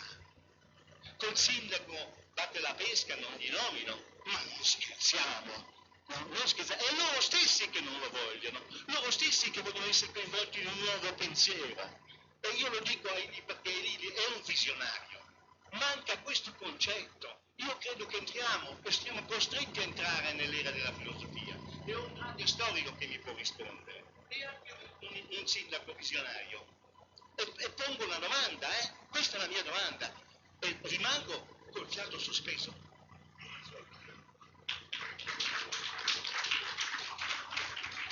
No, la domanda è Willy. Vuole evitare di rispondere a questa domanda che è un po' impegnativa. Posso anche Scherzo. L'era della conoscenza è diffusiva, riguarda tutti, riguarda le imprese, riguarda i cittadini, riguarda i bambini come gli anziani, come i lavoratori, come la pubblica amministrazione, come ogni organizzazione senza fine di lucro. Quindi è veramente pervasivo, cioè, ci riguarda tutti e ci mette in collegamento tutti e secondo me ci consentirà di vivere meglio tutti, sia grazie alla nuova conoscenza che prenderemo che grazie a un utilizzo più ampio e diffuso della conoscenza di cui già disponiamo, che grazie a internet oggi può circolare in tutto il mondo nel giro di un millisecondo. Vedo la filosofia come il cibo del leader, quindi occorrerebbe molta più filosofia come attività prodromica alla politica, per illuminare, per far vedere quali sono le alternative e soprattutto le alternative nuove, le quali nessuno aveva pensato in precedenza, al leader politico che poi avrà il compito di convincere almeno la maggioranza che quell'idea è giusta e va realizzata e poi raccoglierà le risorse per attuarla. Quindi la filosofia mi rimane comunque un po' più elitaria, non così pervasiva. Faccio fatica a pensare che tutti i cittadini abbiano un pensiero filosofico. Ciò nonostante sono perfettamente d'accordo che ne abbiamo bisogno, ne abbiamo tanto bisogno, ma soprattutto per alimentare il pensiero, la visione di tutti. No, io sono, lo dico non per piaceria, ovviamente davvero compiaciuto del livello visionario che la discussione sta assumendo a questo punto, il che naturalmente mi sollecita molto a tirare fuori anche la mia parte di visionarietà. Guardate, io credo che a volte almeno ho l'impressione di essere alla vigilia di un mutamento epocale, perché la situazione da un punto di vista di potenzialità produttiva che ha raggiunto il capitalismo dei nostri anni mi fa ricordare di una famosa pagina di Marx, nella quale questo pensatore, questo filosofo, prevede la possibilità di una giornata, diciamo, in cui il lavoro si riduce, il lavoro produttivo si riduce a pochissimo tempo impiegato e tutto il resto è dedicato alla poesia, alla pittura, alla cura dell'arte, al pensiero, cioè un'umanità riscattata dai suoi bisogni materiali e impegnata, come dire, a dare di sé il meglio che una libertà così ampia può dare allo spirito umano. Questi sembrano vagheggiamenti, ma Marx è stato il più grande analista del capitalismo ottocentesco e del capitalismo in generale. Ci sono alcuni passaggi dei Grundrisse, il famoso frammento sulle macchine degli anni 50 dell'Ottocento, in cui Marx vede con una capacità geniale di anticipazione teoretica nel quello che lui chiama il general intellect, cioè la cultura e la conoscenza diffusa, quella che noi abbiamo oggi, un motore di ricchezza, cioè noi tutti con la nostra intelligenza, col nostro comportamento, con quello che andiamo scrivendo anche su internet, siamo parte di un cervello collettivo di cui si arricchiscono tutti, che arricchisce tutti noi. Ma voi pensate all'arte, alla filosofia, al pensiero che arriva nelle nostre case cliccando un sito, eccetera. Certo, arriva anche la spazzatura, ma bisogna saper selezionare. E lì giustamente diceva bisogna educare i fruitori della rete a selezionare. Ma questo era inimmaginabile solo 50 anni fa. Quindi noi abbiamo una ricchezza culturale e spirituale a disposizione enorme. Ripeto, bisogna riorganizzare la società perché abbiamo sempre meno bisogno di merci e abbiamo sempre meno bisogno di oggetti che invadono la nostra vita, occupano gli spazi della nostra casa e già si vedono, ci sono alcuni settori che fanno vedere l'obsolescenza delle merci. Pensate ai capi d'abbigliamento. Non c'è più nessuno, neppure il più povero, che abbia il problema di vestirsi, perché certo, se si va alle griffe costano, ma si possono comprare tutti i prodotti dell'abbigliamento che si vuole a pochissimi euro. Io forse vivo a Roma e ho una visione falsata, ma bancarelle che traboccano anche di cose, diciamo, non da buttare via. Questo è un settore di produzione, quello dell'abbigliamento maturo, è il primo settore produttivo dell'industria nella rivoluzione industriale, come sapete, che è arrivata a maturità. C'è la moda che deve incitare i cittadini a comprare altre merci di cui non ha bisogno, diciamo è così per tutta una serie di altre merci. Quindi diciamo potremmo avere molto più tempo libero da indirizzare ad attività che non sono di produzione, ma sono di infittimento delle relazioni umane, di godimento, di arricchimento, di emancipazione e di pensiero filosofico. Grazie, poi la moda ha fatto questo meccanismo per cui ha trasformato alcuni mercatini in luoghi di moda, sono saliti i prezzi dei mercatini. Adesso si sta riappropriando attraverso la moda di non andare nelle griffe. Cercare di fare un punto tra la prima sessione e questa. No, mi interessava questo tema dell'innovazione. Allora, Illy ci ha spiegato bene tutta l'evoluzione possibile, potenziale dell'innovazione tecnologica, a cui quindi Bevilacqua risponde: non possiamo procedere con un'innovazione tecnologica senza finalità sociale, perché sappiamo che un'innovazione tecnologica più innoviamo, più lavoriamo, perché dovremmo, appunto, dice Marx. L'innovazione servire principale l'uomo dal lavoro, a ridurre il lavoro a 2-3 ore al giorno, e tutto il resto coltivare l'arte. Invece non è proprio così, si va in direzione opposta. E questo è il primo problema. Il secondo problema posto da Bevilacqua era: dobbiamo innovare non solo sulla tecnologia, ma sulle forme di organizzazione sociale, affinché queste forme riescano a governare la tecnologia, a finalizzarla.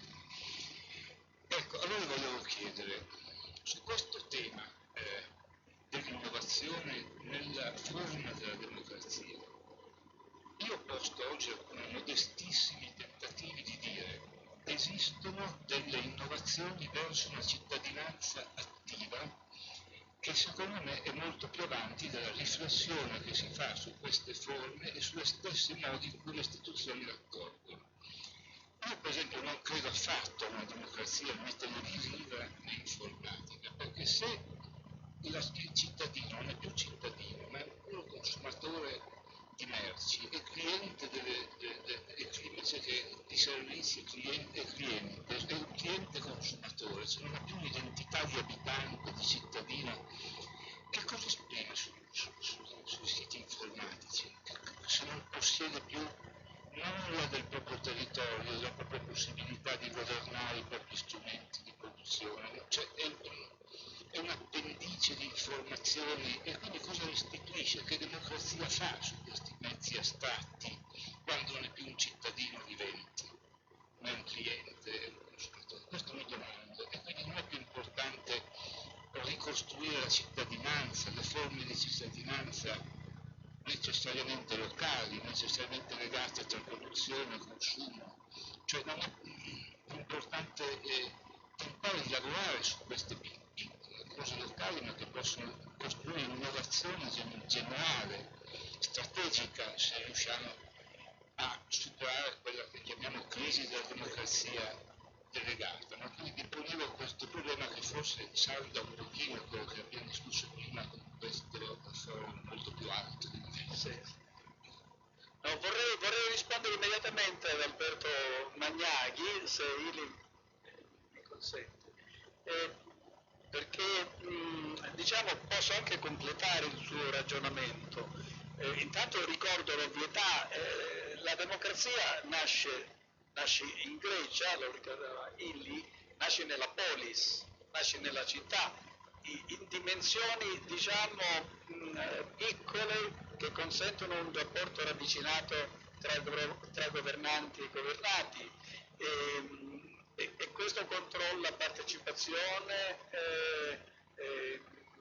controllo, visibilità dei processi decisionali e così via. Naturalmente il grande problema è come estendere quello che funziona e può funzionare a livello comunale, a livello di città, a livello di quartiere, eccetera, e quello che deve funzionare a scala locale. Però io vorrei completare il ragionamento di Magnaghi, perché io conosco, abbiamo visto qualche cosa nelle slides che Magnaghi ha esibito, relativi al piano paesaggistico della Puglia, a cui Magnaghi ha elaborato insieme agli organismi, diciamo, ad altri progettisti e intellettuali pugliesi. Ma in quell'esperienza, io lo so, ho letto il piano, eccetera, c'è stata la partecipazione di tante forze organizzate di quella regione, singoli gruppi intellettuali, sindacalisti, associazioni culturali, cioè nel disegno del territorio regionale e quindi nella progettazione del suo sviluppo hanno concorso cittadini organizzati. Questa è democrazia, è partecipazione, non riguarda la preferenza e l'indicazione di voto di un rappresentante, riguarda la possibilità di giudicare e di decidere sul destino delle economie del proprio territorio, se i muretti a secco pugliesi vanno salvaguardati o vanno demoliti, se quell'area deve essere cementificata o deve essere conservata in un'agricoltura ad ulivi e così via, cioè si decidono questioni rilevanti per una comunità e questa è democrazia. Allora ci sono forme di democrazia, su questo Magnaghi è diciamo in Italia uno dei pochi. Io naturalmente vedo anche i limiti diciamo all'estensibilità di questo modello, ma secondo me in questa esperienza e anche in questo tipo di sue ricognizioni sia teoriche, sia progettuali, sia anche analitiche, è contenuto molto insegnamento democratico, cioè è contenuta una possibilità di applicazione di questo antico istituto in forme moderne, in forme nuove, perché è certo è importante poter designare per il comune, per la regione, per il Parlamento nazionale un proprio candidato, ma quanto importante è poter decidere su cosa accadrà diciamo all'argine del tale fiume da cui dipende l'incolumità di alcuni paesi, che cosa accadrà del bosco, che cosa accadrà diciamo delle coltivazioni promiscue che conservano frammenti di paesaggio agrario e di bellezza del passato.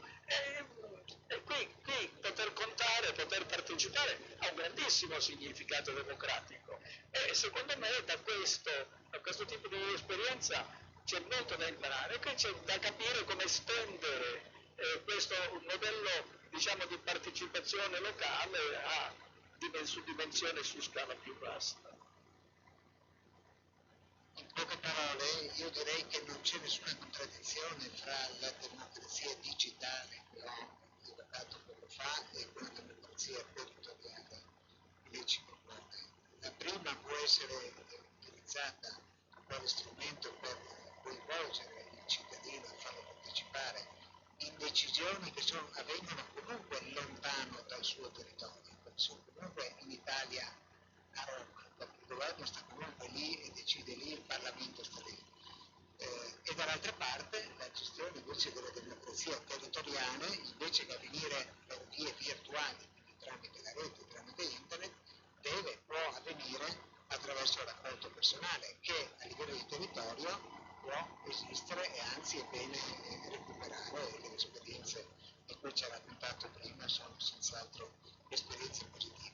Le due democrazie, quella digitale per il livello più alto, dal nazionale in su, e quella territoriale per il rapporto con gli enti che governano il territorio, secondo me sono entrambe utili per ricostruire il rapporto di affezione del cittadino nei confronti della politica che invece adesso si sta sgretolando.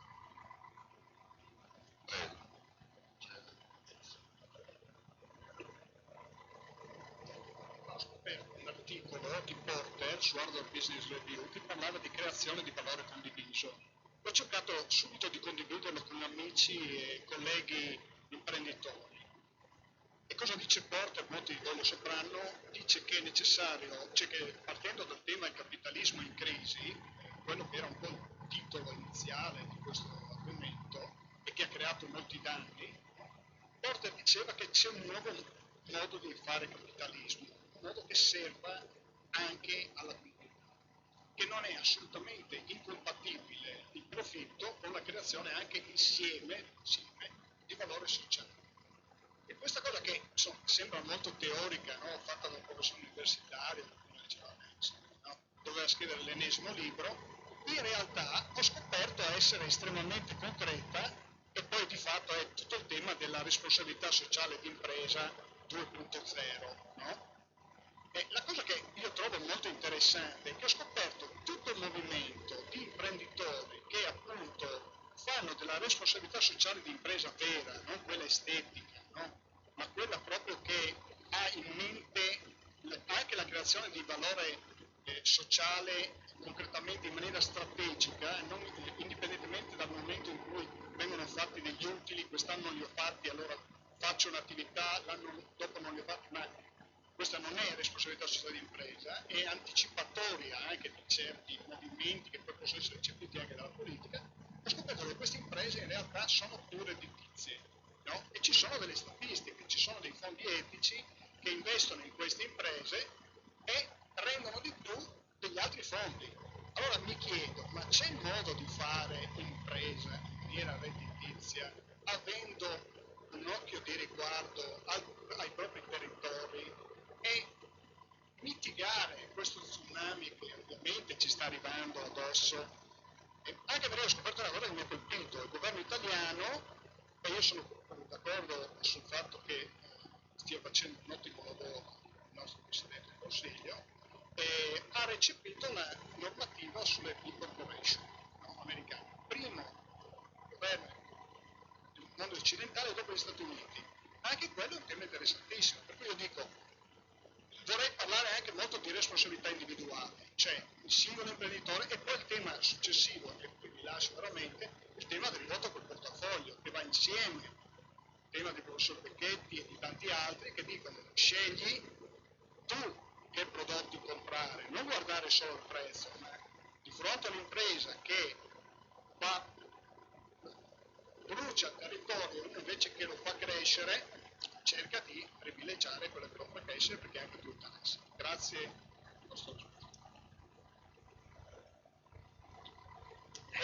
È più indicato lì, è un imprenditore. Ecco, le teorie che ha ripreso in quell'articolo Michael Porter, che è un grande autore nel campo della strategia aziendale, in realtà sono state affrontate ormai quasi un secolo fa, 20 anni fa, da Peter Drucker con un certone tedesco, che è sostanzialmente l'inventore del management e della modalità di gestione delle organizzazioni moderne, il quale ha inventato anche il concetto di stakeholders, in italiano la traduzione sarebbe quindi Peter Drucker negli anni 30-40 del secolo scorso scriveva che un'impresa, primo, non è fatta per produrre utili ma per soddisfare le necessità di persone, quindi dei suoi clienti. Secondo, dopo aver soddisfatto quelle esigenze, deve preoccuparsi di soddisfare altri gruppi di soggetti, per primi i lavoratori, i fornitori e poi l'ambiente sociale nel quale l'impresa opera, rispettando anche i concorrenti, quindi rispettando le regole della concorrenza. Ecco, quel pensiero purtroppo è rimasto quasi lettera morta per 70-80 anni, è stato ripreso adesso da un altro autore americano, Gary Hamel. Il libro più importante di Peter Drucker è Management, e il libro di Gary Hamel è Il futuro del management, guarda caso, dove promuove proprio quelle che chiama le imprese sensibili e rilancia tutti il pensiero di Peter Drucker. E devo dire che finalmente questa nuova filone, diciamo, di imprese sta prendendo piede sul sempre più. Le imprese, non solo negli Stati Uniti, alcune quotate in borsa, sono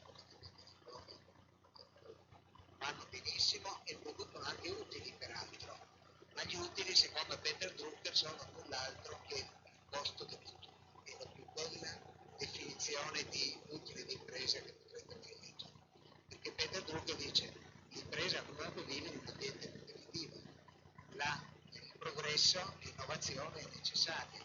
Per innovare bisogna avere le risorse e quindi gli utili sono le risorse per affrontare il costo del futuro, per poter innovare e rimanere competitivi.